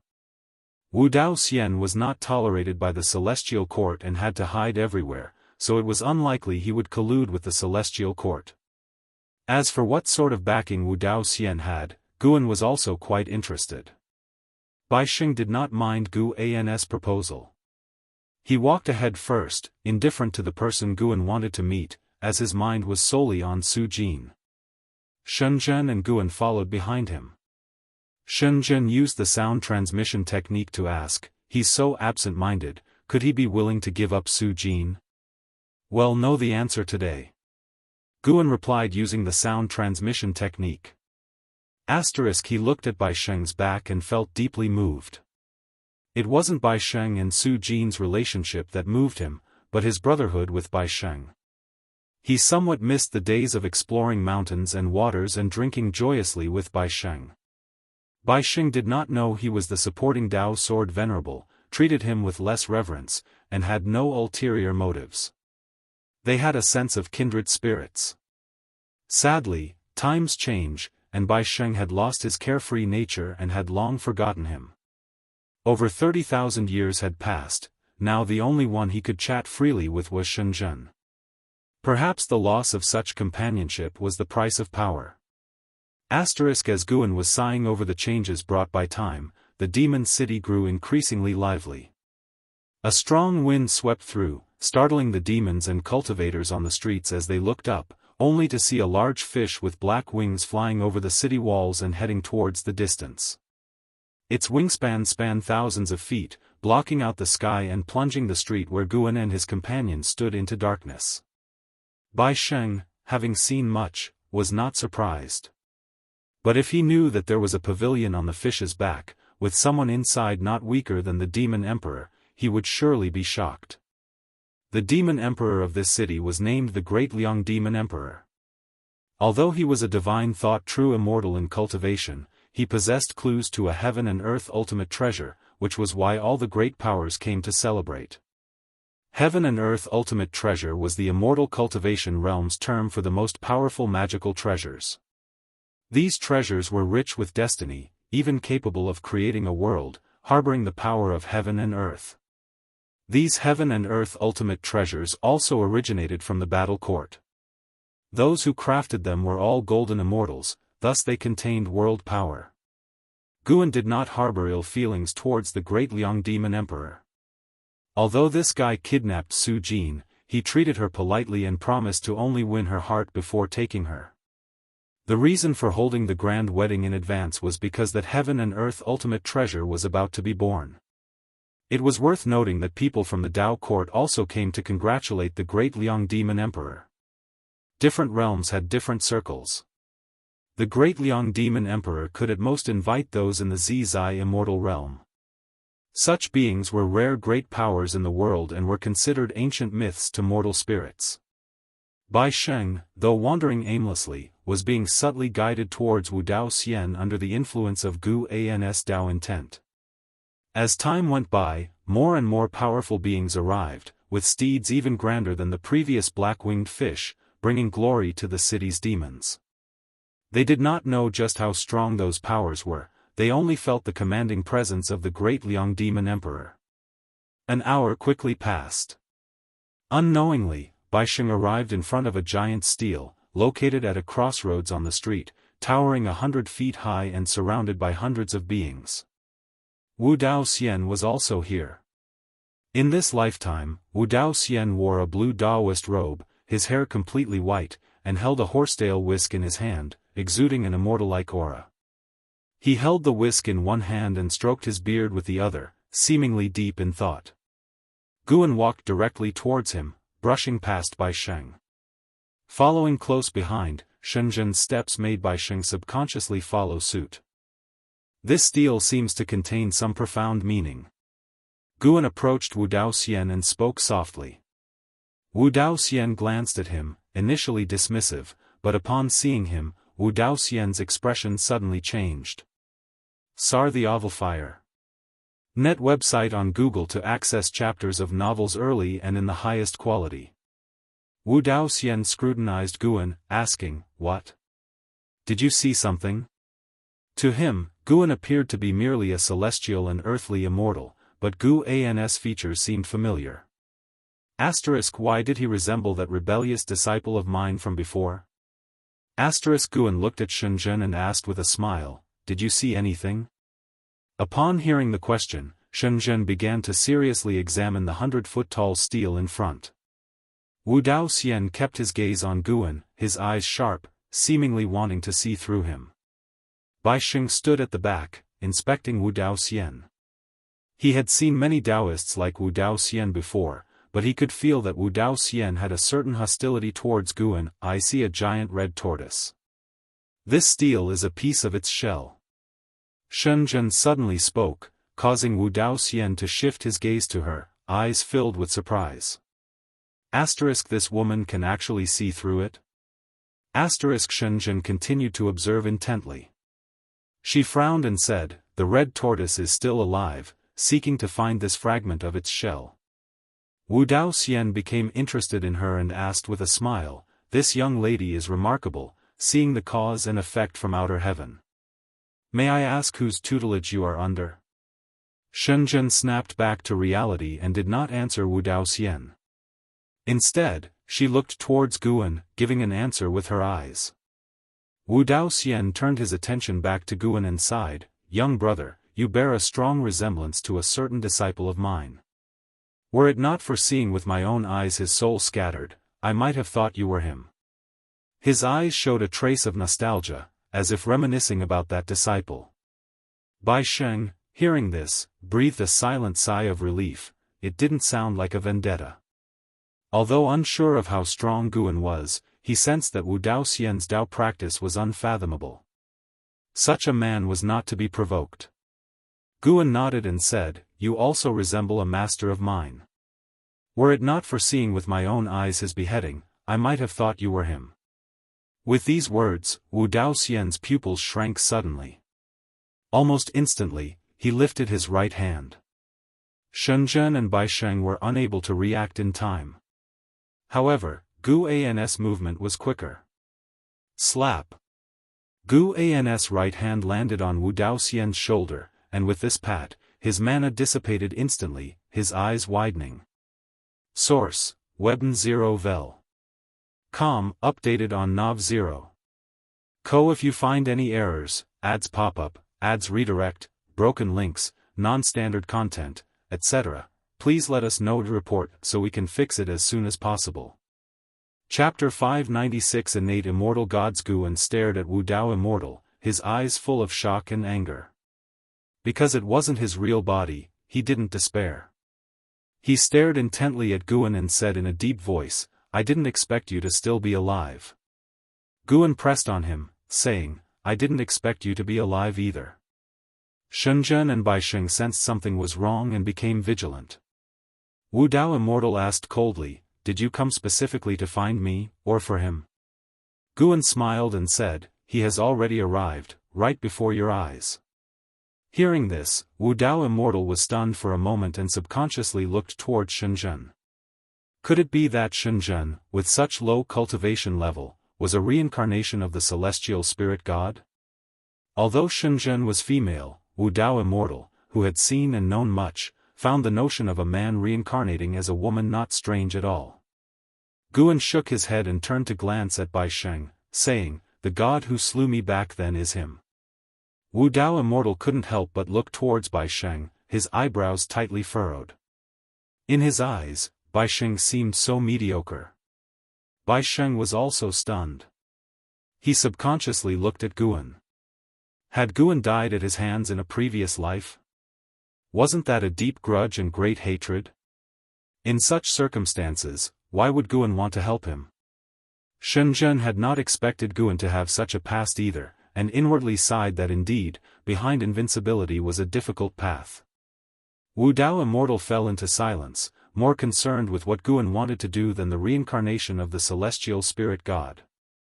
This body was still too weak, unable to resist this young man's suppression. Wu Dao Immortal was annoyed, thinking of many years of grievances, his anger uncontrollably rising. Once, he had placed great expectations on the Black Profound Emperor, but unfortunately, the Black Profound Emperor resisted him and even caused him to be executed by the celestial spirit god, and his real Bodis injuries hadn't fully recovered to this day.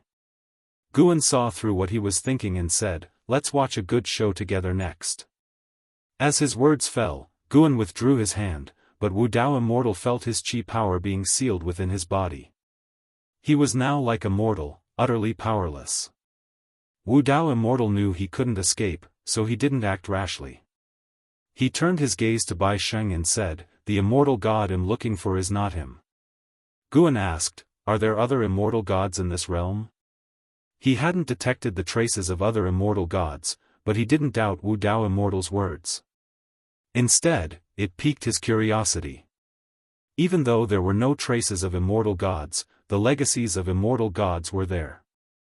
LV Xian held an immortal god's legacy, and before the reshaping of heaven and earth, followers of immortal gods wandered the human world, promoting the name of the heavenly Tao. These signs proved that an immortal god could appear at any time. Yes, this god is not an ascended god but an innate immortal god, born from the celestial Tao destiny, Wu Dao Immortal replied, not minding sharing this information with Guan despite being sealed by him. Though they had deadly enmities, both stood against the celestial court. Guan thought of Fairy Yao Xian and suddenly guessed something, directing his gaze toward Su Jin. Indeed. Su Jin was pregnant, deliberately hiding and sealing the fetus, stopping its development, undetected even by the great Liang Demon Emperor. CTH Nell Fire. Enter website on Google to access chapters of novels early and in the highest quality. Bai Sheng had reincarnated many times and fathered children but had never begotten an innate immortal god. Why could he this time? Guan carefully observed, the child in Su Jin's womb had no trace of celestial Tao destiny. Could it transform later? Guan pondered as his gaze shifted towards the 100 zhang steel ahead. He began to chat idly with Wu Dao Xian, discussing the heavens and earth and the origins of the steel. Bai Sheng noticed that those around them showed no reaction as if they hadn't heard the conversation about the immortal gods. He realized he had embroiled himself in great trouble, yet he was prepared to face death if only it could save Su Jin. Past lives, destinies, he didn't believe in any of it. He was him, he was not a god, and should he become one, the god he'd turn into would surely not be ruled by his current will. Whatever being you are, your resurrection was caused by my sacrifice, and you must help me save her, just save her, without harming anyone else. Bai Sheng silently recited this to himself, as though he were conversing with his own soul. Time continued to advance, and the hour of the great wedding grew ever nearer. In the heart of Demon City, a sumptuous feast had already begun. The great Liang Demon Emperor was making small talk with various guests, female demons danced and sang, and various spirit fruits and spiritual wine were presented, making everything appear luxuriously lively. Although Bai Sheng couldn't see the details of the grand wedding, listening to conversations of passers-by made him increasingly anxious. Within Demon City, his divine sense met obstacles everywhere, forcing him into wild speculations. He frequently glanced at Guan, who was steadily chatting with Wu Dao Xian, oblivious to the matter of him becoming the celestial spirit god. This only heightened his unease and anxiety. Today is the great wedding day of the great Liang Demon Emperor and his beloved Su Jin. I thank all who have come to support this event. To make your journey worthwhile, I will present a heaven and earth ultimate treasure for all to experience the true meaning of the great Tao. Whether high or low in cultivation level, all may find a connection with the Tao. The voice of the great Liang Demon Emperor suddenly boomed through the city, interrupting the conversation between Guan and Wu Daoxian. Bai Xing immediately became desperate, unable to resist speaking out, "Brother Gu, aren't we starting yet?"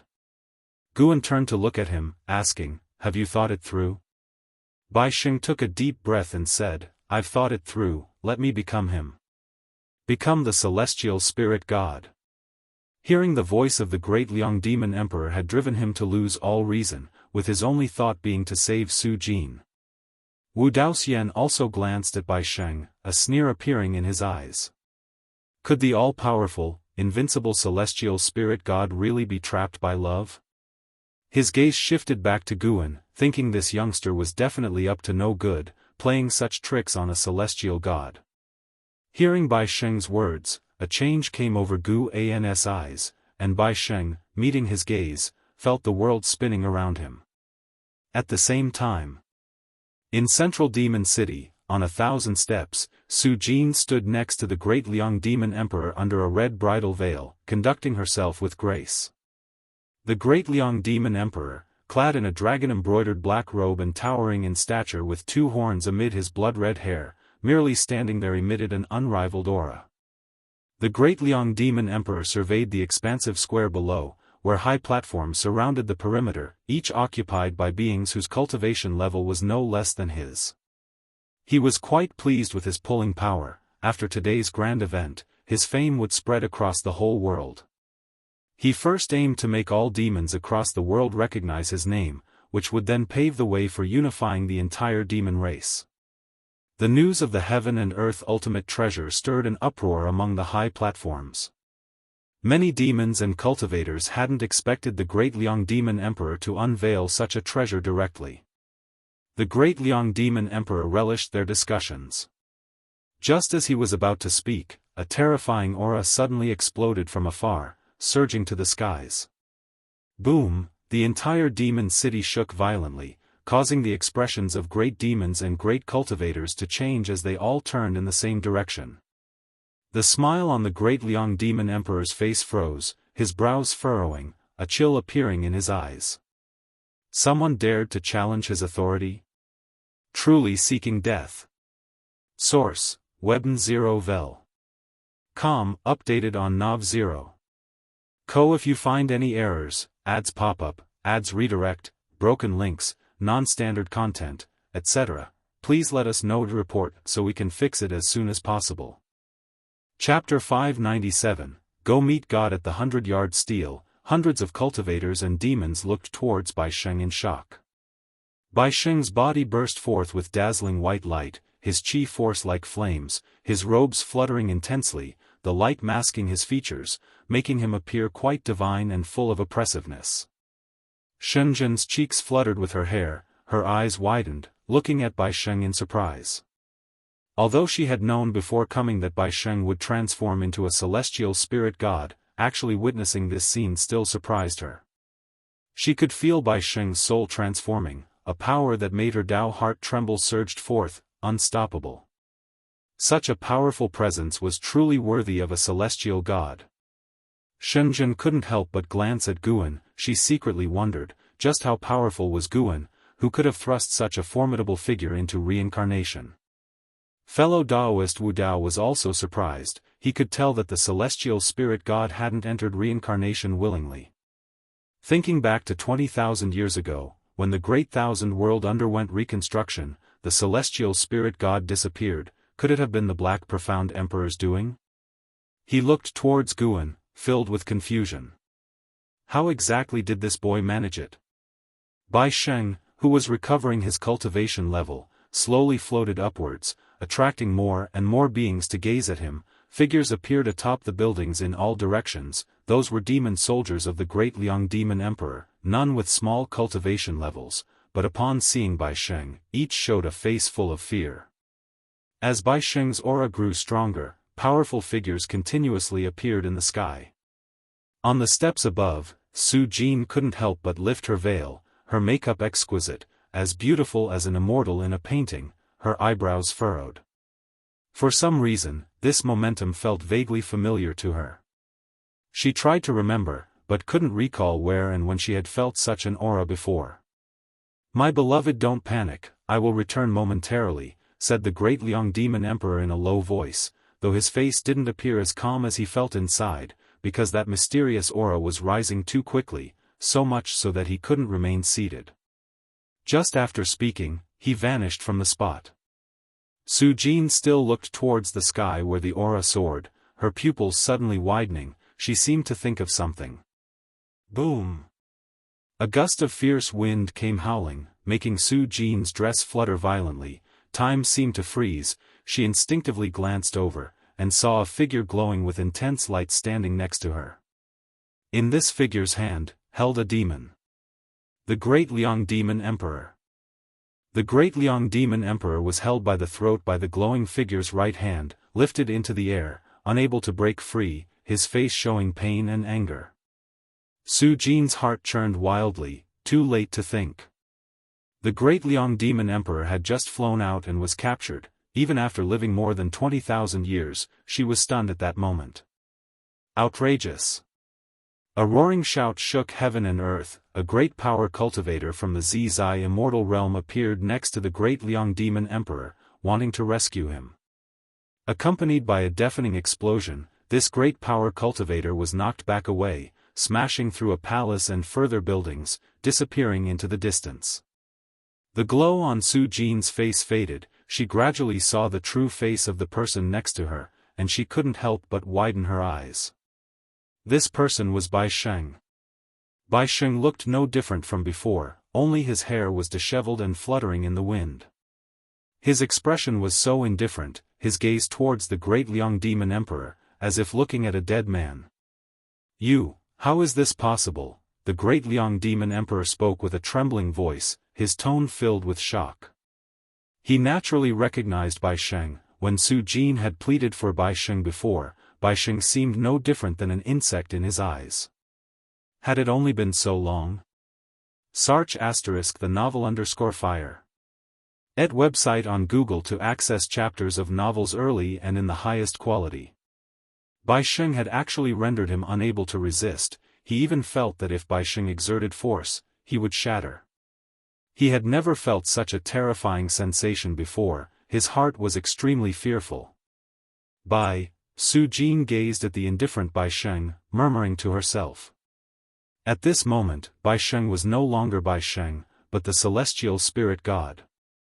The celestial spirit god glanced at her, furrowing his brow, the coldness in his eyes making Su Jin's heart ache deeply. More and more mighty figures appeared around. They were not aligned with the great Liang Demon Emperor, but were there for the heaven and earth ultimate treasure. Who might you be? The heaven and earth ultimate treasure has not yet appeared, so why are you fellow Daoists in such a rush to act? Who is this person? I have never seen him before. Such aura has already surpassed the 9 heavens of the immortal path, and it is still rising. I feel like he is not here for the heaven and earth ultimate treasure. It's like he has just awakened from reincarnation tribulation. As each powerful being took out their magical treasures, the entire demon city trembled non-stop, with stones even flying around, and dark clouds gradually gathering in the sky, darkening the demon city. The celestial spirit god ignored the discussions around him, slightly tilting his head and looking towards the distance with the corner of his eye. He had already spotted Guan and Wu Dao Immortal. He knew he couldn't escape, still being under control. He didn't feel the urge to seek revenge on Guan. He was savoring the experiences of this lifetime. In fact, he was still Bai Sheng, feeling as though he had personally lived this life, just that his mindset had reverted to that of the celestial spirit god, a subtle feeling, yet not discordant at all. Su Jin mustered up her courage and asked again, "What exactly? I have already awakened the primordial will. What you faced before was me in the midst of reincarnation." he sacrificed himself hoping I would act to save you." The celestial spirit god cut off her words, saying indifferently with no emotional fluctuation in his voice. After listening, Su Jin's beautiful eyes widened, her mind thrown into disarray. The great Liang demon emperor felt even more terrified after hearing this, as he was well aware of the concept of reincarnation, sinking his heart into despair. With his enmity with Bai Sheng, he feared that the other party wouldn't let him go. The great Liang demon emperor closed his eyes, bracing himself for death. Just then, he suddenly felt the grip on his neck release. He instinctively opened his eyes, meeting the indifferent gaze of the celestial spirit god, causing him to tremble. He didn't dare turn and run, for he had already felt the vast difference in cultivation level between them. "For eternity, you shall not come across her again, otherwise, you will never transcend this cycle. No existence in this world can help you." The voice of the celestial spirit god reached the ears of the great Liang demon emperor, turning his face pale. As the celestial spirit god turned to look at Su Jin, the great Liang demon emperor was so frightened that he immediately fled. As he fled, the celestial gods watching from the sky also began to waver and eventually chased after him. They hadn't forgotten the purpose of their trip. It was the heaven and earth ultimate treasure that they sought. As the sky filled with great power cultivators and demons departing, a strong wind stirred, blowing through the garments of Su Jin and the celestial spirit god. The celestial spirit god slowly lifted his chin, looking down on Su Jin, and said, "Stop looking at me with those eyes. You are merely a trial I encountered in my reincarnations. You shouldn't chase after me. Perhaps you aren't even aware that you're being manipulated like a pawn, and any connection between us is false." Su Jin's eyes filled with tears. She gritted her teeth and asked, "Even the feelings we had when we were in love, were those false too?" The celestial spirit god frowned. "In face of the great Tao, all emotions are false. Now scram." He turned away, looking in the direction where Guan was. Su Jin wanted to say more, but the celestial spirit god slapped her abdomen with the back of his hand, sending her flying towards the horizon, quickly disappearing from sight. The entire demon city had descended into chaos. Countless demons took to the skies to see what exactly had happened. Many also fled in panic. Guan, Shenzhen, and Wu Dao Immortal saw the figures around them swiftly dispersing. "Let's go, it's time to see the god," Guan said softly with a smile, then stepped towards the sky, Shenzhen and Wu Dao Immortal following behind. Wu Dao Immortal found himself unable to move, only capable of following Guan flying towards the celestial spirit god. From a distance, as his gaze landed on the celestial spirit god, his face turned unnatural, his head involuntarily twitching. If you find any errors, ads pop up, ads redirect, broken links, non-standard content, etc., please let us know to report so we can fix it as soon as possible. Chapter 598 Celestial Court and Mortal Spirit Guan brought Shenzhen and the Immortal who defied Tao, and soon they arrived at the wedding banquet plaza of the great Liang Demon Emperor. At that moment, the square was a mess, with colorful cloths still fluttering in the air. The celestial spirit god stood atop the steps, looking down indifferently at the three persons below. Shenzhen looked at him with a secretly shocked heart. Is this a celestial god? Although there were no changes in facial features or figure, the aura exuded was utterly different. Even with her current cultivation level, facing the celestial spirit god, Shenzhen couldn't help but feel a sense of reverence. This was the sentiment a mortal spirit felt when facing immortal gods. It was hard to imagine such beings would fall into the realm of reincarnation. Facing the gaze of the celestial spirit god, the immortal who defied Tao trembled even more violently, not daring to meet the gaze of the celestial spirit god. So it is. I have seen you before. I felt then that those guys were not their true selves. The voice of the celestial spirit god descended from above, lofty and filled with authority. Guan looked at him and asked, have these experiences of reincarnation made you feel anything? The celestial spirit god's expression remained unchanged as he said, I know what you want to do, hoping I understand the experience of mortal spirits, to feel pity for them. Do you think I have never had such experiences? Although Guan had searched the memory of the celestial spirit god, everything about the celestial court was blank, so his understanding of the celestial spirit god was not complete. Before becoming a celestial god, we must all go through the ordeal of reincarnation. The celestial court doesn't make us pity mortal spirits, instead, it makes us clearly understand the difference between immortals and mortals. You help those mortal spirits, and they will indeed appreciate you. But the moment you stop helping, even if you do nothing at all, mortal spirits will hate you, believing their misfortunes are all you're doing. The tone of the celestial spirit god grew colder, even revealing his disdain for mortal spirits. Immortal gods created the heavens and the earth to achieve enlightenment, yet the world nurtured all living beings. The immortal gods did not abandon all living beings, instead, they created the heavenly Tao so that all living beings could live better lives. Immortal gods even imparted the method of cultivating immortality to all living beings in the all heavens and myriad realms. Yet what they received in return was rebellion after rebellion. Ia the Nelfer. Net website on Google to access chapters of novels early and in the highest quality. The words of the celestial spirit god shook Shenzhen. She didn't question it because all cultivators had such ambitions. It's just that she had never considered these issues from the perspective of immortal gods. The celestial spirit god gazed at Guan and said, "Do you think what you're doing is for justice, or to cover up your compassion for your own kind? If you became an immortal god, would you still act the same?" Guan responded, "There are indeed many things in this world that are hard to judge as right or wrong. But if you say the immortal gods created everything, that may not be so. Did you create the great Tao? Was it your choice for the world to foster all living beings? You are just walking ahead, blocking those behind you from reaching the heights you've attained, then claim it's because we don't try hard enough, that we are ungrateful. You can say that, but if that's really what you think, then it's truly pitiable." Shenzhen looked at Guan, her eyes filled with admiration. This was what she admired about Guan, he was never confused. The immortal who defied Tao also looked at Guan, hearing his disdain for the celestial court. This lad who has never ascended to immortality, yet he disdains the immortal?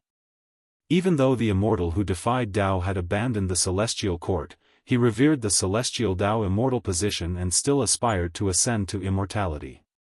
The celestial spirit god, upon hearing Guan's words, didn't get angry, but from his narrowed eyes, it was evident he felt agitated. "You think by not killing me, you can delay the celestial court's attention on the celestial spirit great world. You're wrong. In fact, it's not I who insist on destroying the celestial spirit great world, but this world must perish.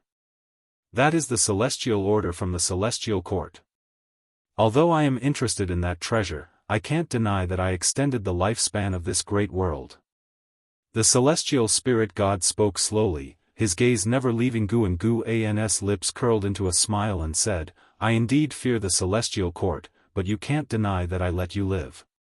With our positions, you should have been annihilated or forever suffer the sorrows of reincarnation. But now I have given you the opportunity to speak with me. I have even let you create innate immortal gods." The pupils of the celestial spirit god suddenly dilated, as he hadn't expected that his secret maneuvering was seen by Guan. How high was this man's Tao practice? Guan looked at him and asked, "I wonder if an immortal god can create innate immortal gods privately." The face of the celestial spirit god turned ugly. Indeed. Guan was merely probing. He had previously wondered, if the celestial spirit god could give birth to innate immortal gods, why hadn't he created an army of immortal gods? Clearly, the celestial court didn't allow such behavior. To become an immortal god of the celestial court, while one could achieve longevity and immortality, one would also lose a lot, especially freedom. You turned your children into immortal gods, probably not to take revenge on me but to evade the reckoning of the celestial court. Guan continued, and the immortal who defied Tao beside him opened his mouth, intending to remind Guan, but seeing him so confident, he could only hold back his palpitations. In fact, the entire demon city was already enveloped by Guan's Tao intent, there was no fear of leaking anything. Celestial Spirit God's eyes flashed with a strange light as he took a deep breath and said, "Speak, what do you wish me to do?" Guan looked at him and said, "I don't ask for much. I don't want to be involved in disputes, and I don't want the Celestial Court to disturb the Celestial Spirit Great World." Celestial Spirit God fell silent for a moment before replying, "A star monarch will come to investigate soon. If the emergence of this great world is beneficial to the Celestial Court, they will leave this world alone." "What sort of beneficial things?" "To spread the Celestial Tao destiny, to revere the Celestial Court, to make all living beings believe in the heavenly Tao." Celestial Spirit God's response sparked Guan's curiosity. Could it be that the Celestial Court did not intend to conceal its traces, but rather the rulers of all worlds did not wish for all living beings to know of the Celestial Court's existence? Guan looked at him and said, "All this requires you to be alive, right?" Celestial Spirit God fell silent. Guan revealed a smile and said, "How about we collaborate instead? I'll personally teach your son in the future, and you can deal with that star monarch for me." Celestial Spirit God gave him a deep look and did not object. Then, Celestial Spirit God soared into the sky, flying towards outer heaven, and Guan did not stop him. Shenzhen couldn't help but ask, "Do you trust him?" Guan turned his head to look at her, smiled, and said, "It would be a pity if such a person were to die, wouldn't it? He never did things without certainty." The marks of the Guiyuan Divine Tao and the Tao Destruction Destiny Seal remained within Celestial Spirit God's body. Should Celestial Spirit God dare to act rashly, he could stop him at once. The Taoless Immortal had been silent all along. It wasn't until Celestial Spirit God left the Celestial Spirit Great World that he finally breathed a sigh of relief. Indeed a pity. I've never heard of any immortal gods causing chaos before. This could mean he's not that kind of lowly god. By the way, who is his son? In that demon woman's belly? Shenzhen asked curiously. Guan nodded, then turned his gaze to the Taoless Immortal. His gaze once again made the Taoless Immortal tense up. "What do you want to do?" the Taoless Immortal asked in a deep voice. Guan asked with a smile, "Teacher, do you want to live, or do you want to die?" The Taoless Immortal cursed inwardly but spoke the truth aloud, "Who would want to die? The task of spreading the heavenly Tao and the Celestial Court will be given to you.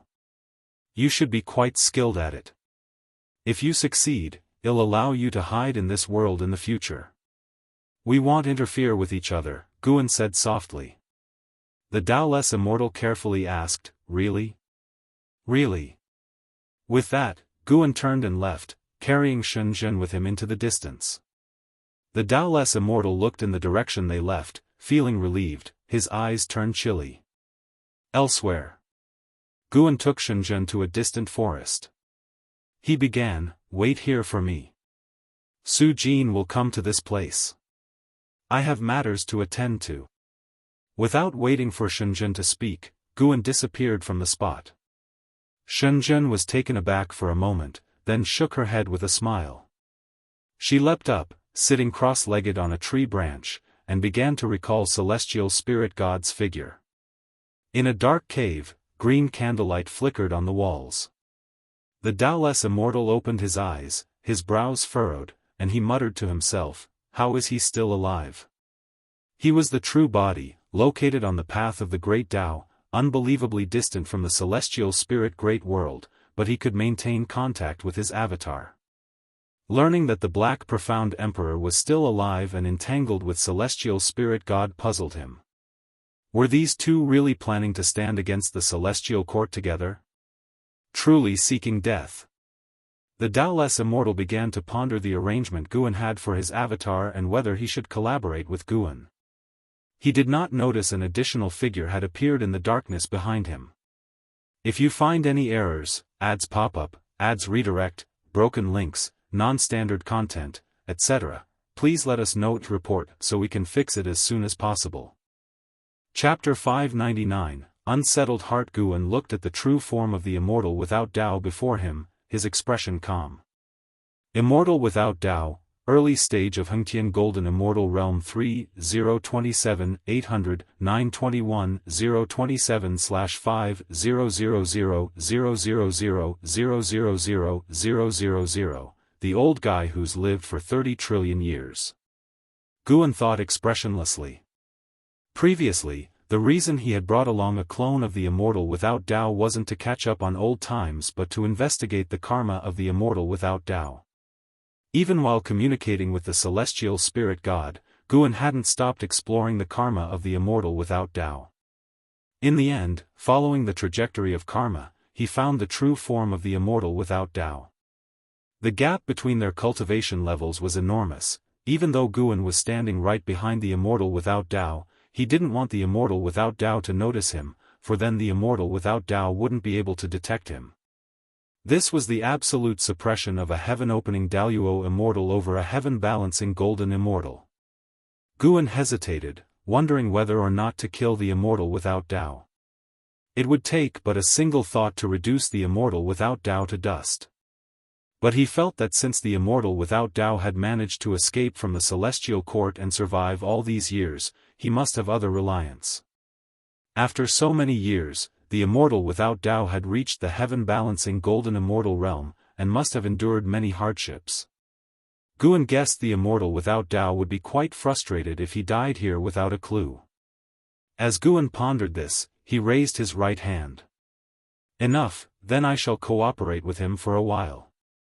If I can find a place to belong, it beats living in fear here, the Immortal Without Tao muttered to himself, beginning to cast spells to transfer more mana to his clone so that the clone could act effectively. Sir, the novel Fire. Net website on Google to access chapters of novels early and in the highest quality. A complex expression appeared on his face as he lamented, why should that brat become so powerful? It's like the great Tao is blind, damn it. Guan's hand stopped, just 10 centimeters away from the Immortal Without Tao's shoulder. After casting the spell, the Immortal Without Tao closed his eyes, ready to continue his cultivation. Smack! Suddenly, a hand landed on his shoulder, startling him into snapping his eyes open. Then a voice entered his ears, chilling him to the bone, as if he had fallen into a cold cellar. Maybe you're not performing for me, but without patting you, I can't be at ease, master. Dusk was approaching. Su Jin staggered through the forest, her right hand clutching her abdomen, a pained expression on her face. Ever since being slapped by the celestial spirit god, she had felt a burning pain in her abdomen, which pained her heart even more. From that slap, she felt the celestial spirit god's disgust for her.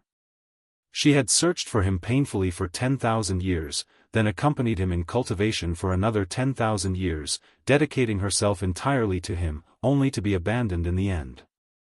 As for the past lives and present lives the celestial spirit god spoke of, she hadn't cared at all. Awakening memories of a past life would make her become someone else? She didn't believe it. The more she thought, the sadder she became, and tears flowed uncontrollably. Her vision started to blur, she felt exhaustion and wanted to collapse and sleep soundly. Suddenly, she saw 2 figures ahead, which alarmed her enough to stop in her tracks. It was a dense forest, the remaining light of dusk spilled between the trees, casting a gloomy and quiet atmosphere. Su Jin's vision cleared, and she frowned as she looked ahead, a sword suddenly appearing in her hand. Miss Su Jin, long time no see. Do you remember me? Guan stood up to greet Su Jin and then tucked the green hero travelogue into his chest. Su Jin tightened her brow as she looked at Guan. She seemed to recall something, her eyes widened in astonishment as she asked, "Is it you? How are you still alive?" Guan smiled and said, "If you have nowhere to go, why not come with me? After you give birth to the child, you can go wherever you wish." Su Jin immediately became vigilant, staring at Guan with a defensive face and asked in a stern voice, "What do you want?" Guan's expression changed, causing Su Jin to become momentarily lost in thought. Shenzhen turned her head to look at Guan, filled with curiosity. What divine skill was this? Guan stretched lazily and said, "It's time to go back." Xianxia nodded. She too wanted to sit down quietly and comprehend the celestial Dao immortal gods. Seasons changed, and a year quickly passed by. In the courtyard, Guan opened his eyes, and with a thought, an Xian appeared out of nowhere by his side. "Master, what is it?" An Xian asked curiously. Guan stood up and said, "Go and bring that child in, according to my previous instructions." An Xin's interest was piqued, and she disappeared on the spot. Shenzhen, who was sitting in front of the artifact refining cauldron, turned towards Guan and asked curiously, "Are you really going to adopt that child?" Guan replied, "That child is extraordinary. Having him follow Su Jin will only bring her misfortune, and besides, she should start her life anew. Innate immortal gods, TSK, I feel like he's going to stir up a frenzy of competition within the dojo," Shenzhen teased. The qualifications of an innate immortal god must be beyond her imagination, and with Guan's guidance, his cultivation speed must be astonishing. Guan did not argue. He indeed planned to cultivate the child of the celestial spirit god properly. "Do you have some scheme with him that even I don't know about?" Guan looked at the artifact refining cauldron, contemplating silently in his mind. An hour later, an Xian returned, holding a baby in her arms. Everyone in the dojo had gathered in Guan's courtyard, as they had heard that Guan was going to take on a disciple. Everyone was curious. What kind of child could catch Guan's attention? Seeing an Xian return, the crowd immediately surrounded her. "This child is so small. How has he already achieved foundation establishment?" "Nonsense, the child must be a genius, able to perform qi absorption cultivation with each breath, otherwise how could he catch the master's eye? He's so cute, let me hold him." "Cute, huh? In 20 years, he'll surely be a conceited fellow, and then you won't find him so cute." An Xian did not pass the baby to the others. After a brief chat with everyone, she approached Guan and handed the swaddled infant to him. Guan held the sleeping infant with a smile appearing on his face. "Such a good boy." Guan began to gently stroke the baby's cheeks, murmuring softly to himself. An Xian prompted, "Master, give him a name, why don't you?" Miss Su Jin said, "It's up to you." She had taken a liking to the baby as soon as she saw him, so she was also looking forward to the changes he would bring to the dojo in the future. Guan pondered and said, "This child is fatherless and can be said to be born of heaven. Let us give him the surname Tian, and name him Hao. He shall be called Tian Hao from now on." Tian Hao. The crowd began to mull over the name, not thinking that Guan would choose it carelessly. An Xian was stunned, muttering to herself, "How?" She held an expectation in her heart and looked forward to how Guan would respond, but unfortunately, Guan did not meet her gaze. Guan lifted little Tian Hao above his head, looked up at Tian Hao, and smiled, "From now on, you are my disciple." At the same time, in outer heaven, deep in the cosmos, below the world gate, the celestial spirit god who was shimmering with a strong light suddenly opened his eyes, flipped over his right palm, and two characters appeared in his palm. Tian Hao. "I see, no wonder I could not find it, this twist of fate is truly remarkable. Celestial spirit immortal venerable, I have lost to you. If you find any errors, ads pop up, ads redirect, broken links, non-standard content, etc., please let us know to report so we can fix it as soon as possible." Chapter 600 Tian Hao Immortal Cultivation. The dojo had gained a new little junior brother, and for the disciples who had been diligently cultivating for years, this was an extraordinary event. Everyone went to visit Tian Hao and took turns playing with him. The one who spent the most time with Tian Hao was the ghost mother of Ephemera. Originally, she just wanted to help Guan share the burden of taking care of Tian Hao, but as she watched this little one grow up, her heart began to stir. Especially when Tian Hao, at 2 years old, called out to her as mother, she was stunned on the spot. This scene was witnessed by Guan, but he didn't stop it. The ghost mother had always been on the outskirts of the Daoist field of the beginningless, unable to blend in with the other disciples, and her actions over the years had already made Guan consider her as one of his own. Tianhao's presence was a perfect opportunity to break down the barriers between her and the Daoist field of the beginningless. With Tianhao's arrival, time within the Daoist field of the beginningless seemed to pass even more slowly. In the blink of an eye, Tianhao had reached the age of 17. Without any real cultivation, Tianhao had already achieved the Mahayana realm cultivation level. He only needed to breathe, and his cultivation would surge, much to the envy and stimulation of Lv Xian, Chen Chuan, and others. Shenzhen, on the other hand, thought it was normal. Aside from Guan, she was the only person in the dojo who knew that Tianhao was an innate immortal god. The immortal spirits of the immortal dynasty were naturally in the nirvana realm at birth, so innate immortal gods should be even more extraordinary. She even felt that Tianhao's growth rate was a bit slow. On this day, Tianhao arrived at Gu An's courtyard, and before he could be seen, his voice was heard, "Master! Master! Master!" An Xian, who was meditating in front of the artifact refining cauldron, turned to look, and became momentarily lost in a daze. In the sunlight, Tianhao wore a tight-fitting white robe, embellished with intricate gold thread, which made him appear even more dashing. He had a handsome face, with his hair tied up high, and 2 strands of hair fluttering in front like willow fluff. Looking at him, an Xian felt as if she saw an Hao, which stirred a mixture of emotions in her. Guan was lounging in a chair, taking a nap.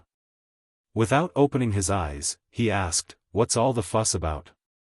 You're so loud."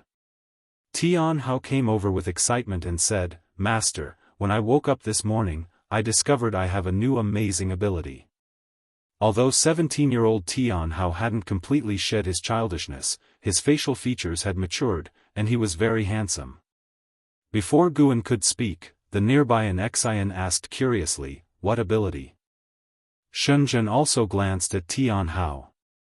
She was the person in the dojo who interacted with Tianhao the least. As she seldom spoke to him, Tianhao was a bit afraid of her from a young age, feeling she was not someone to be trifled with. Tianhao turned around, raised his right hand, and as he focused on his palm, something gathered there under the watchful eyes of an Xian and Shenzhen. Strands of golden flames swiftly wrapped around each other, forming a fireball, and within this fireball emitted a light. At first glance, it seemed like a tiny sun. An Xian and Shenzhen's expressions changed, because they could feel that the flames Tianhao had summoned were not ordinary. "This fire never extinguishes. I've tried it. If I release it, it can float in the air and keep burning," Tianhao said with a proud smile. Although he hadn't formally started immortal cultivation, he was already aware of its existence. As for immortal cultivation, he didn't see it as all that important, because he was getting stronger every moment. Tianhao looked toward Guan, wanting to see his master's reaction, only to find that the master was still lying on the chair with his eyes closed. "Master!" Tianhao shouted loudly, startling the birds in the forest into flight. Guan dug in his ears, rolled over, and stood up. He looked helplessly at Tianhao, who then raised his hand as if offering a treasure, showing the small sun to his master. "Is that it?" Guan looked disdainful, his tone filled with contempt. Just as Tianhao was about to retort, Guan raised his hand, his palm facing the celestial vault. In almost an instant, the entire world plunged into crimson, and the temperature between heaven and earth soared. Tianhao subconsciously looked up, then his mouth fell open, his face showing an expression of disbelief. An Xian and Shenzhen looked up to see a colossal sun occupying the entire celestial vault, with no edges visible in any direction. Oppressive, awe-inspiring. It was the first time Tianhao had witnessed such a spectacular sight. He had lived for 17 years, all within the Daoist field of the beginningless, where no disciples had engaged in combat, so this was truly his first real encounter with the power of the immortal Dao. He shuffled his feet, turned around, and looked in all directions, gradually becoming excited, his body starting to tremble. The corners of Gu An's mouth lifted, and with a squeeze of his right hand, the blazing sun in the sky suddenly vanished as if it had never been there, but the warmth still felt around him told Tianhao that what he had just seen was no illusion. Tianhao turned to look at Guan, suddenly exhilarated, and ran to kneel beside him, grasping Guan's arm, excitedly saying, "Master, teach me. I want to cultivate as an immortal." Having grown up, he naturally understood the difference between a master and a father. Since his master had taken him as a disciple, he would certainly teach him to cultivate. Go to the Jianghu sect for immortal cultivation. Guan raised his hand to touch Tianhao's head, speaking with a soft smile. The Jianghu sect? Tianhao showed a look of confusion. Guan looked toward an Wuxia. Coming back to her senses, she asked, "Now?" As soon as he asks, we should send him. It's just right to let her meet him and dispel the regrets in her heart, said Guan, then vanished into thin air. Tianhao stood there, stunned, then got up and looked toward an Wuxia. An Wuxia calmed her emotions, her face returning to its usual dignity, and she walked toward the courtyard gate. Tianhao looked at Shenzhen, intending to greet him, but seeing Shenzhen's indifferent gaze, he quickly turned his head away and then quickened his pace to catch up with an Wuxia. Universe, World Gate. The celestial spirit god, exuding endless divine light, opened his eyes, and reflected in his pupils were the figures of Tianhao and an Wuxia. He's finally come out. What exactly do you want to do? The celestial spirit god murmured to himself. Ever since Tianhao was taken away by an Wuxia, he had been unable to peek into Tianhao's specific circumstances, and it didn't take much to guess that it had to do with Guan. He had originally thought that Guan would hide Tianhao away, but he didn't expect Guan to let Tianhao out. Watching the way Tianhao questioned an Wuxia, a sense of feeling emerged in his heart that he couldn't quite define or articulate. In truth, he didn't really care about Tianhao. The reason he helped Tianhao become an innate immortal god was to give Su Jin a chance at life. Now it seemed that Guan wouldn't harm Su Jin, but his creation of an innate immortal god might instead sow the seeds of some disaster. He had gone through countless reincarnations, and the ones Guan had led him through were only a small part of it. He had experienced various relationships, had kinship, and his heart had long been calm. He looked down on Tianhao coldly, with not a trace of pity in his heart. He just wanted to see what heights his created innate immortal gods would achieve. Silence reigned in the universe, and he just stared motionlessly at Tianhao. Time passed, the length unknown.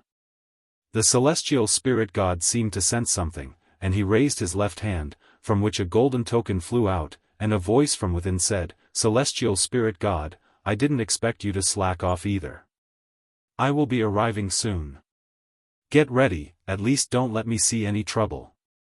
Sir, the novel, F.I.R. Enter website on Google to access chapters of novels early and in the highest quality. If you find any errors, ads pop up, ads redirect, broken links, non-standard content, etc., please let us know to report so we can fix it as soon as possible. Chapter 601, A Great Opportunity. In the early morning, a dense fog enveloped the land, and mountain peaks emerged like the tips of swords, resembling an ethereal immortal realm of the human world. Atop one of the mountains, there lay a courtyard filled with flora, and a slender-limbed white dog sprawled on the ground, deep in slumber. Suddenly, the door swung open, and Li Xuanyu, dressed in a white robe, stepped out. The sunlight swept over the distant peaks and fell upon her. She raised her right hand, and a petal drifted into her palm. She looked down at it, her gaze cold. A female disciple soared on her flying sword across the sea of clouds, swiftly entering the courtyard. Before she even touched the ground, her flying sword swiftly shrank and flew into her sleeve. After landing, she took 2 steps forward and smiled. "Master, a talent of unprecedented caliber has recently emerged from Jianghu sect. All the branches are vying for him, Master. We should not miss this opportunity." As Dao Court's fame grew, Jianghu sect also began to emulate Dao Court, establishing different branches to nurture healthy competition and to better manage power. Li Xuanyu, now a branch leader and an elder of Jianghu sect, had stayed on even after Tang Kai left. Ia the Novel Fire. Net website on Google to access chapters of novels early and in the highest quality. Hearing the disciple's words, Li Xuanyu appeared indifferent and said, "There are many talents, why bother competing? This one is different, he comes from the Forbidden Lands." Brought to Qianquan's sect personally by an immortal, the disciple hurriedly explained. Forbidden Lands. Li Xuanya's expression shifted slightly. She was well aware of the Forbidden Lands and knew that the immortal was an Xian. Why would an immortal bring his disciple into Qianquan's sect? Li Xuanyu asked. I wondered about that too, but now I understand. That disciple called Tianhao is truly extraordinary. The sect hierarch has already designated him as the next sect hierarch. The disciple was excited, her face full of admiration as she spoke of Tianhao. Curious, Li Xuanyu inquired, is he really that impressive? The disciple nodded fervently and said, it said that upon joining the sect, he mastered the great divine power on the inheritance pillar after just one look. It's unbelievable. Li Xuanyu pondered thoughtfully. Tianhao, she hesitated, contemplating whether to try to forge more connections with Guan, yet hesitant to disturb him. She had nothing particular to ask of Guan, it was just an inexplicable desire to understand him. How had Guan come to such a distant place, and why did he possess such formidable cultivation level? What adversities had he faced? While the disciple continued to explain the benefits of accepting Tianhao into their branch, Li Xuanyu listened, but her thoughts had already drifted elsewhere. Time flies. A millennium passed in the blink of an eye. With the thunderclouds dispersed above Qianquan's sect, Guan and Li Xuanyu sat in a tavern on the second floor, drinking as they leaned against the window. Below, the street was filled with cultivators looking up to the sky. Is Tianhao even human? To climb from the Mahayana realm to the wandering immortal realm in 1,000 years is just too exaggerated. Could he be a reincarnation of immortal gods? Very likely, given that he was personally brought into the sect by an immortal. Anyway, such a talent is beneficial to us. He could lead Qianquan's sect to a peak it has never before reached. Exactly, rather than feeling jealous, we should look forward to it. Listening to the discussions at other tables, Li Xuanyu glanced at Guan, wondering whether to ask, yet unsure if she should. Guan swirled his wine glass, laughing. When I first found him, I felt he was different from the rest, and sure enough, even I find it unbelievable. Li Xuanyu spoke softly, is that so? I don't believe in so many coincidences. From Anzin's strength, it was clear that Guan was adept at teaching disciples, so Li Xuanyu attributed all of Tianhao's talents to Guan, convinced that Guan had been guiding Tianhao in secret. She was qualified to say this. After Tianhao became her disciple, she started by teaching him with all her heart, but soon Tianhao's understanding of Daoist technique surpassed hers, as if aided by divine intervention. Thinking of this, she was filled with emotion. She could never forget the expression on Yi Qingshan's face when he handed Tianhao over to her. Not only did she acquire Tianhao, but her branch also received better treatment. In just 1,000 years, the branch she managed had reached the top 10 in the sect rankings, not only attracting more talented disciples but also receiving help from many noble families, who sent numerous great cultivators. She knew that all the treatment she now enjoyed was brought about by Guan. Why did you send him to my sect? You know I can't really teach him anything. Li Xuanyu finally asked. Guan drained his glass of wine and laughed. Whoever took him, it would have been the same, none could really teach him. This is a great heavenly opportunity.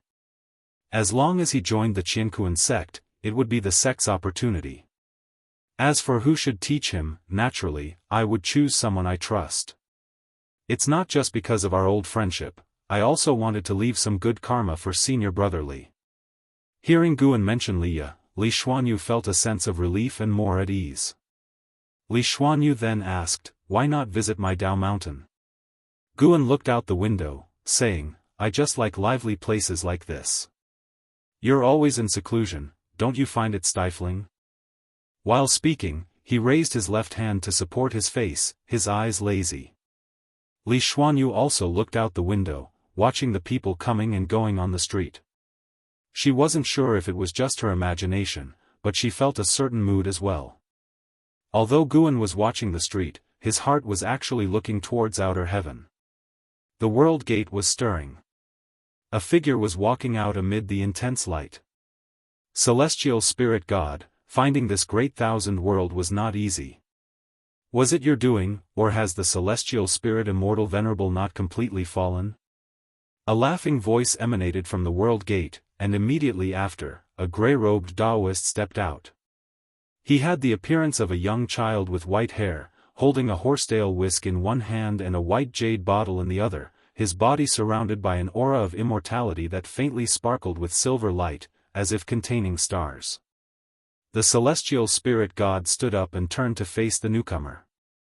The divine light around him dissipated, revealing his true form, still bearing the face of Bai Sheng. Greetings, deity of the moon. Though the Celestial Spirit God's tone was cold, he still bowed to the deity of the moon. The deity of the moon smiled. He approached the Celestial Spirit God and chuckled, "How many years has it been? Have you still not found that treasure?" The Celestial Spirit God replied, "What treasure? I am not aware. The reason I haven't destroyed this world is because I see a destiny here that is favorable for the celestial court." The deity of the moon glanced into the depths of the universe, saying, "The celestial Tao destiny is indeed rising, and the name of the celestial court is spreading. However, I know what you truly desire." The Celestial Spirit God's face remained unchanged, quietly staring at the deity of the moon. After a while, the deity of the moon withdrew his gaze. He looked at the deity of the moon and said, "With your talent, your cultivation level shouldn't be this low. When will you ascend?" The Celestial Spirit God answered, "The heavenly Tao will decide. I only need to stay at my immortal position and wait quietly for the heavenly Tao." If you don't bow your head, how can he allow the heavenly Tao to fall upon you?" the deity of the moon taunted. The Celestial Spirit God fell silent once more. The deity of the moon's expression turned cold as he said, "Do something for me, and I will help conceal your crimes, allowing you and this great thousand world to continue to exist. If you find any errors, ads pop up, ads redirect, broken links, non-standard content, etc., please let us know to report so we can fix it as soon as possible." Chapter 602, 1000-year-old Wandering Immortal, 100-year-old Ascending Immortal. Facing the gaze of the deity of the moon, the Celestial Spirit God was silent for a while before he spoke. "What is it?" The deity of the moon raised the white jade bottle in his hand, from which radiance escaped, rapidly spreading to form an invisible barrier. He stared back at the Celestial Spirit God and slowly uttered 4 words, "Spreading influence, sealing fate." The Celestial Spirit God frowned, a trace of a strange color flashing in his eyes. "You can think it over. I'll take a trip to the great world. It's rare for me to come here, so I might as well have a good travel around." With those words, the deity of the moon turned and left. The Celestial Spirit God didn't stop him. He stood there, watching as the deity of the moon departed. Far away in the Jianghu sect, Guan heard their conversation. The methods of the deity of the moon could not stop Guan from spying. This deity of the moon possessed a mid-stage Tai-Ching golden immortal realm cultivation level, and the celestial Tao destiny about him was extremely dense. Because of his words, Guan became even more interested in the Celestial Spirit God. The Celestial Spirit God seemed to have a stronger background than he had anticipated. Regarding the arrival of the deity of the moon in the Celestial Spirit Great World, Guan was not worried that Tianhao would be discovered. He had already sealed Tianhao's destiny pattern, leaving only his talent and comprehension. If his destiny pattern were released, Tianhao's power would reach an incredibly exaggerated level. It would be impossible to meet an opponent within the same realm, as the whole heaven and earth would aid Tianhao. Not only was Tianhao an innate immortal god, but also the child of heaven and earth. No one in the Celestial Spirit Great World could kill him, and even leaving this great world, he could still borrow the celestial Tao destiny. Such was his destiny pattern, born to reign above all beings. Even with his destiny pattern sealed and without the aid of heaven, earth, and the celestial Tao, Tianhao remained the being with the strongest talent and comprehension in the entire heaven and earth. Guan retracted his thoughts and began to focus on chatting with Li Xuanyu. It was rare to have an old friend near the dojo, so naturally, he wanted to have a chat with Li Xuanyu. The two drank wine and discussed the interesting affairs under heaven, enjoying themselves immensely. Li Xuanyu's Dao heart also relaxed. She couldn't help but wonder, perhaps enjoying leisure time appropriately could enhance her cultivation. Days later, a majestic Tianhao arrived in Guan's courtyard. His figure was tall and straight, donning a binding Dao robe specially made by the Jianghu sect that could actively absorb spiritual energy. As he walked, an aura of immortality swirled around him, his sleeves fluttering in the wind, exuding a detached and elegant charm. "Master, I have reached the wandering immortal realm. Do you know what 1,000-year-old wandering immortal signifies?" Tianhao approached Guan with hands on his hips and a proud smile. Guan didn't restrict his movements, even after joining the Jianghu sect, he still came back often. Guan, who was reading a book, didn't lift his head and said, "Does it mean reaching the wandering immortal realm in 1,000 years? He thought back carefully, he had not even been 100 years old when he reached the wandering immortal realm.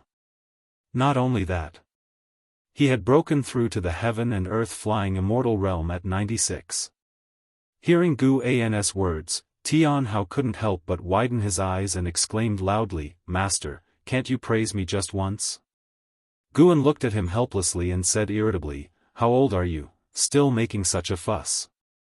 Besides them in the courtyard was another person, Shenzhen, who sat in front of the artifact refining cauldron without looking at Tianhao. Hearing Guan's words, Tianhao instinctively looked toward Shenzhen, and seeing Shenzhen frown slightly, he gave an awkward smile. He quickly changed the subject and asked in a lowered voice, "Master, is the Green Hero Travelogue any good? Give me a copy, I couldn't find this book in the Jianghu sect." Guan immediately tucked the Green Hero Travelogue away and stood up, looking at Tianhao seriously, "Do you think your cultivation level is sufficient?" Tianhao replied, "Not enough, but I will become stronger." He was full of confidence, feeling that cultivation was the easiest thing in the world. Looking at him, Guan asked, "Would you like to spar with your master?" At those words, Tianhao's eyes lit up with excitement. "Can I?" He had long wanted to test out his master's prowess. SAR the Novel Fire, NE*T website on Google to access chapters of novels early and in the highest quality. Now a wandering immortal, he could also create a sun that blotted out the sky, and any spell or divine skill, he only needed to see once to master, which also made his protective methods quite extensive. Shenzhen turned her head to look at the master and disciple with interest. Figures appeared in the courtyard, they were an Xian, celestial demon child, Chen Chuan, and others. They all heard Tianhao's words. Hearing that this youngster dared to challenge Guan, they all became excited. "You brat, you'd better give it your all," the blood prison great saint teased. And Xingtian laughed, "After sparring with the ancestor, have a match with me." He had already become a wandering immortal and wanted to test Tianhao's capabilities. Chen Chuan and LV Xian issued a challenge, and Tianhao accepted them all in one breath. The ghost mother of ephemera opened her mouth, wanting to persuade Tianhao, but she had no standing to do so here. She looked towards Guan and, seeing that he was not angry, felt somewhat more at ease. Guan twisted his neck and raised his hand to snap his fingers. In an instant, the surrounding environment dramatically changed, and everyone found themselves on a gloomy wasteland, under a cosmic starry sky, with an exceptionally broad view. Tianhao was stunned by Guan's move and dazedly looked all around. The others were equally shocked by the scene before them. It's not an illusion. It's real. There's still spiritual energy here, although it's thinner than inside the dojo. What divine skills are these? So formidable, completely impenetrable. What a perfect place. Only here can one truly let loose. The previous barrier was too small, unsuitable for battles to the death. What? You still want to fight to the death with your own people? The crowd buzzed with discussion, all very excited. Guan soared into the air, turned in the sky, and looked down at Tian Hao with a smile. Show me whatever abilities you have. As soon as the words fell, a heaven-piercing momentum erupted from Tian Hao, shocking the others into quickly gathering their mana to form protective barriers. Everyone was surprised by Tian Hao's display, even an Xin seemed somewhat bewildered. They knew Tian Hao's cultivation level advanced at an astonishing pace, but only when they truly felt his aura did they find it incredible. Just a mere 1,000 years, and this brat surpassed them already? Especially those who loved to undergo closed-door cultivation, they all had a sense of absurdity. It was as if they had woken from sleep to find the baby from before had grown stronger than themselves. How could they accept this? Tian Hao started walking towards Guan. The celestial Dao true fire surged out from his body, blazing fiercely, taking the form of 9 fire dragons coiling around him. Behind his head, a sun rapidly grew in size, his black hair waving violently, his expression becoming arrogant. His lips curled up involuntarily, radiating an air of untouchable superiority. Guan gazed down at him, thinking of An Hao. An Hao and Tian Hao's figures overlapped at this moment. Master, I will surprise you. Tian Hao's voice echoed through the cosmic starry sky. Qianquan's sect, amidst a range of mountains, a stream flowed by, and next to the river stood a small pavilion. Yi Qingshan, Lin Chuan, Cheng Meng, Gu Changsheng, and Gu Chengdao sat inside the pavilion. The 5 of them were the highest authorities of the Qianquan sect, with Yi Qingshan as the sect hierarch, and the other 4 as elders with great power. Even though they were high in status and entangled in many interests, they still gathered together whenever they had a chance. Big brother, Tian Hao's talent is indeed beyond ordinary. With his recent breakthrough to the wandering immortal realm, I'm afraid we can't keep him hidden any longer. Gu Changsheng said with concern. Lin Chuan sighed, more than his reputation, I worry that he will become arrogant. Honestly, the last time I faced him, I could no longer suppress him. He's had too smooth a ride, never faced hardship, and it's hard to imagine what kind of person he'll become in the future. Cheng Meng rolled her eyes at him. What's there to fear? He's not just backed by the Qianquan sect, he has Eldarin to guide him. That may be true, but you've also met Tian Hao. The boy isn't arrogant or domineering, but he's very proud. Once he's set on something, nobody can tell him otherwise. The 4 discussed among themselves, while Yi Qingshan remained silent, sipping his spiritual tea, lost in thought. Just then, a figure descended from the sky and landed outside the pavilion, prompting all 5 to look over and rise to their feet in shock. The newcomer was Tian Hao. At that moment, Tian Hao had a somber face and his gaze was full of oppression. A sudden unease gripped the hearts of those in the pavilion. Had the brat overheard their conversation? Tian Hao took a deep breath and said, Sect hierarch, for elders, I want to grow stronger. From today onwards, please instruct me. Whatever you teach, I'm willing to learn. Lin Chuan frowned, what can we teach you? Soon enough, you will surpass us. My master told me to earnestly experience the Qianquan sect with you. You don't need to teach me spells or divine skills, just teach me how to conduct myself. Tian Hao said, unable to help but clench his fists. He was not angry or frustrated. He was afraid. Recalling the recent sparring session, chills ran down his spine. Cheng Meng seemed to notice something was off and asked, what's wrong? Did something happen?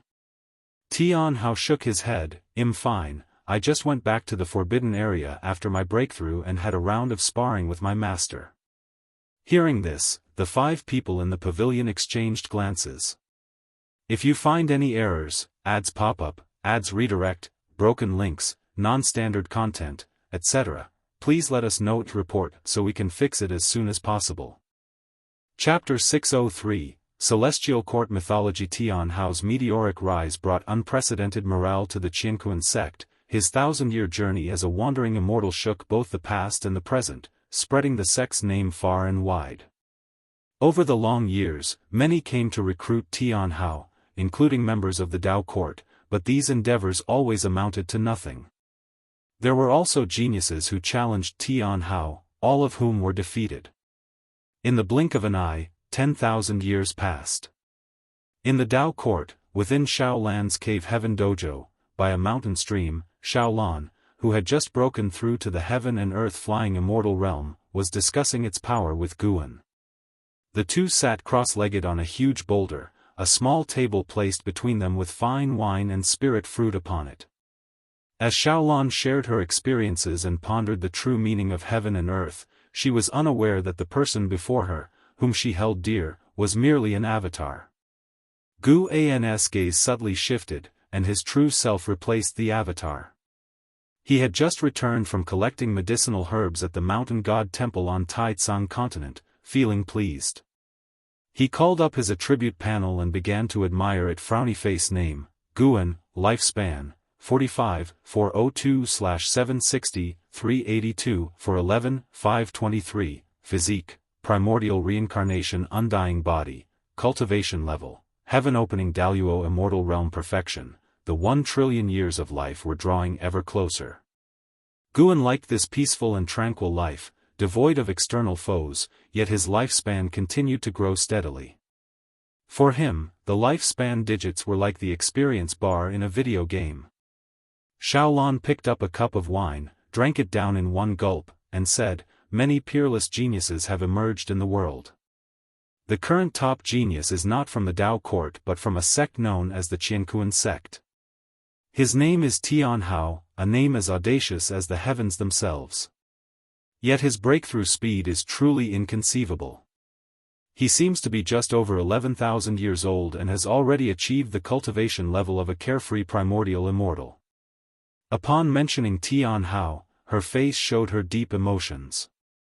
Guan laughed and said, "You aren't doing too badly either. The path of immortal cultivation isn't about who's faster, but who lives longer." Shaolan shook her head and chuckled, feeling that Guan didn't recognize the terror of Tian Hao. She changed the subject. "Recently, there's been widespread talk of heavenly Dao and the appearance of many mythical narratives, claiming that beyond our world exist more powerful immortal gods from the celestial court." The myths of the celestial court indeed spread throughout the world, backed by the efforts of Dao immortals and the meddling of the deity of the moon. As more and more beings became aware of these myths, the celestial Dao destiny within the world began to rise noticeably, and the celestial Dao light layer above the celestial spirit great world grew increasingly bright.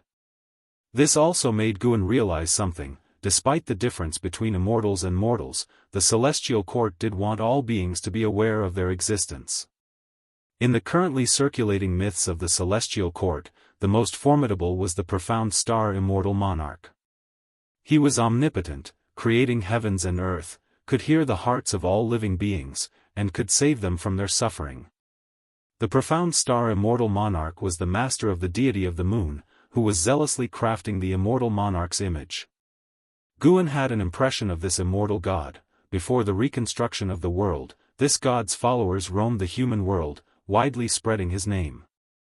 This resulted in many ancient texts written by old believers, allowing descendants to learn of history and further believe in these myths. It is worth mentioning that many imperial dynasties in the human world have faith in the profound star immortal monarch and have even established a destiny connection with it. For example, Li Xiandao of the Taicang dynasty was the earliest person to receive the power of the profound star immortal monarch, which occurred in the previous era. Guan had never interfered with this matter because, in his view, everyone has their own fortunes, and he preferred to observe the development of all things from the sidelines. Shaolan could not comprehend the existence of immortal gods. In her opinion, those with great power from the Dao court were already the strongest beings. How could there be immortal gods even more powerful than them? Having reached the heaven and earth flying immortal realm, she felt almost omnipotent and even wanted to venture to outer heaven. It was hard for her to imagine just how powerful the mythical immortal gods, if they truly existed, would be. Xiaolan began to conspire, suspecting that there were forces beneath the heavens harboring the intent to subvert the Tao court. The Tao court is the common master of the world, equivalent to the heavenly Tao, and essentially assumes the role of immortal gods, making rules for heaven and earth. Now that all beings are aware that there are even more formidable immortal gods above the Tao court, what should they think of the Tao court? Guan did not pay much attention to Xiaolan's thoughts. Everyone has a perspective, and Xiaolan, now situated within the Tao court, would naturally consider its interests. The world is still too vast, and the Tao court has not fully unified heaven and earth, Guan sighed. Xiaolan picked up the liquor bottle and, while pouring Guan a drink, asked, "Why is it always me talking? Brother Gu, don't you have any questions, or is there something you desire? I can help you obtain it now." Guan replied with a smile, "Don't worry about me. I was originally just an ordinary person. To have come this far, I'm already very satisfied. I know what you're worried about. I have not lost my freedom. While you've been in seclusion, I often went out for a walk. I've made quite a few friends in the Tao court. I'm truly content, and my greatest joy is hearing others marvel at your prowess. It makes me proud as well." Xiaolan was deeply touched by his words. She put down the liquor bottle, rose involuntarily, then moved closer to Guan, looking at him with affection. Xiaolan held Guan's hand. He didn't refuse, watching her slowly lean closer to him. When Xiaolan's face obscured the lower half of Guan's face, his eyes looked up to the heavens. At that moment, Leia was being intercepted by the deity of the moon. Sia the novel, F.I.R. Enter website on Google to access chapters of novels early and in the highest quality. Wave after wave crashed onto the beach. Dressed in black, Leia frowned deeply, staring coldly at the deity of the moon who was blocking his path. "What exactly do you want?" Leia asked bluntly, his right hand resting on the hilt of his sword at his waist. The deity of the moon smiled and said, "Your fate has deviated from the trajectory that the heavenly Tao had laid out for you. It seems you've had the help of a noble person, and not only that, but this change is ongoing. In the future, you might even form a connection with immortal gods. Although I'm not sure which immortal god it is, a bit of immortal fate has indeed touched you." Leia scoffed disdainfully and retorted, "What about you? Are you one of those sanctimonious Daoists who espouse the heavenly Tao and the celestial court? I don't believe in immortals, and I don't believe in gods. If there truly were immortal gods, how could this world have suffered so many tribulations, and each time, it must rely on his junior brother Gu to save the day? If there truly were immortal gods, then it could only be junior brother Gu. The nature of junior brother Gu would not allow others to sing his praises." The deity of the moon smiled, waved the horsetail whisk in his right hand towards the white jade bottle in his left, and from the mouth of the bottle, a droplet of liquid flew out, suspending between the two. "Our meeting is also a kind of fate. This is immortal brew, capable of transforming you completely, bestowing upon you an innate body. Let this be the foundation of a good relationship," said the deity of the moon with a smile. No sooner had he spoken than the droplet of immortal brew struck Leia's forehead fiercely. He had no chance to dodge. Leia, startled, quickly reached for his forehead, but there was nothing to touch. He could not track the droplet of immortal brew, nor could he detect any abnormalities within his body. The deity of the moon turned and walked away, saying, "This great world is no simple place. In the future, there will surely be many exciting stories to unfold. Interesting, interesting. If you find any errors, ads pop up, ads redirect, broken links, non-standard content, etc., please let us know to report so we can fix it as soon as possible."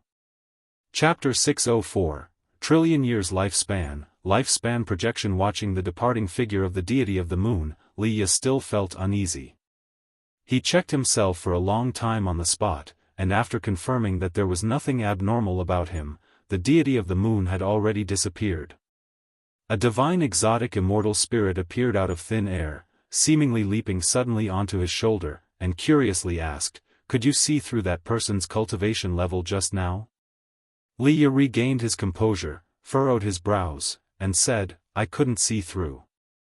If he was really helping you just now, then, boy, your Fuyuan is outrageously strong. To encounter such great opportunities even on the road, the divine exotic immortal spirit remarked. After hearing the words of the deity of the moon, it had actually believed them. Indeed, there was a powerful backer behind Liya, just hidden in the shadows, not always watching over Liya. Yet, Liya kept encountering various opportunities, which compelled it to ponder Liya's destiny pattern. Could it be that Liya's destiny pattern has become very strong now? Liya, on the other hand, was thinking about the identity of the deity of the moon. Over the years, he had increasingly felt the changes in the great heaven and earth, with more and more outstanding figures and great powers emerging, making him feel like a mere mortal, very insecure. Liya took a deep breath, leaped up, and flew towards the sea. The sea wind howled, and the divine exotic immortal spirit stood on his shoulder, pulling at his earlobe, and asked, Liya, are you really going to the Dao court? I heard that the Dao court is created by top cultivators from different great worlds. If you cause trouble there, it will be very troublesome. What do you mean, am I the kind of person who loves to cause trouble? How so? Don't you know yourself? I never act recklessly, it's just that those people are too oppressive. Yes, you're always right. You can't stand others being bullied, but who reaches out to help you when you suffer? Isn't today's opportunity a repayment? Do good deeds without asking about the future. Liya hummed, not wanting to continue this conversation. Changing the subject, he asked, do you think Tianhao is really that powerful? Born in an unknown small sect, yet he has become famous throughout the world, 1,000-year-old wandering immortal, that's too fake. The person is now not a wandering immortal but a carefree primordial immortal, joked the divine exotic immortal spirit. If Anhao were still here, would he allow this Tianhao to be so prestigious? Liya lamented. He considered Anhao as his greatest rival in life. Unfortunately, Anhao was no longer in this world, and every time he thought of this, his heart ached and he felt regret. The divine exotic immortal spirit fell into contemplation. Anhao, Tianhao, both named Hao, could it be such a coincidence? On the other side. Seeing that Liya was unharmed, Guan then wrapped his arms around Xiaolan's waist, starting to respond to her affection. After a while, Guan suddenly pushed Xiaolan away, embarrassedly saying, under the broad daylight, isn't it inappropriate? Xiaolan hooked his neck, her eyes flirty, and she licked her lips, softly saying, Brother Gu, don't be afraid, this is my grotto heaven, just you and me. With the sunlight, I can clearly see everything I enjoy. With that, she kissed Guan again. Guan's tightly clenched hands involuntarily opened. So be it. After seeing Liya, the deity of the moon left the celestial spirit great world, flew to the world gate, briefly chatted with a celestial spirit, then entered the world gate. Guan witnessed the whole process, feeling that the threat from the celestial court was temporarily over, and there would be a long period of peace. Indeed, it was so. Human affairs were like tides, but these tides could not shake Guan, his time naturally passed even faster. In the blink of an eye, more than 6,000 years had passed. On this day, as Guan was picking medicinal herbs in the Daoist field of the beginningless, his hand paused as 3 prompts appeared before him. You have successfully harvested dandelion grass, Tier 4, adding 30 years to your lifespan. Your lifespan has surpassed 1 trillion years for the first time, activating the lifespan projection feature. Lifespan projection, you can expend lifespan to project into the great Dao worlds, materializing 3,000 projected selves to pursue different great Daos. Before projecting, you can only choose one great Dao to chase. The projected selves cannot be deduced, and you cannot retain their memories, but you can gain their insights into the great Dao. This feature, it somewhat resembled the lifespan reincarnation, yet it was different. CTH Nefire. Et website on Google to access chapters of novels early and in the highest quality. Lifespan reincarnation felt as if Guan was experiencing it himself, and its outcomes were unknown, whereas lifespan projection seemed more like a method of reincarnation to comprehend the great Tao. Guan decided he would try it later, as the projected selves couldn't be deduced. Using this feature likely wouldn't cause any trouble. He continued to pick herbs while reviewing the lifespan features he had activated. Lifespan detection, lifespan barrier, lifespan deduction, lifespan prediction, lifespan fusion, lifespan reincarnation, lifespan simulation, lifespan dojo, lifespan breakthrough, lifespan projection. Although he scarcely used half of these features, he was not averse to having more lifespan functions.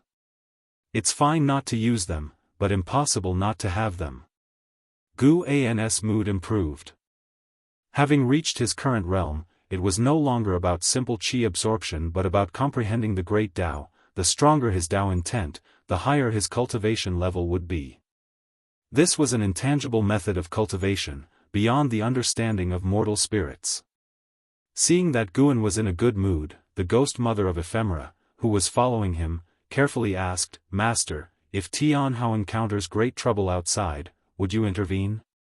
Over the 6,000 years, although Tianhao remained a carefree primordial immortal, his renown had grown significantly since he could battle across realms. Once, while on an expedition with the Jianghu sect, he had actually annihilated the physical body of the divine immortal of wondrous Dharma. That battle had vastly spread his fame, and he became known as the unmatched #1 prodigy in the world. Great fame inevitably brought more troubles. More and more prodigies came to challenge Tianhao but were soundly defeated. There were also those forces that wanted to enlist Tianhao. Tianhao's rejections inevitably made enemies. Recently, the ghost mother of ephemera had been restless. Though she felt exceedingly safe within the dojo, she could only think that perhaps Tianhao was in danger. Guan laughed and said, "Great trouble? There's no trouble that great. What if there is? Don't worry, he is unlike any prodigy you've met. He won't die young, his destiny pattern destined him to become the strongest. You simply don't understand what he represents. Even without me, his brilliance would shine bright." Guan explained, knowing that the ghost mother of ephemera had the closest relationship with Tianhao, even regarding her as a mother. He didn't mind revealing some karma to her. Hearing this, the ghost mother of ephemera immediately felt relief. Although she didn't fully understand how powerful Tianhao's destiny pattern was, she felt reassured by Guan's words.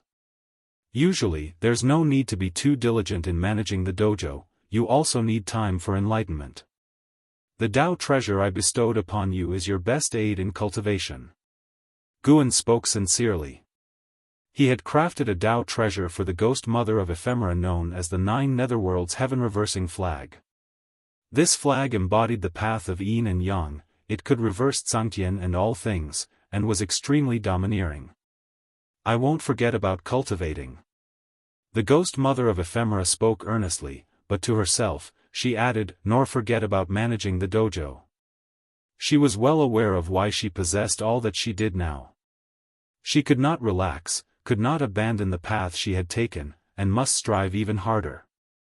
If you find any errors, ads pop up, ads redirect, broken links, non-standard content, etc., please let us know to report so we can fix it as soon as possible.